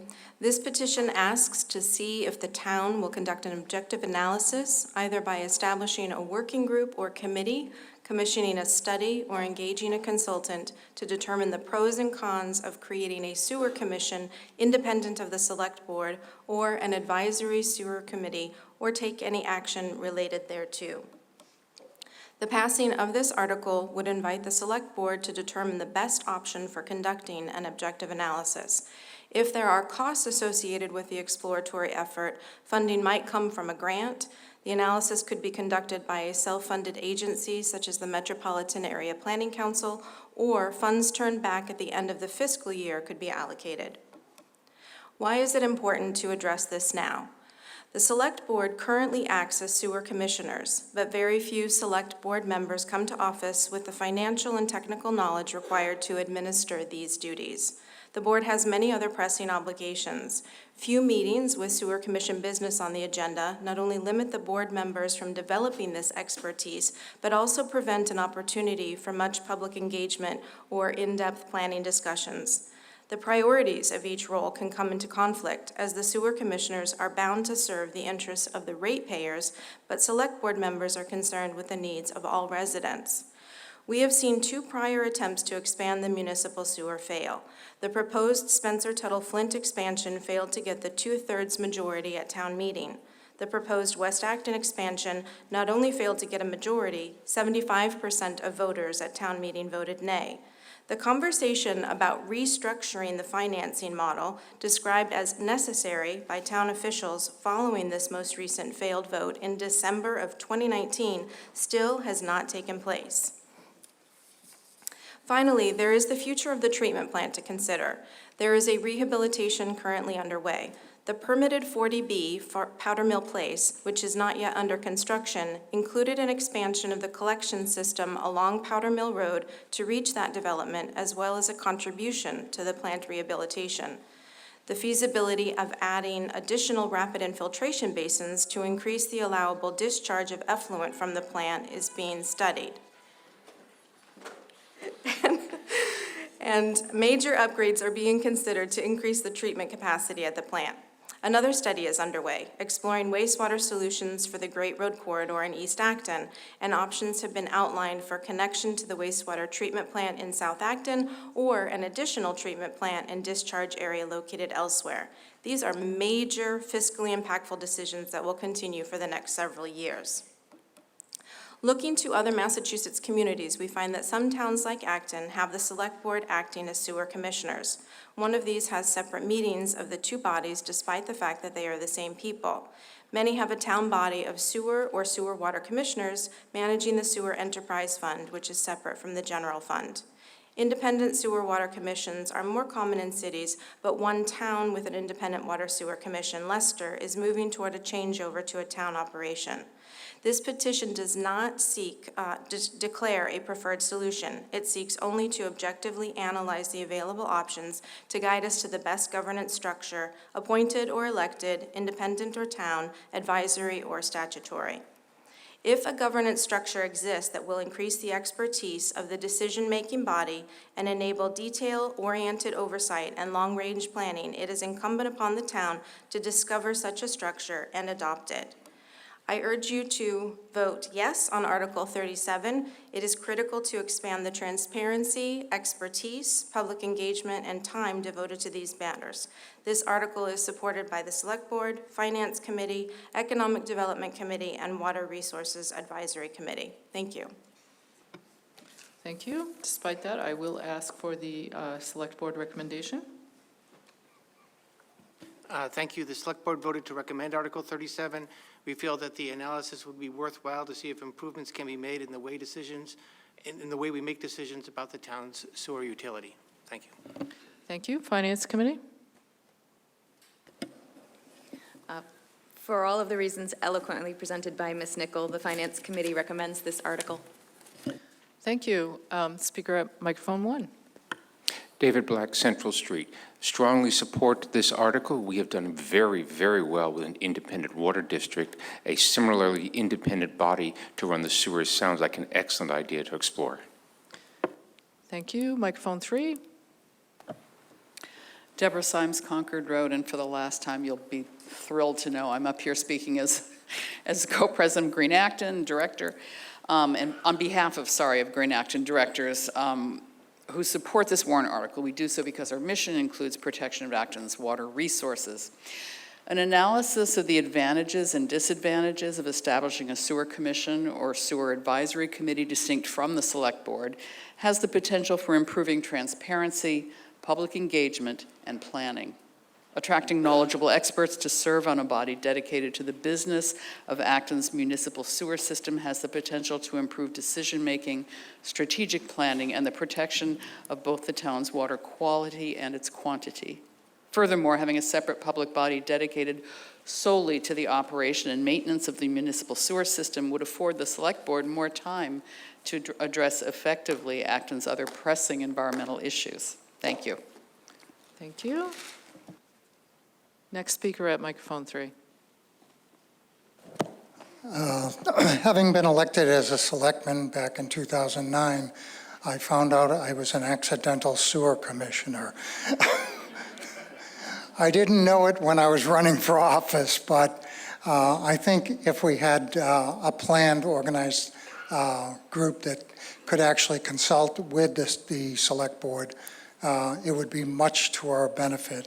Unfortunately, most communities have water and sewer combined, but because we have the Acton Water District as a separate entity, it doesn't really lend itself to that, but they could also be advisory to them as well. Thank you. Do we have any speakers in the gym? No, we do not. Thank you. Microphone 1. Patty Sutherland, Old Beaverbrook. My very early experience as a chemical engineer, I was a chemical waste treatment plant operator, and I can tell you it does take very specific level of experience and focus on fiscal responsibility. So in the town of Acton, I do believe that I vote in the affirmative for this. In the village of Nagog Woods, there is a separate body that oversees the sewer treatment plant, and I think that greatly benefits that particular community. So I would urge people to vote yes. Thank you. Seeing no other standing, we'll vote. This does require a majority to pass. All who are in favor of sewer commission analysis, please say aye. Aye. Any who are opposed, please say nay. Excellent. What is the count in the gym? Unanimous. It passes unanimously in here as well. Thank you.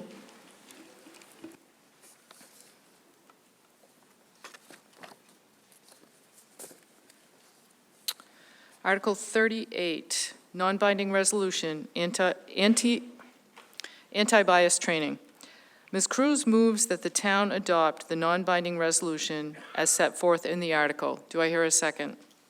It's been moved and seconded. Ms. Cruz, to your article. Good evening.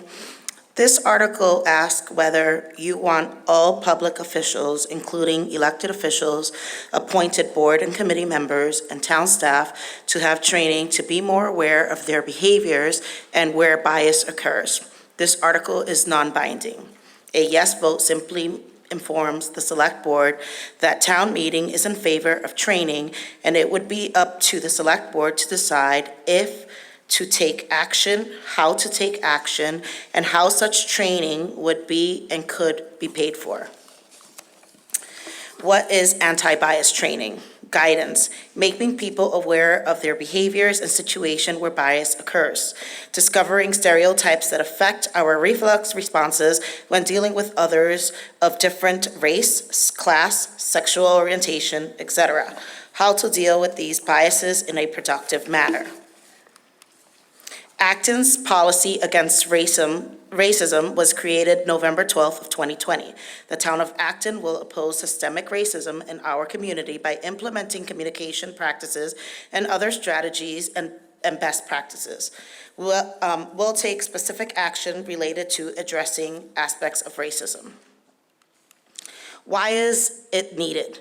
A 2016 study by the University of Massachusetts, 8 regional focus groups, Boston, Greenfield, Holyoke, Orleans, Pittsfield, Newton, Taunton, and Shrewsbury, attended by 51 current and former elected and appointed municipal officials, included mayors, selectmen, town managers, police chiefs, and school superintendents.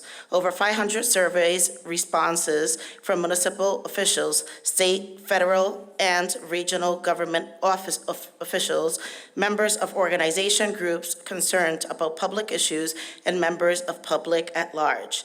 Interviews of municipal officials and other stakeholders.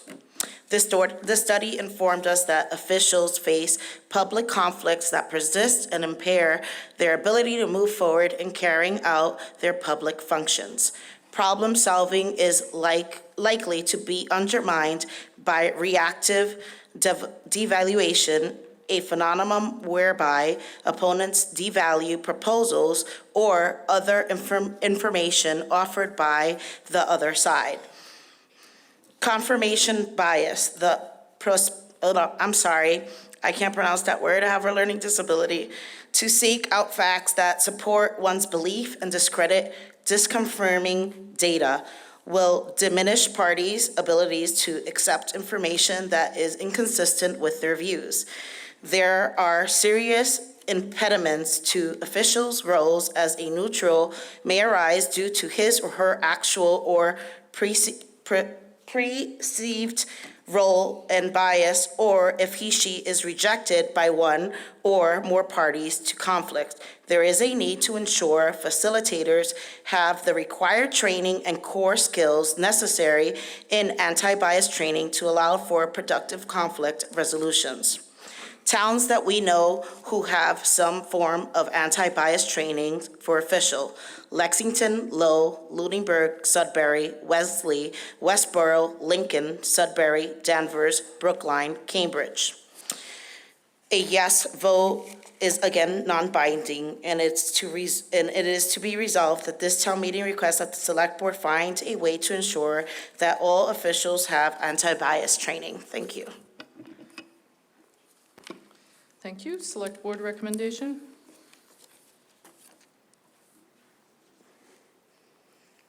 The board recommends this article. Finance committee? The Finance Committee recommends this article. Town meeting members, microphone 3.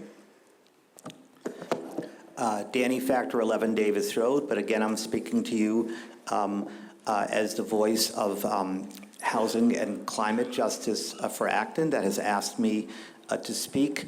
Our organization of apartment dwellers wanted to take a position on this because we have a particularly large community of immigrants and also people of color that is different from the rest of the community.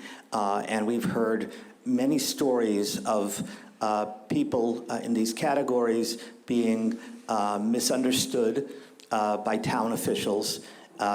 These trainings have existed in other towns, as was mentioned by the proponent of this article, and there was also an effort by a group in our region called Fostering Racial Justice to try to educate police departments and do anti-bias training as well, and this would be consistent with that. Thank you. Thank you. Are there any other speakers? Are there any in the gym? No, they're not in the gym. Okay, seeing no other speakers, we'll vote. This does require a majority to pass. All who are in favor of the non-binding resolution anti-bias training, please say aye. Aye. Any who are opposed, please say nay. Motion clearly carries in here. How about in the gym? Same. The motion clearly carries. Thank you. Article 39, non-binding resolution, Code of Conduct. Ms. Cruz moves that the town adopt the non-binding resolution as set forth in the article. Is there a second? It's been moved and seconded. Ms. Cruz, to your article. Thank you. Code of conduct has its core values. Which include responsibility, coaching, innovation, ethics, growth, teamwork, trust, and quality.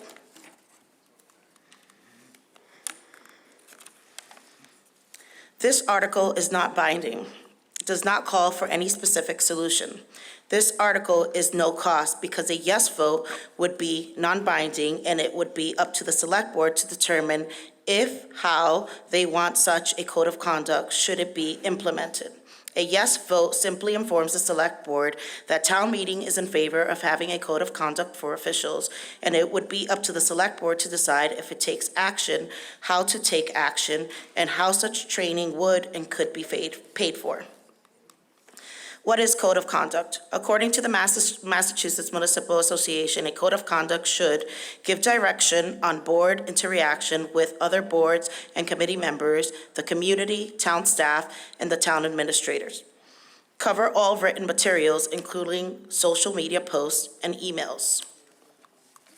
The state already has a code of conduct. Why is it needed at the Acton level?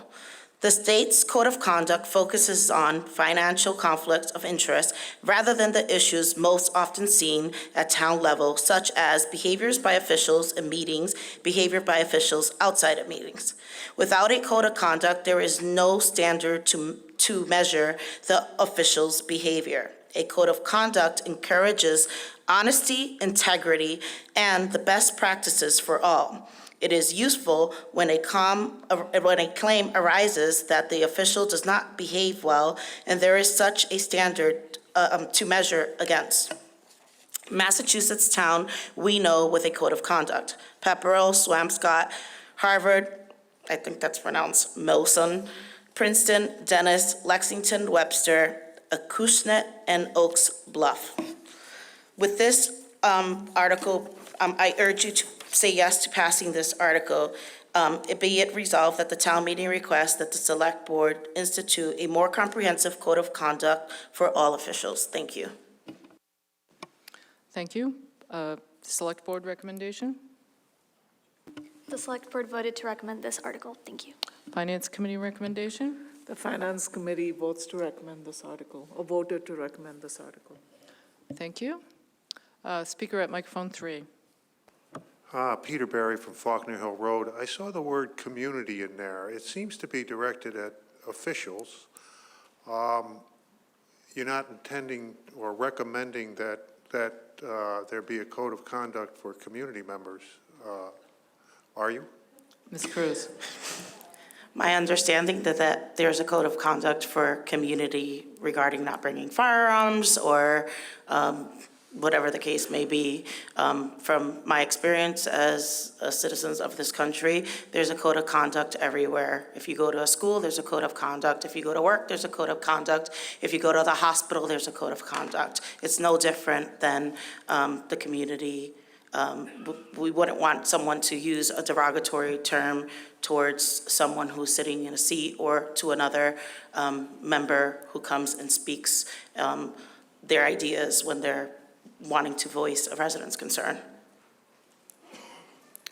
Okay, I think there is a recent SJC opinion that found it against the Massachusetts Constitution to have a similar type of code of conduct regarding language or speech made by citizens who appear before a board. So I would be very careful about anything that intends to try to restrict the type of speech that citizens that come before town boards are able to make. Thank you. Microphone 1. Lauren Rosenzweig Morton, Marshall Path. My question was related. First of all, I'm all for respect. I'm all for codes of conduct. I think they help everybody kind of know the rules, and people can be, questioned if they're violating and, any kind of agreed upon code of conduct. But to Peter's question, may I ask town council? What does that new law, how does that affect us creating a code of conduct. I know there used to be one when Steve Ledoux was town manager. I don't know if that's still in effect or if we need to revise. Thank you. So the decision that Mr. Berry was referring to is called the Barron decision that just came out within the last few months. It depends whether this code of conduct, as Mr. Berry points out, is directed at officials or is directed at the public speaking with the government officials. There certainly can be a code of conduct that the town imposes on board and committee members. There can also be a code of conduct imposed for those coming into public buildings. But again, in either of those situations, when the code of conduct includes limiting or restricting speech, the town needs to be incredibly careful about the bounds of that speech regulation and restriction. Thank you. Microphone 3. Yes, John Gianetto, 23 Davis Road. I would think that all town officials should, have the highest, if not the most elite standards, whether it be the, DPW worker that's digging the trenches to keep the sewers and water, working versus the, the police department that keeps our streets safe every 24/7, or the, the fire department that goes through extraordinary measures to save lives and keep us safe. I myself am an emergency service volunteer with the town of Littleton under the Community Emergency Response Team program, as well as the emergency service volunteer for the town of Boxborough. And I myself are held to the highest, if not the most elite standards that the town has to offer. But thank you. Thank you. Next at microphone 3. Leela Ramachandran, Arborwood Road. I just wanted to say that the town does have a code of conduct for visitors. It's definitely posted outside of the room that the select board typically meets in, and I think it's posted throughout town hall. And so I don't think it's wild for officials to be held to a similar standard. There have been a few instances where officials have not exhibited the best of behavior, and so I think that it makes sense. And it's not binding, so we can think about exactly what it says later. Thank you. Next at microphone 3. Danny Factor, 11 Davis Road. The reason that our apartment dweller group took a position on this Housing Climate for Justice in Acton is we were actually able to knock on the door of every apartment in Acton and collected data from that. And one of the most common things that we heard was that respect is a two-way street. And what people are asking for is to feel that they're on a level playing field, and if things are expected of them, they want to have expectations of their public officials that they treat the public with respect. And we don't think that's too much to ask. Thank you. Go ahead at microphone 3. Yes. So I have a question for the presenter. I gathered signatures for this, and it was my understanding it was just officials. And I know the presentations aren't binding, but we have to be careful that was the petition, intent of the petition to hold officials at a higher standard or to try and restrict the community? Ms. Cruz. It's for officials, boards and committee, and those slides, you helped me do them. I didn't put the word community in there, you did. Sorry, man, I just meant like community matters. But I meant community matters. I didn't mean to community members. So whatever, it's restricting them. So I'm glad that you agree. And so now you have the petitioner and the presenter both agreeing this is about officials, right? And so I would like just to give an example of, because companies are doing this, it's cheaper to have a code of conduct, to have something to measure against. I stood here and I walked up during the amendment and I asked the person in the front of the line if they were speaking to the amendment, and the person who is an official here said, "Get out of my face." And I wasn't, I was like 3 feet away. And so I wanted just to give you an example of the types of things that are happening that I feel like this is a good thing to do. Thank you so much. I hope you vote yes. Thank you. Seeing no others standing, we will vote. This does require a majority to pass. Non-binding resolution, code of conduct. All who are in favor, please say aye. Aye. Any who are opposed, please say nay. That clearly carries. What is the count in the gym? We're down to 3 in favor, Well, it still carries. and one abstention. Okay. Moving right along to Article number 40. Non-binding resolution, reduce transfer station sticker prices. Ms. Cruz moves that the town adopt the non-binding resolution as set forth in the article. Do I hear a second? It's been moved and seconded. Ms. Cruz, to your article. This article is non-binding. It does not call for any specific solution. This article is no cost because a yes vote would be non-binding, and it would be up to the select board to determine how they want to reduce the price of the transfer station sticker for low-income residents. A yes vote simply informs the select board that town meeting is in favor of having a reduced transfer station sticker fee for low-income residents. For officials, it would be up to the select board to decide if to take action. Why is there a need to reduce the price of the transfer station sticker?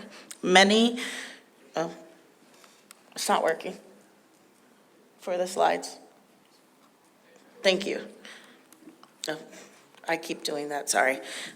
Why is there a need to reduce the price of transfer station sticker? Many low-income people do live in apartment complexes and have to pay separately for trash removal. Many apartment complexes have a limit on the amount of trash, and renters with larger families do not have a place to bring their extra trash. Many apartment complexes do not have recycling. While the recycling sticker is less than the full sticker, it still is a cost for low-income residents. Further, when they are coming to bring their recycling, they would like to bring their extra trash at the same time. It would help all low-income residents, not just seniors, because seniors already have one. A yes vote simply means that it be resolved that this town meeting requests the select board to find a way to reduce transfer station prices for low-income residents. And I can tell you that being a person who is low income, and we're a family of 5, we only have 1 barrel for trash and 1 barrel for recycling. And sometimes we have to pile our trash. So if an animal comes and they open up our bags of trash, I'm held responsible to clean up that mess. And that makes it hard. I have a 2-year-old who's become lately an escape artist.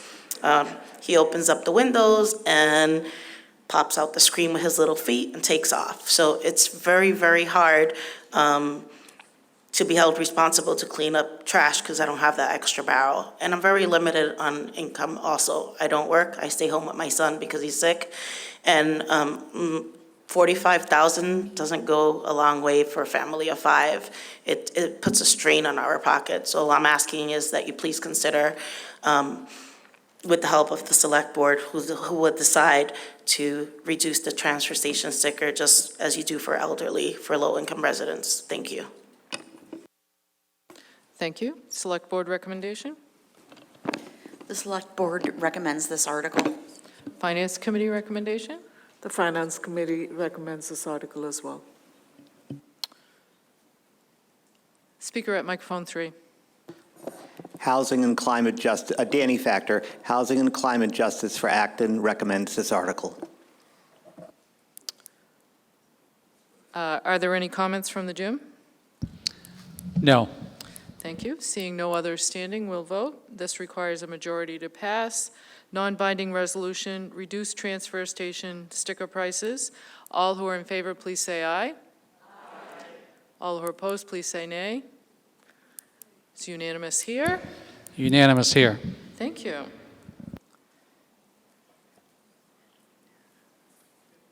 All right. Article 41. Non-binding resolution, composting facilities at apartment buildings. Ms. Cruz moves that the town adopt the non-binding resolution as set forth in the article. Do I hear a second? It's been moved and seconded. Ms. Cruz, to your article. This is a non-binding resolution, composting facilities at apartment buildings. To reduce the amount of food waste, this town meeting requests that the select board to bring to a future town meeting a change in the bylaws and/or to institute town policy which would require multifamily housing owners to ensure on-site access to composting facilities for renters to use. This article is non-binding, does not call for any specific solution. This article is no cost because a yes vote would be non-binding, and it would be up to the select board to determine how they want. Oh, this is the wrong slide. Sorry about that. I'm moving on to the next slide. What is composting? Composting is the process by which organic materials are allowed to decompose with microorganisms and oxygen breaking down the materials into nutrient-rich soils additives. Why is composting good? In a landfill, organic waste gets buried under mounds of toxic trash, so it can't break down like it would in a compost pile. Instead, it rots and emits methane. The town of Hamilton found compostable portions of waste is 25% by weight. Wet garbage takes the most energy to burn and adds significantly to carbon emissions. Massachusetts has only 6 landfills, and almost all are due to reach capacity by 2030. How much of town are we talking about? It's like a third, and it gets the number from T. I don't know what HPP is, but maybe you could answer that later. Why is it so hard for apartment dwellers to compost? Most apartment complexes do not provide composting and ban residents from doing so on-site on their own. Apartment dwellers would have to drive or otherwise bring their food waste to transfer stations, discouraging the practices. I can also tell you that as a family of 5, our trash gets very heavy. Kids drop food all the time. You can't let them eat them. And this, I feel, will justify helping our climate justice. So I'm asking you to please support me by voting yes for this article. Thank you. Thank you. Select Board recommendation? The Select Board recommends this article. Finance Committee recommendation? Members of the Finance Committee, to various degrees of success, have attempted to compost at home. And we have learned that composting is not as simple as putting out a dedicated barrel. The Finance Committee believes that it would put an undue burden on multifamily housing owners, or landlords, to guarantee composting service.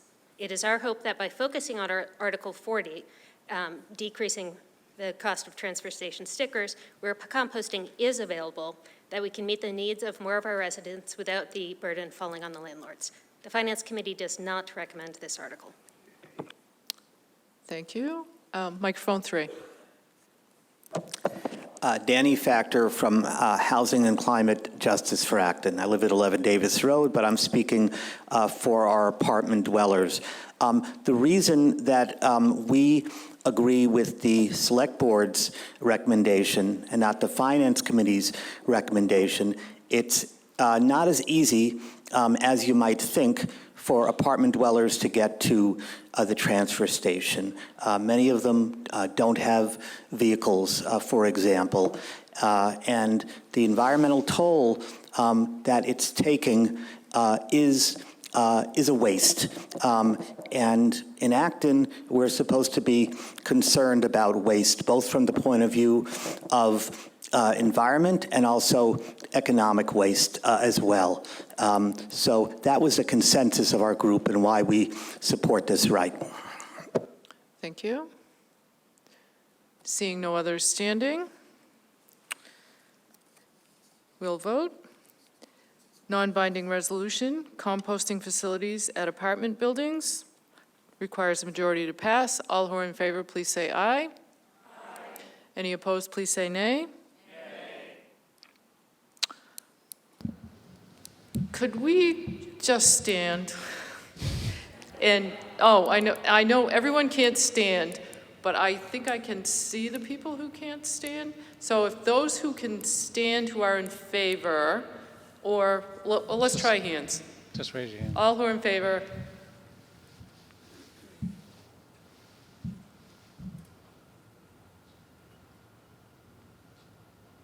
Okay.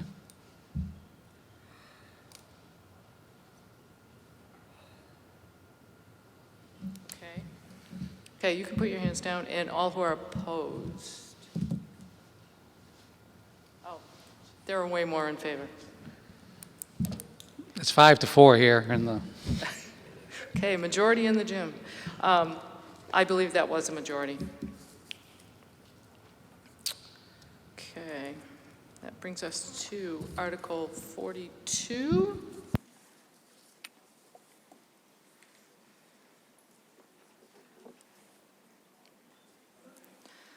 Non-binding resolution, slow increase of new single-family homes. Ms. Friedrichs moves that the town adopt the non-binding resolution as set forth in the article. Is there a second? It's been moved and seconded. Mr. Kelleher will make the presentation. To the presentation.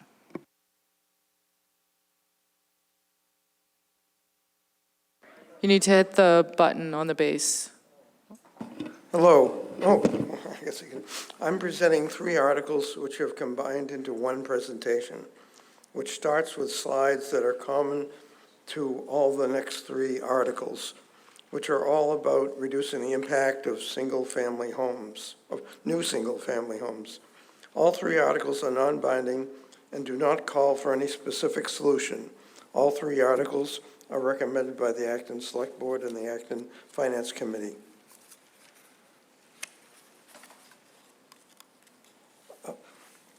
The first of the 3 articles, this is Article 42.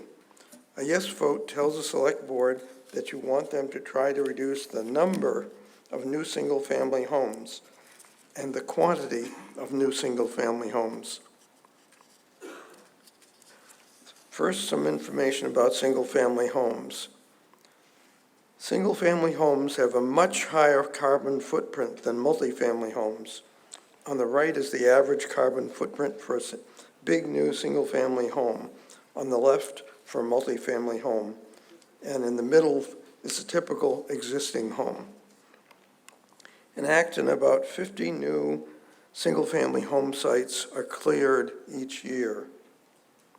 The large yellow line is when the Avalon rental development was permitted. So just look at the blue. Acton is creating a much higher percentage of single-family homes than neighboring towns.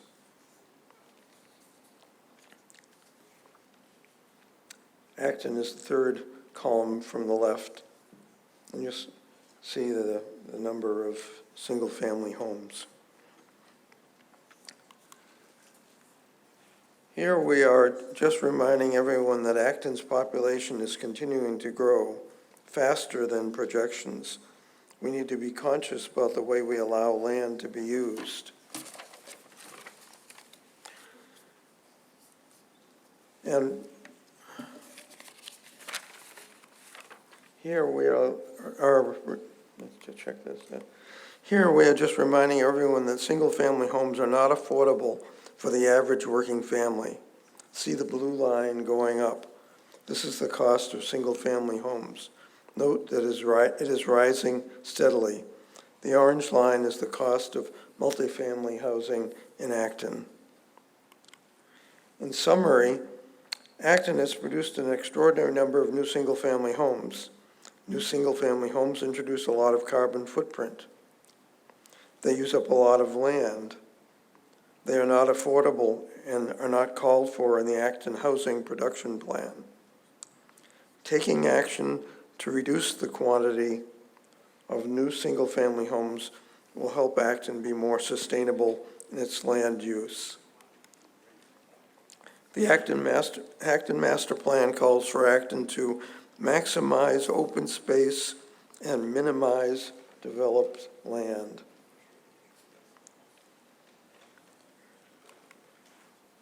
The Acton Climate Emergency Declaration calls for Acton to protect trees, forests, and other open spaces because of their ability to draw carbon out of the atmosphere and to store it. For all the reasons stated, please vote yes on Article 42 to request the Select Board to find a way and/or ways to slow the increase in the number of new single-family homes. As a reminder, the Select Board and the Finance Committee both recommend this article. Thank you. Though I will ask them to state their recommendation. With the Select Board recommendation.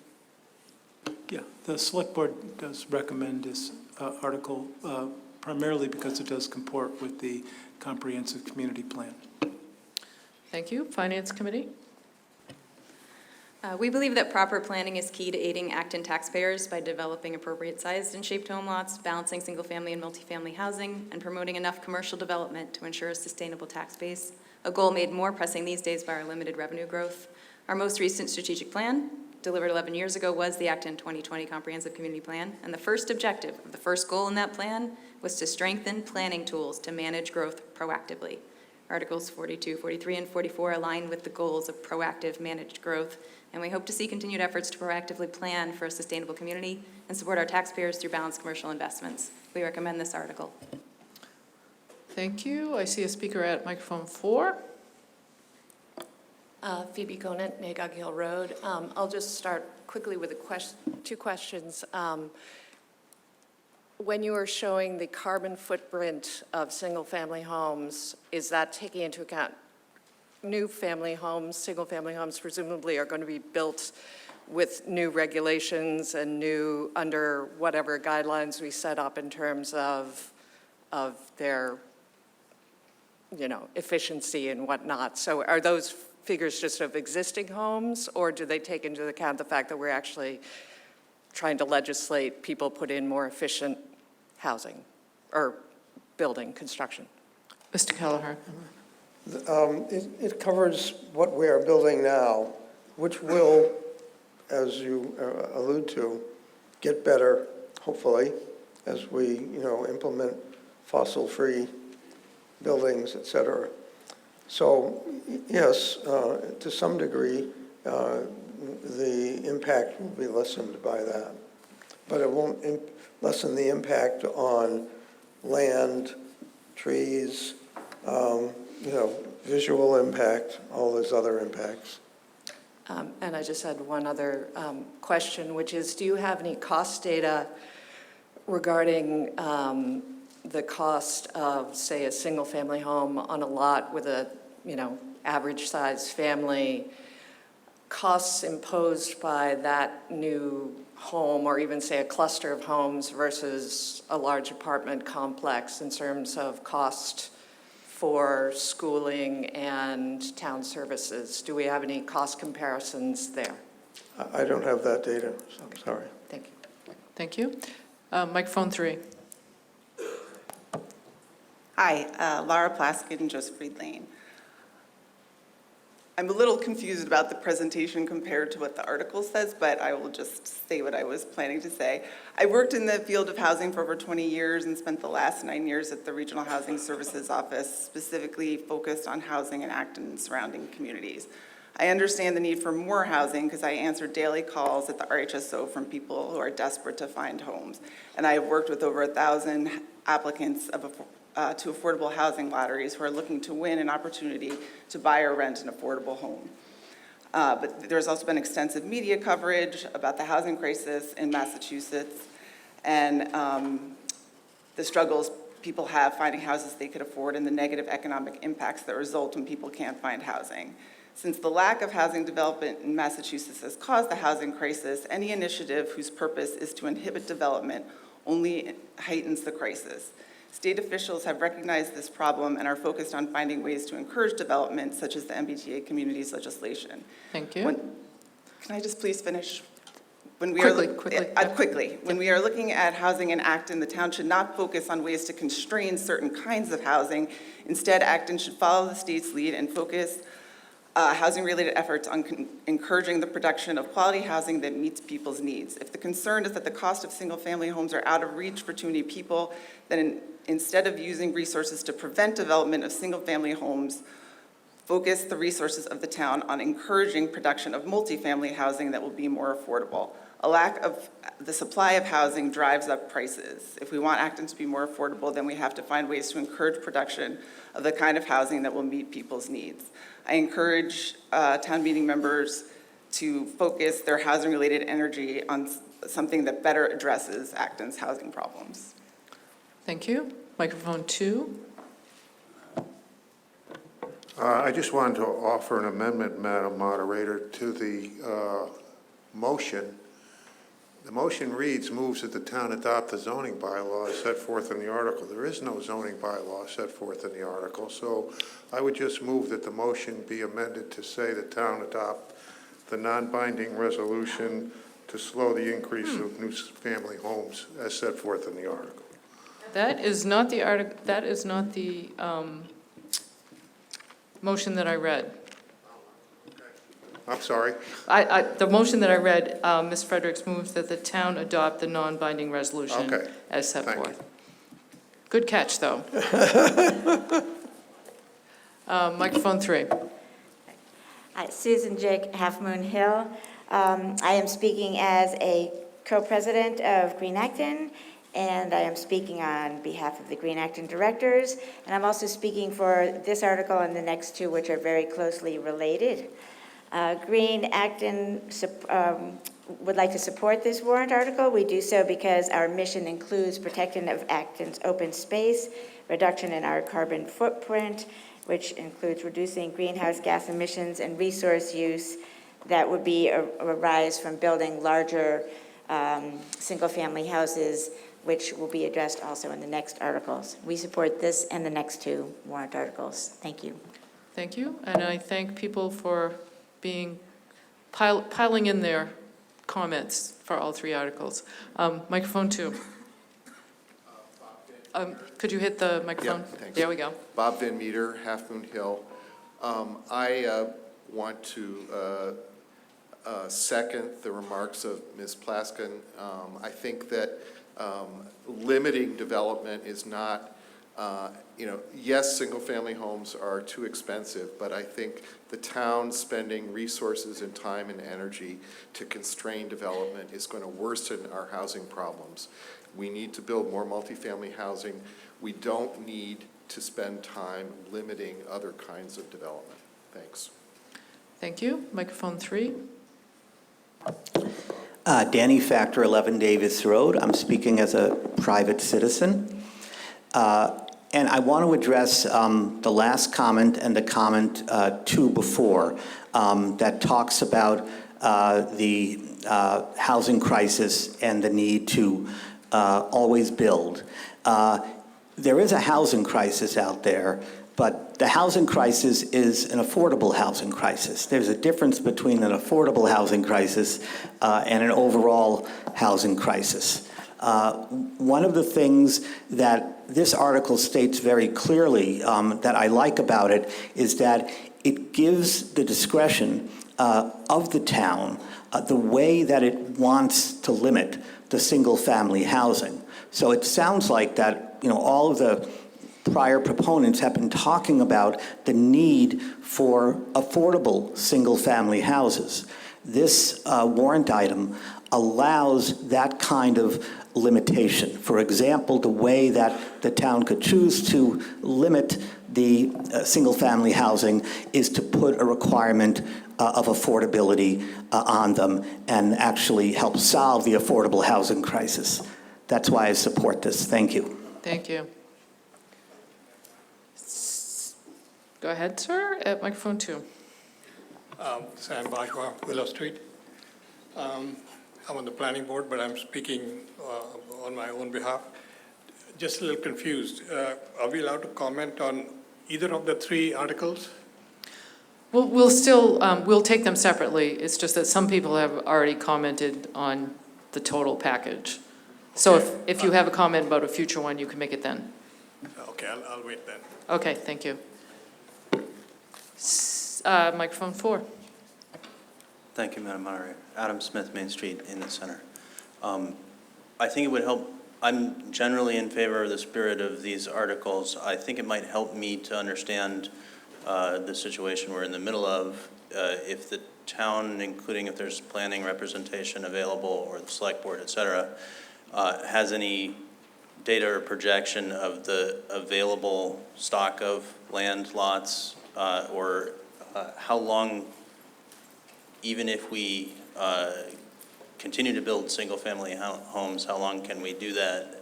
Is it, I mean, there's a lot of ways it's not sustainable and maybe not optimal, but is it a self-limiting problem in the degree of space we have available, et cetera?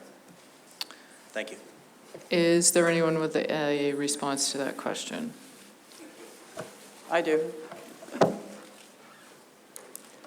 Mr. Snyder-Grant. Primary source of remaining development in Acton for single-family homes is on oversized lots. So owners that have, own 2, 3, 4, or 5 acres who are choosing to subdivide their land to add houses. You're right, there's not a lot of land waiting to be, there's not a lot of undeveloped, half-acre lots sitting in the middle of existing residential neighborhoods. Thank you. Microphone 3. For the reasons that Jim stated, that's what's left is large lots, and that's what's going to be built on, and that's going to be million-dollar houses. Currently in the state is building more than 3 times the number of the natural birth rate. I don't think that you can ever keep up with a hot market like Boston. When you say that there's a need for housing, there's people on the waiting list, they're not million-dollar house buyers. So yes, we need to invest in buying up these existing beautiful little houses and preserving them, rehabbing and preserving them, and that's another article for another day. But we're talking about what to do with the land that's left in town. Do we want it to recharge to the aquifers? Do we want to preserve the land? You can do both. You can have land preserved and provide enough affordable housing. And I urge you to vote yes on this. Thank you. Thank you. Microphone 2. Mike Mazurs, 2 Freedom Farm Road, resident of almost 40 years. If you reduce first, Acton has an excellent quality of life, and the demand for housing is very strong because of the school systems and everything else. If you reduce the quantity of houses, or even the size of houses, without reducing the demand for housing, you're just going to have the opposite effect of what you intended. The houses are going to become more expensive because they will be more scarce. And it's just, both these articles will have the opposite effect of what you have intended. Without reducing the demand for housing and reducing our quality of life, you have fewer houses. You'll have still a strong demand for housing. You just increase the price of the house because it'll be more people looking for fewer houses that are available. So thank you. Go ahead. Jim Coleman, Nash Road. As I read these articles, and I've been trying to think about whether this is an elitist set of articles or not. I kind of think it is. If these non-binding resolutions were combined with a resolution which said, please find ways to build more housing and more multifamily housing, then it might be a balance. But this just seems to me a way that the people who are here in their single-family houses get to not have more single-family houses. And that just seems to me the wrong way. We do have a housing crisis both for affordable and non-affordable housing, and we should be doing things to encourage all housing that fits with our master plan and not limit any particular kind of housing. Thank you. Thank you. Madam Moderator, we have a speaker in the gym. Oh, okay. Let's hear from them. So, hold on. Okay, go ahead. Oh, hi, I moved the previous question. It was seconded in this room. If it was not in that room, there's a motion to cut off debate. All who are in favor, please say aye. Aye. Any opposed, please say nay. Thank you. Motion, debate is cut off. The vote is on the non-binding resolution, slow increase of new single-family homes, requires a majority to pass. All who are in favor, please say aye. Aye. Any who are opposed, please say nay. Nay. The motion fails in here. What is the count in the gym? It was 4 in favor and 2 against. That still would fail. That wouldn't tip the balance. So that motion does fail. 42. Okay, Article 43, non-binding resolution, reduce size of new single-family homes. Ms. Friedrichs moves that the town adopt the non-binding resolution as set forth in the article. Do I hear a second? It's been moved and seconded. Mr. Kelleher. This is the second of our three warrant, whoops, I jumped ahead too fast. This is the second of our three warrant articles. Article 43 is about reducing the size of new single-family homes. The last article was about reducing the quantity of new single-family homes. A yes vote on this article, which requests the Select Board to find a way and/or ways to reduce the size of new family homes. Here is an example of what zoning currently allows in terms of building new single-family homes. All of these houses are allowed under zoning, but the ones on the right are increasingly all that is built in Acton in terms of single-family homes. Here is an example of what a 5,000 square foot house looks like compared to a 1,500 square foot house. We show you this because new single-family houses are now closer to 5,000 square feet than the older houses, which were closer to 1,500. The older houses were 30% of the size of the new single-family homes being built today. The blue line here is the average size of a new single-family home in the United States over time. Notice that the size is increasing. The brown line is the average size of a family in the United States. Notice that the size of a family is decreasing. Despite the decreasing size of families, the size of new family homes continues to increase. In summary, Acton has produced an extraordinary number of new single-family homes. New single-family homes introduce a lot of carbon footprint. They use up a lot of land. They are not affordable and are not called for in the Acton Housing Production Plan. Taking action to reduce the size of new single-family homes will help Acton be more sustainable in its land use. For all the reasons stated, please vote yes on Article 43 to request the Select Board to find a way to reduce the size of new family homes.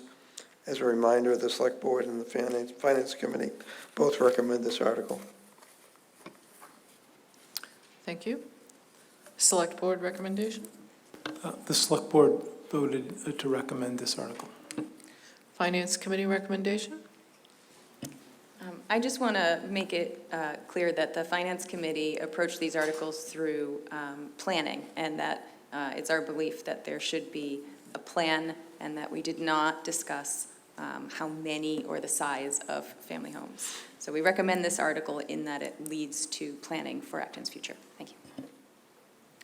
Thank you. Speaker at microphone 3.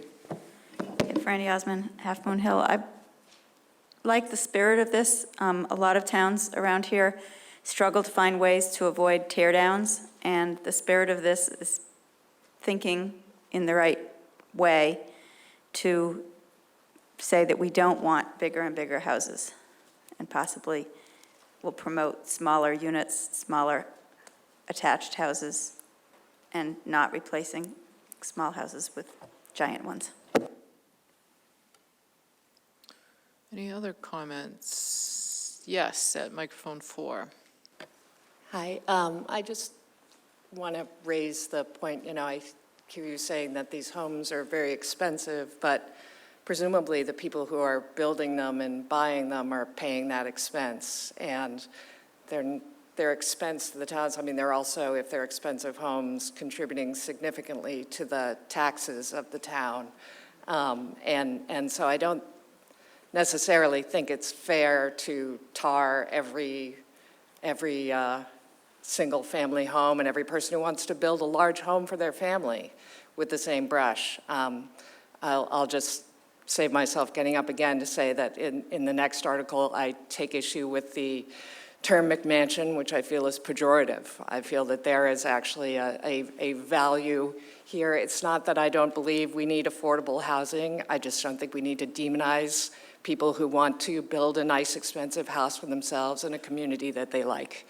And for that reason, I will vote against all of these articles and encourage planning and incentivizing and doing all the right things. But I'm against the tone of these articles. Thank you. Thank you. Microphone 2. The size of the houses Komal Bajwa, Willow Street. The size of houses had come up a few years ago, and I very emphatically had voted against it.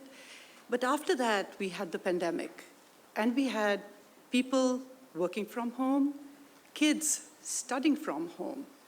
My son he still lives in New York City, and we got him home. He stayed home for a year and a half, worked from home. He did not want to wake up, get out of bed, and start working in his bedroom.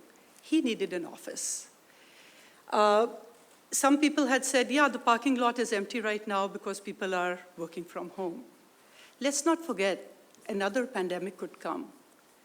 Anything can happen. Just to say that the houses need to be small, I would vote against that. Because, you earn to live comfortably. You want your kids to be comfortable. Why do people move to Acton? Because of the schools. And if you have kids in school, they need a nice, proper place to study also. Academically, they have to do well. So I would vote against this. Thank you. Seeing no other standing, we'll vote. Article 43, non-binding resolution, reduce size of new single-family homes, requires a majority to pass. All who are in favor, please say aye. Aye. Any opposed, please say nay. Nay. The nays have it in this room. It's 6-2 negative. The nays still have it. So the article does fail.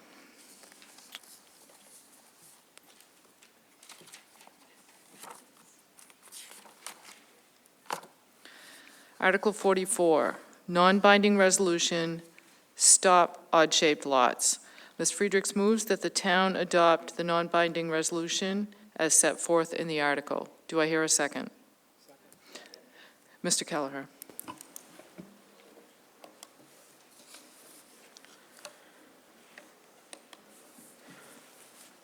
Article 44 is the last of the three articles. A yes vote on this article will request the Select Board to find a way and or ways to stop developers from being able to use extremely odd-shaped lots, and I will explain what those are. There is increasing concern about severely distorted configurations of properties. What does this mean? What are odd-shaped lots? and why are they a problem? You can see two examples on this slide of, the red lines indicating the lots, and you'll see that they certainly aren't what you would normally think of as a single-family house lot. And here's a more visible or clearer example. Note the lots are in green, yellow, and orange. Note the lots in yellow and orange. In the yellow lot, there are two larger pieces of land connected by a tiny strip of land. In the orange lot, the same thing. Two larger pieces of land connected with a tiny, narrow strip across the top.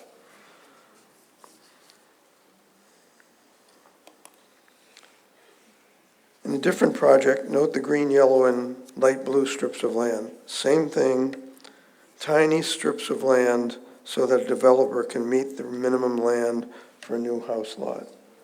These are actual projects that have been built in Acton in the past year or two.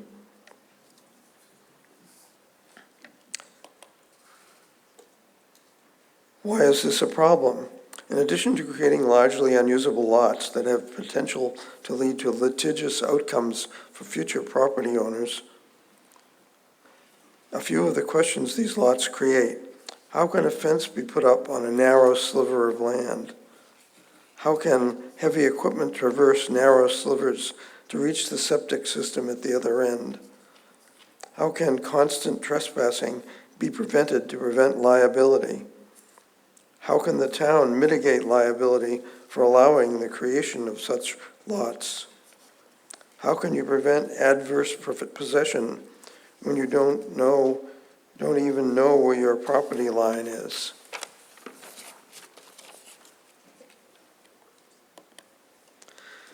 The Acton Design Review Board has identified this and use problems regarding odd-shaped lots. The Design Review Board, their charter states, the purpose of the Design Review Board shall be to promote development in Acton that furthers the goals and objectives identified in the most recent town comprehensive community plan, and to enhance the overall quality of life for Acton residents. The DRB consists of architects and landscape architects. The DRB experts tell us that, quote, the present Acton zoning bylaw is being manipulated in a manner to create development parcels that were not intended to be so when the Acton zoning bylaw was formulated, unquote. And I'm a member of the DRB. In addition to the practical land use issues that the DRB points out, odd-shaped lots result in more market rate housing, which increases the carbon footprint of the town and results in more destruction of trees, meadows, biosystems, etc., than originally intended by the Acton zoning bylaw. This causes unplanned for town-wide infrastructure capacity issues, including sewer, water, aquifer use, and road capacity for new housing not called for in the Acton Housing Production Plan. The DRB, quote, urges the Select Board to direct the Planning Department and the Planning Board to thoroughly understand the issues outlined and develop a plan towards zoning bylaw improvements to mitigate the problems with these issues, unquote. For all the reasons stated, please vote yes on Article 44 to request the Select Board to find a way and/or ways to stop developers from using extremely odd-shaped lots. As a reminder, the Select Board and the Finance Committee both recommend this article. Thank you. Select Board recommendation? Yes, the Select Board voted to recommend this article. Finance Committee recommendation? The Finance Committee recommends this article. Microphone 2. Sam Bajwa, Willow Street. I'm on the planning board, but I'm speaking on my own behalf. On this article, it really doesn't have anything to do with more McMansions. But I absolutely agree that having these odd-shaped lots is counter to what was intended in terms of the amount of acreage needed for each lot. This reminds me, it's very analogous to gerrymandering for political elections. I mean, this is very similar to that. They have all these odd ways of trying to meet minimum acreage when it really doesn't make any sense. So if we cleaned it up, that would make a lot of sense. And I believe some of the adjoining towns have provisions in their zoning laws which avoids these things, and I think we should study that, and I'm going to propose that in the planning board. Thank you. Microphone 4. Yeah, Martin Grutz, South Acton again. This is the one that stuck in my craw a bit. First, who has the data on any correlation between the geometry of the lot and the size of the house? I have a hunch that that's an invention. I'd rather like to have an odd-shaped lot. There's nothing that mandates, it would seem to me, nice, neat, rectangular areas on which to build your house. But the other question is, who decides when an odd-shaped lot becomes extremely? Is there a point at which a moderately odd-shaped lot suddenly becomes an unacceptably extremely odd-shaped lot, and who decides? So I have a hunch that this is one of those utterly unworkable ideas that we should probably put to rest. Thank you. Microphone 3. Yes, so the architects on the DRB set out to do a study of the towns in Massachusetts, and they have a table of averages, and I think that there's a pretty clear difference between something that is strung along and, a foot wide as opposed to the more normal. But this is non-binding, and it is up to the select board to figure out if this passes, what they want to do. I also feel like I want to ask the town meeting members, because of the folks that spoke against the last two, that if they are in fact a developer, plan to develop a couple of these people, hundreds of acres, one of them is a consultant for developers, that I think that should be disclosed when you speak against land use matters. Thank you so much. Microphone 1. Lauren Rosenzweig Morton. I just want to warn the town, I know this is non-binding, but we really should consult very closely with the town planners, because any kind of zoning change can sometimes encourage people to develop their land when they might not have, because the change is coming and they want to protect their rights. So be careful of that. I lived on an odd-shaped lot when I lived in West Acton. I had a sliver of land that went to Mass Ave, and I had a little, it was an average-size house. So the house size doesn't really always have something to do with it. But I am curious to know sort of why that got developed that way. I moved in when it was already done. Kinsley Ballfield. Thanks. Thank you. Microphone 3. Jim Carey, Guswood Road. I've been listening to these three, and I like the intent of all of them, but I also understand why they were voted down. This one of the three seems to have the most, value in my mind, and I'd personally like to see at least one of these get through, so we're having some of this discussion and some of the planning as the finance board has asked for. So we're looking at how to better use the land we have. We may not go to arguing about McMansion or not McMansion or what kind of odd-shaped lots, but these are things we should be evaluating. So I'd love to get this one through. Thanks. Thank you. Were there any errors in fact? You may address those. I wanted to address the concern raised about how you could, if it's ever possible to have a rational way to come up with a non-extreme shaped lot. And the answer is many towns In fact, most towns in Massachusetts have a minimum lot width requirement, which Acton doesn't have. So it's very simple, and it's done in a lot of towns. So I just wanted to answer that is not a problem. Okay, thank you. Seeing no other standing, we will vote. Article 44, non-binding resolution, stop odd-shaped lots, requires a majority vote to pass. All who are in favor, please say aye. Aye. Any who are opposed, please say nay. Nay. The ayes have it. Is that the same in the? Yes, 5 in favor and 0 opposed. Excellent. So that does in fact pass.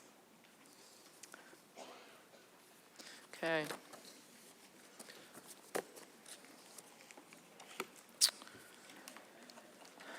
Article 45, non-binding resolution, renters' access to confidential health department inspections. Ms. Cruz moves that the town adopt the non-binding resolution as set forth in the article. Do I hear a second?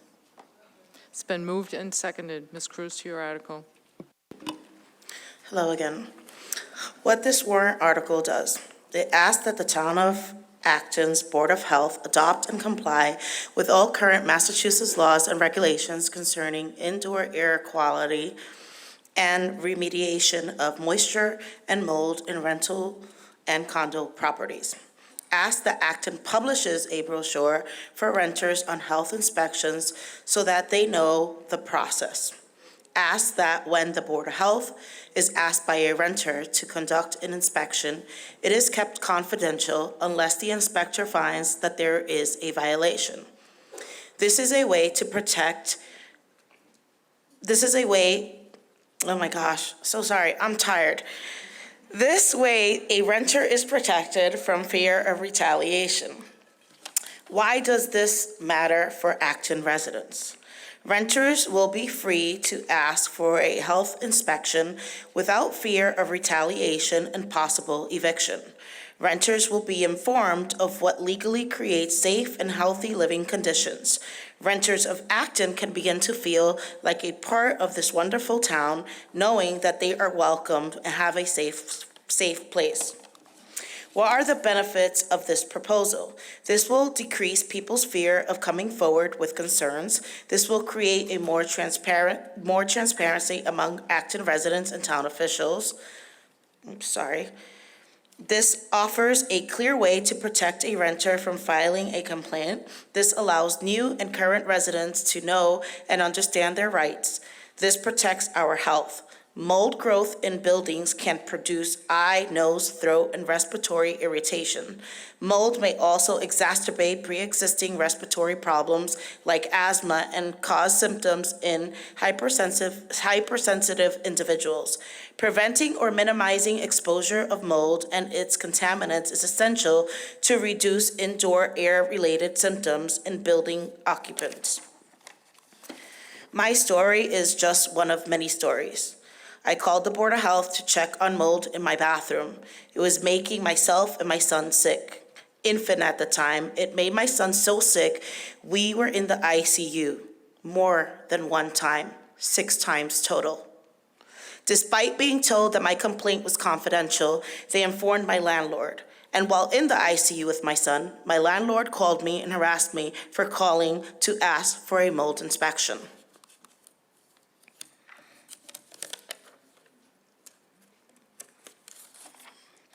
This article requests that the Town of Acton's Board of Health adopt and comply with all current Massachusetts laws and regulations concerning indoor air quality and remediation of moisture and mold in rental and condo properties. To improve compliance with these state standards, Acton will publish an informational brochure for renters on health inspections and require that this brochure is provided at the time of leasing.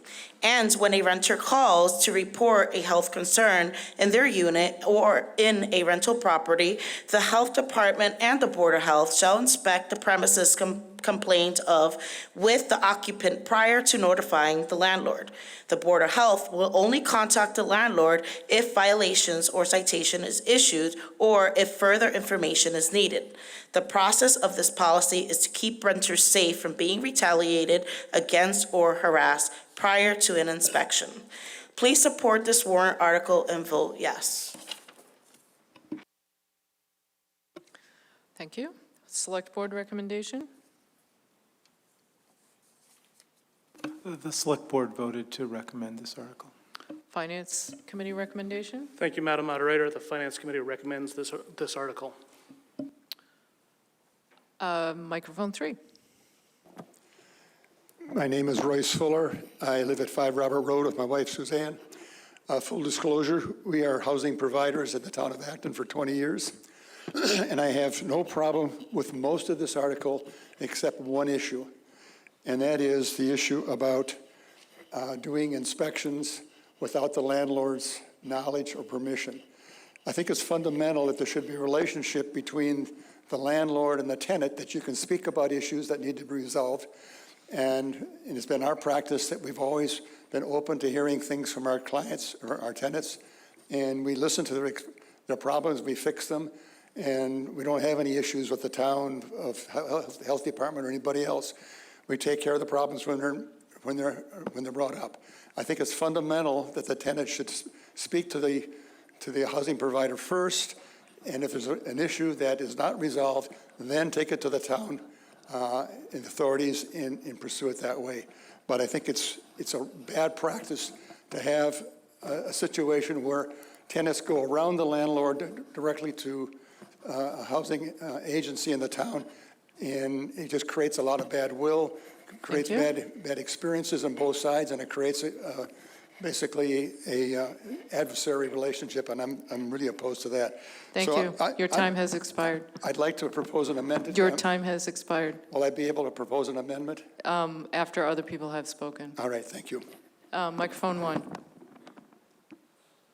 That's you. Hi there. I have an amendment on the article as written, and in the spirit of saving time, should I just read the additions? In the second paragraph, to improve compliance with these state standards, town meeting recommends that the Acton Board of Health shall publish an informational brochure for renters regarding health inspections and compliance with the state's minimum standards of fitness for human habitation, and provide this brochure to all landlords for distribution to all renters when the lease is signed. In the third paragraph, it starts, when a tenant calls to report a complaint, ... After notifying the property owner, unless the occupant allows the health department prior to an inspection, is a change. Wait a second, can you say that again? So I'll read the whole paragraph. When a tenant calls to report a complaint in the rental property unit, the health department and the Board of Health shall inspect the premises with the occupant prior to notifying the property owner, unless the occupant allows the health department prior to an inspection.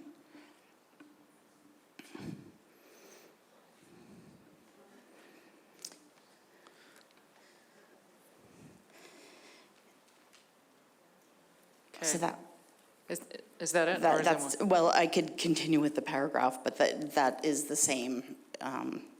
The next change is in the summary. When a tenant makes a complaint to the health department, the landlord will not be contacted prior to an inspection unless directed to do so by the tenant.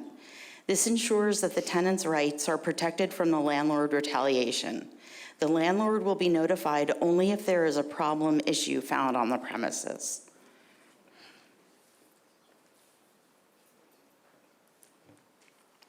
Is that the And just- is that the complete? That is the complete, Okay. complete. Is there a second to that amendment?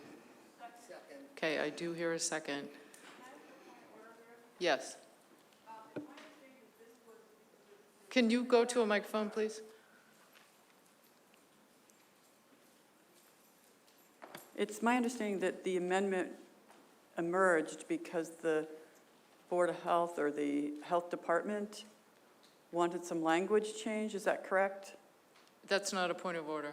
Oh, well, but if the amendment came from a place, wouldn't that be important to say? Perhaps the maker of the amendment Oh, I see, okay. could I think if I address that can, issue. if I can speak Yes, go for the ahead. petitioner, I think it was a collaboration between the Board of Health. They worked together. It was. I agreed to everything Cheryl Ball wrote, because the point is to protect renters. Most renters do contact their landlords first. And I can tell you offhand by experience, I contacted my landlord more than once, and I have evidence of it, so do others. So in order to collaborate and work with Cheryl, I accepted this amendment and told her that I agreed, because to me it's important not only to have a relationship with my landlord, but also the Board of Health. And she acknowledged that a mistake was made, and she apologized, and I accepted it. I felt that it was heartwarming, and I support this amendment, and I hope that you do too. Thank you. Okay, microphone 3. Don't we have to, I was speaking to the original motion, so I right think now we're talking about. At this point in our program, we could speak as amended or to Okay. the original. We can just like wander on, off, speak the way we do at midnight. I want to thank Madeline for bringing up these articles that bring to the fore issues that renters face a lot. I mean, I think it's been lacking from town meeting over the years, and so it's very important. The Commission on Disability supports this article because people with disabilities tend to be more housing insecure. This protects people's, they don't have to feel quite as afraid to be retaliated against or harassed by their landlords. I understand that some landlords, like the fellow that spoke before, it's not a problem, but I really think it's good that somebody can feel safe and have it looked at, and if it's not a problem, they never have to tell their landlord they had a concern. And if there is a problem, then they could communicate. And that's especially... That's 1 minute. Oh, okay. Thank you. Microphone 4. Point of order? Yes. I just want to make sure we don't violate anything. It's about 10 minutes to midnight. If we go over to Wednesday, is everything still legal? I think so. It's been a while maybe, but yes. And we won't go far over, I don't think. Microphone 3.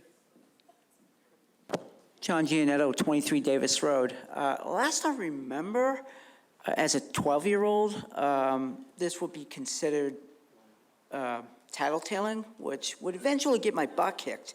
Or for another example, if I was a drug dealer or the mafioso, it would be considered snitching, which would eventually get you killed.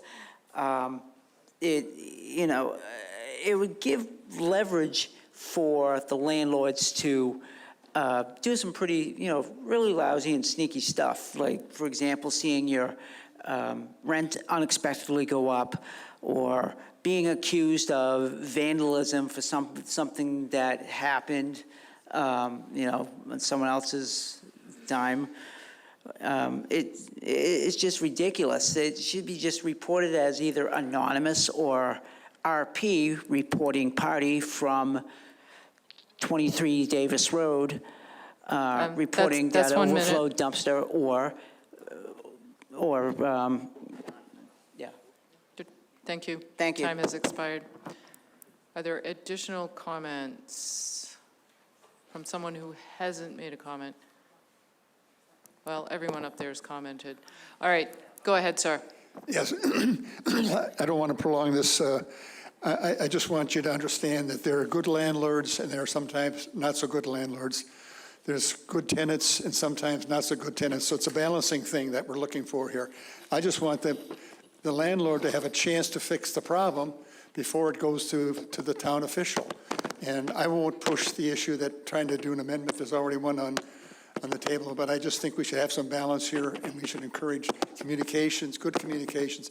And by the way, it's against the law to retaliate against the tenants, so that's a whole different issue, and it's not really related to this. That should be handled through the legal channels. Thank you.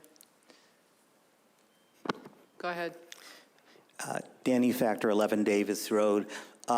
Housing Climate Justice for Acton worked very hard with the Health Department and supports this amendment. And I think part of the reason that we really felt that we were on the same side is we agree our organization has some wonderful relationships with the many small landlords around Acton.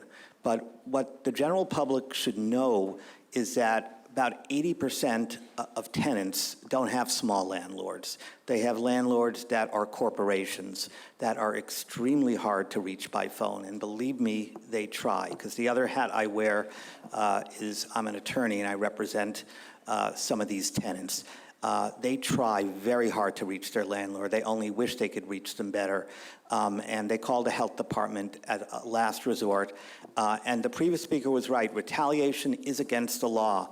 But it does happen, and when it does happen, it really hurts a person. Thank you. Thank you.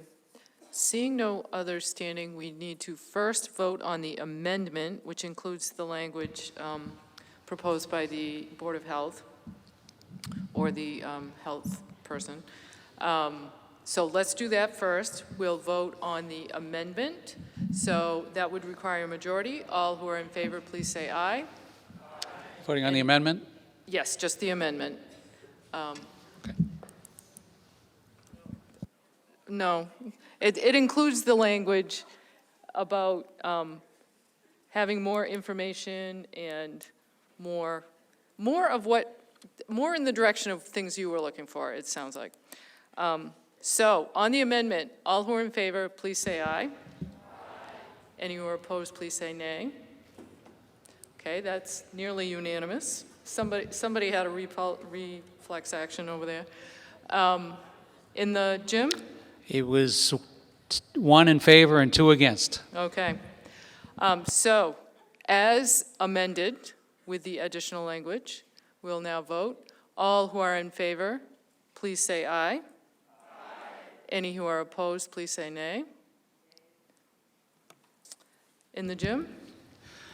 We have 1 in favor and 0 opposed. Okay. The motion clearly passes. All right. So, the stalwart are here for Article 46. This is our final article. So, before we do take that up, I want to thank everyone who has come for any part of it. Of course, people who are already gone aren't hearing this.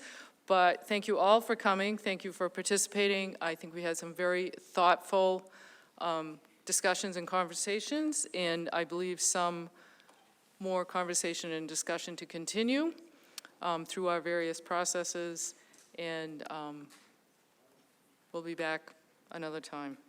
But we have one final article. Number 46, non-binding resolution, Kelly's Corner Improvement Initiative Update. Ms. Osman moves that the town adopt the non-binding resolution as set forth in the article. Do I hear a second? Second. It's been moved and seconded. Ms. Osman. Thank you. I come to encourage us to return to the process we were so far along with in 2016. We should not have dropped the activity of imagining together what we wanted Kelly's Corner to look like and be like. By the way, Kelly's Corner is not just the intersection, it's not just the Kmart site, it's not just Roach Brothers area, it's the whole area along Mass Ave, east and west, and Main Street, north and south. How many of you that are here were here today were in Acton in 2010 or so when we were well underway creating our Acton 2020 master plan? I'm seeing most people, but not everybody. The master plan said that we wanted mixed-use housing with shops and restaurants below, this type of thing. that, a place that was attractive and safe for teenagers to come from the school area. Based on that plan and on hard work from the Kelly's Corner Steering Committee, from our planning department, our planning board, and the planners, we hired to engage the public and design our final report. We came up with a Kelly's Corner Improvement Initiative. It was passed by the Select Board in 2016 in a standing room only crowd in room 204 in Town Hall and received a standing ovation. Then came the 2016 town meeting. We passed articles that approved funds for important steps toward the road and sidewalk improvements you see going on now, ensuring that we would have accessible and pleasant places to walk, ride, cross the road, stop a shuttle bus. Based on those positive votes, we received the state funding for our work. However, at the same meeting, there was an article that would pass the zoning to allow development to follow Acton's vision. It would allow for higher density mixed use with multifamily housing allowed above commercial space. More than 60% of you voted yes. But we needed 2/3 vote, and we missed that mark by 16 votes. Almost 2/3 of you wanted this plan. Almost 2/3 of you wanted to pass a new plan after decades of an old one. When we missed that vote, a developer for the Kmart parcel walked away. After we missed that vote, we stopped planning for the area. Why should we care what Kelly's Corner looks like and what property owners are allowed to build if they want? Perhaps because it can be a vibrant downtown, supporting small businesses, socializing, walking, students, and serving as a transportation hub. I don't want to bring my own opinions into this vote. I already put my 2 cents in during the public engagement in 2015 and 2016, and it's reflected in the Kelly's Corner plan. If asked, I will reiterate my opinions. Some details have changed for me, such as, for example, the senior center we cited in the southern end of town. The lease will be up after 10 years, then the price goes up accordingly at that point. And some people, including even the senior director, have indicated that it would be good to have a more centrally located. That's just one small example, but as I said, this does not include any opinions about what happens. It doesn't have opinions about housing with whatever. It just says, go back and look at it again. Don't let the results of all that work languish on a shelf. If you want a different plan, participate. If you want to support the same plan we had in 2016, participate. But let's move forward instead of standing there and complaining and watching all that wonderful new infrastructure allow us to safely and efficiently walk and smoothly drive by the same empty lots and tired buildings. We owe it to the people who use this area, the students who walk down there, and our neighbors who own property and businesses to make it the downtown we envision. Don't get caught in red herrings or elephants in this discussion, please. Those are details within the larger, more inclusive plan for Kelly's Corner. Whoops, sorry. Yes, I'm sad we lost some old trees. No, the zoning plan we almost passed was not a ticket to luxury housing. No, car should not be king. No, we can't wait until a property owner has a plan and then do spot zoning, as I've heard. Yes, some elements of the infrastructure were not exactly as I would have designed them. Yes, there are other spots in town that need attention. I'm going to hurry through my last wording. I just want to watch that and count down, 17, 16. I want to just say that I don't want to leave the Kelly's Corner plan that was 16 votes from a 2/3 approval on the shelf. I'm thrilled to hear that the Kelly's Corner Steering Committee has begun meeting again in April, and they voted apparently to support this, as did the Commission on Disability. Let's give them our encouragement as they return to the table on our behalf. Let's say yes to this non-binding article. Thank you. Thank you. Select Board recommendation? Thank you. Noting that this article is about all of Kelly's Corner, not just the Kmart parcel, and also noting that if we want something different, zoning must be done before projects start. The Select Board voted to recommend this article. Thank you. Finance Committee? The Finance Committee supports the spirit of this article, but believes that its focus exclusively on Kelly's Corner ignores the broader discussion that needs to be had about the balance of commercial and residential properties in the town as a whole. Additionally, it is hard for the Finance Committee to recommend an article whose cost is unquantified. The referenced previous plan from 2016 involved the use of outside consultants and a significant amount of staff time. We would like to see those resources focused on the broader scope of the town rather than solely on this one area. Given the unknown costs and our belief that those resources should be used with a broader focus, the Finance Committee does not recommend this article. Thank you. Speaker at microphone 1. Ms. Osmond already mentioned this, but I'm Bob Van Meter, Half Moon Hill, a member of the Kelly's Corner Steering Committee, and we did vote to support this article at our meeting in April. So Thank I you. urge your support. Thank you. Microphone 2. Thank you, Madam Moderator. Jason Cole, 63 Neshoba Road. I did vote at that meeting where it failed, and I'm very thankful that it did. Even this evening, we saw the desire to increase an overarching economic development plan for the town. This is the last large commercially only zoned parcel in town. It would be a travesty to have this be turned into mixed-use residences when we are trying to do just the opposite. We are trying to bend the ratio of commercial versus residential in town to lessen the tax burden on the residents. Thank goodness it failed back then. I'm all for reviewing the overarching plans in town, but no, I do not want to go back to a 255-unit mixed-use residence at the Kelly's Corner parcel. Thank you. Thank you. Microphone 3. I'm Andrew Brockway, Parker Street. I am chair of the Kelly's Corner Steering Committee. So at our last meeting in April, we did review the resolution and we voted to approve it with 2 small caveats. One, we agree, all things being equal, the general sentiment of the Finance Committee that to the extent that we can do some planning in a comprehensive manner, just as opposed to exclusively in Kelly's Corner, that would be ideal, although the reality is that it might not be practical. The other is that we can't guarantee when the process of reviewing and developing a set of articles would be available for town meeting. It's our intention, whether this passes or not, to start the work on this in sometime this summer. The time frame, again, is uncertain on that. I would say that the review process, particularly post-COVID, we're going to have to look at things again, and so there is no guarantee that the articles that were presented in 2016 would be the same ones as presented today. I think that's part of the reason why you have the process in the first place. So again, whether this passes or not, the intention of the committee is to start looking at the zoning articles. Thank you. Microphone 4. Danny Factor, 11 Davis Road, speaking as a private citizen.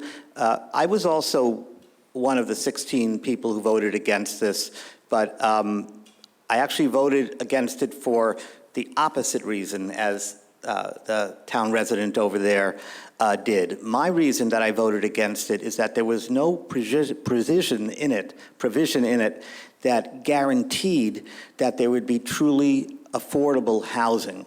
And I guess this is more of a question for the proponent of the article.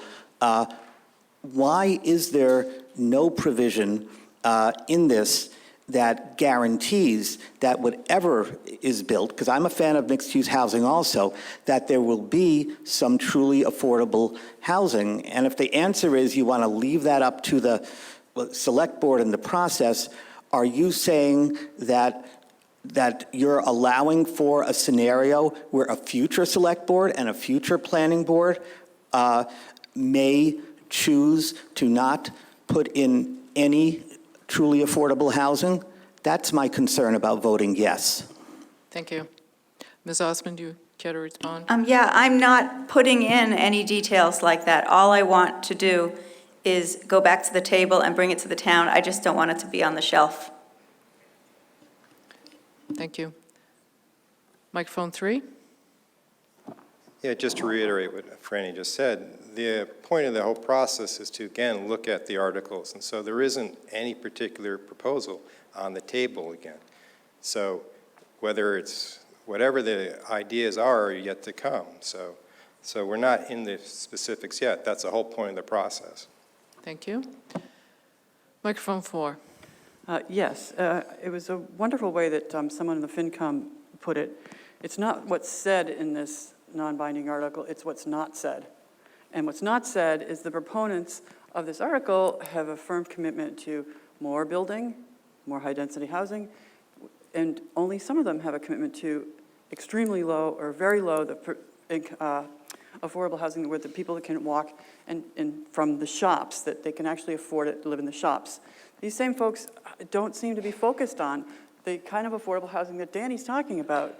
And so the proposal that came forward before was like zero affordable housing. And so I feel like, and also this idea of mixed use sounds really good, you know, for the city someplace, but like what Leo was doing down in South Acton behind the senior center. He said that he was putting in the commercial mixed use, the commercial part, just to get the housing over it. He had no intentions, according to what he said in the hearing, the public hearing, he didn't care if there was going to be any commercial in there. That is 1 minute. Oh, all right, sorry. So same people that urged not to vote against the other land use articles because it would be spot zoning, this is the same thing. So I urge you to vote no against this. Thanks. Thank you. Microphone 3. Brewster Conant, 562 Main Street. Just a question, I guess, to the planning board.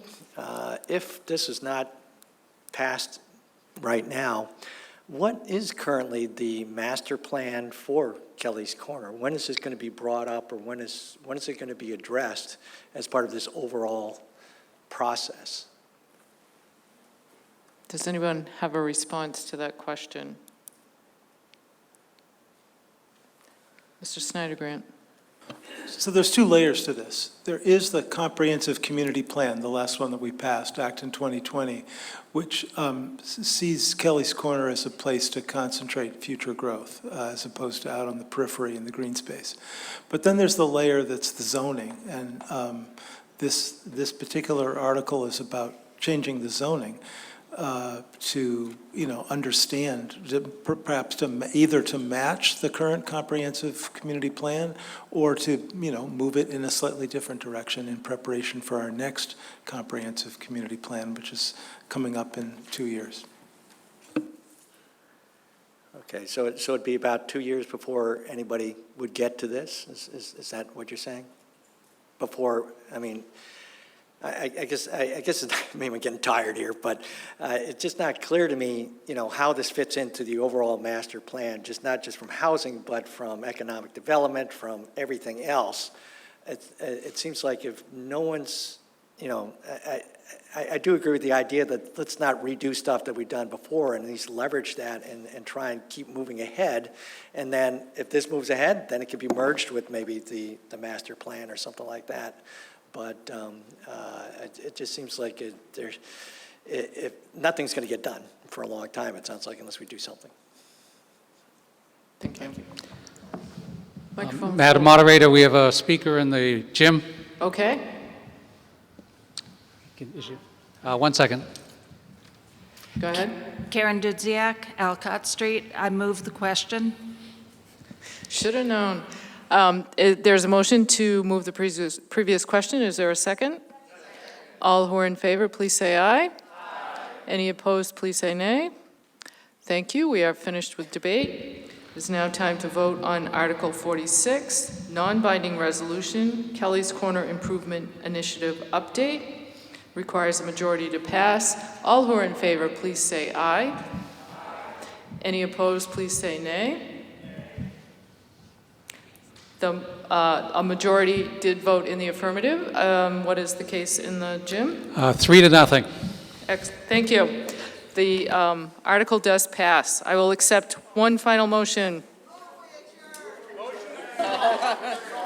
Madam Moderator, I move we dissolve this town meeting. Thank you. I move that we dissolve the town meeting. All who are in favor, please say aye. If anyone else wants to stay.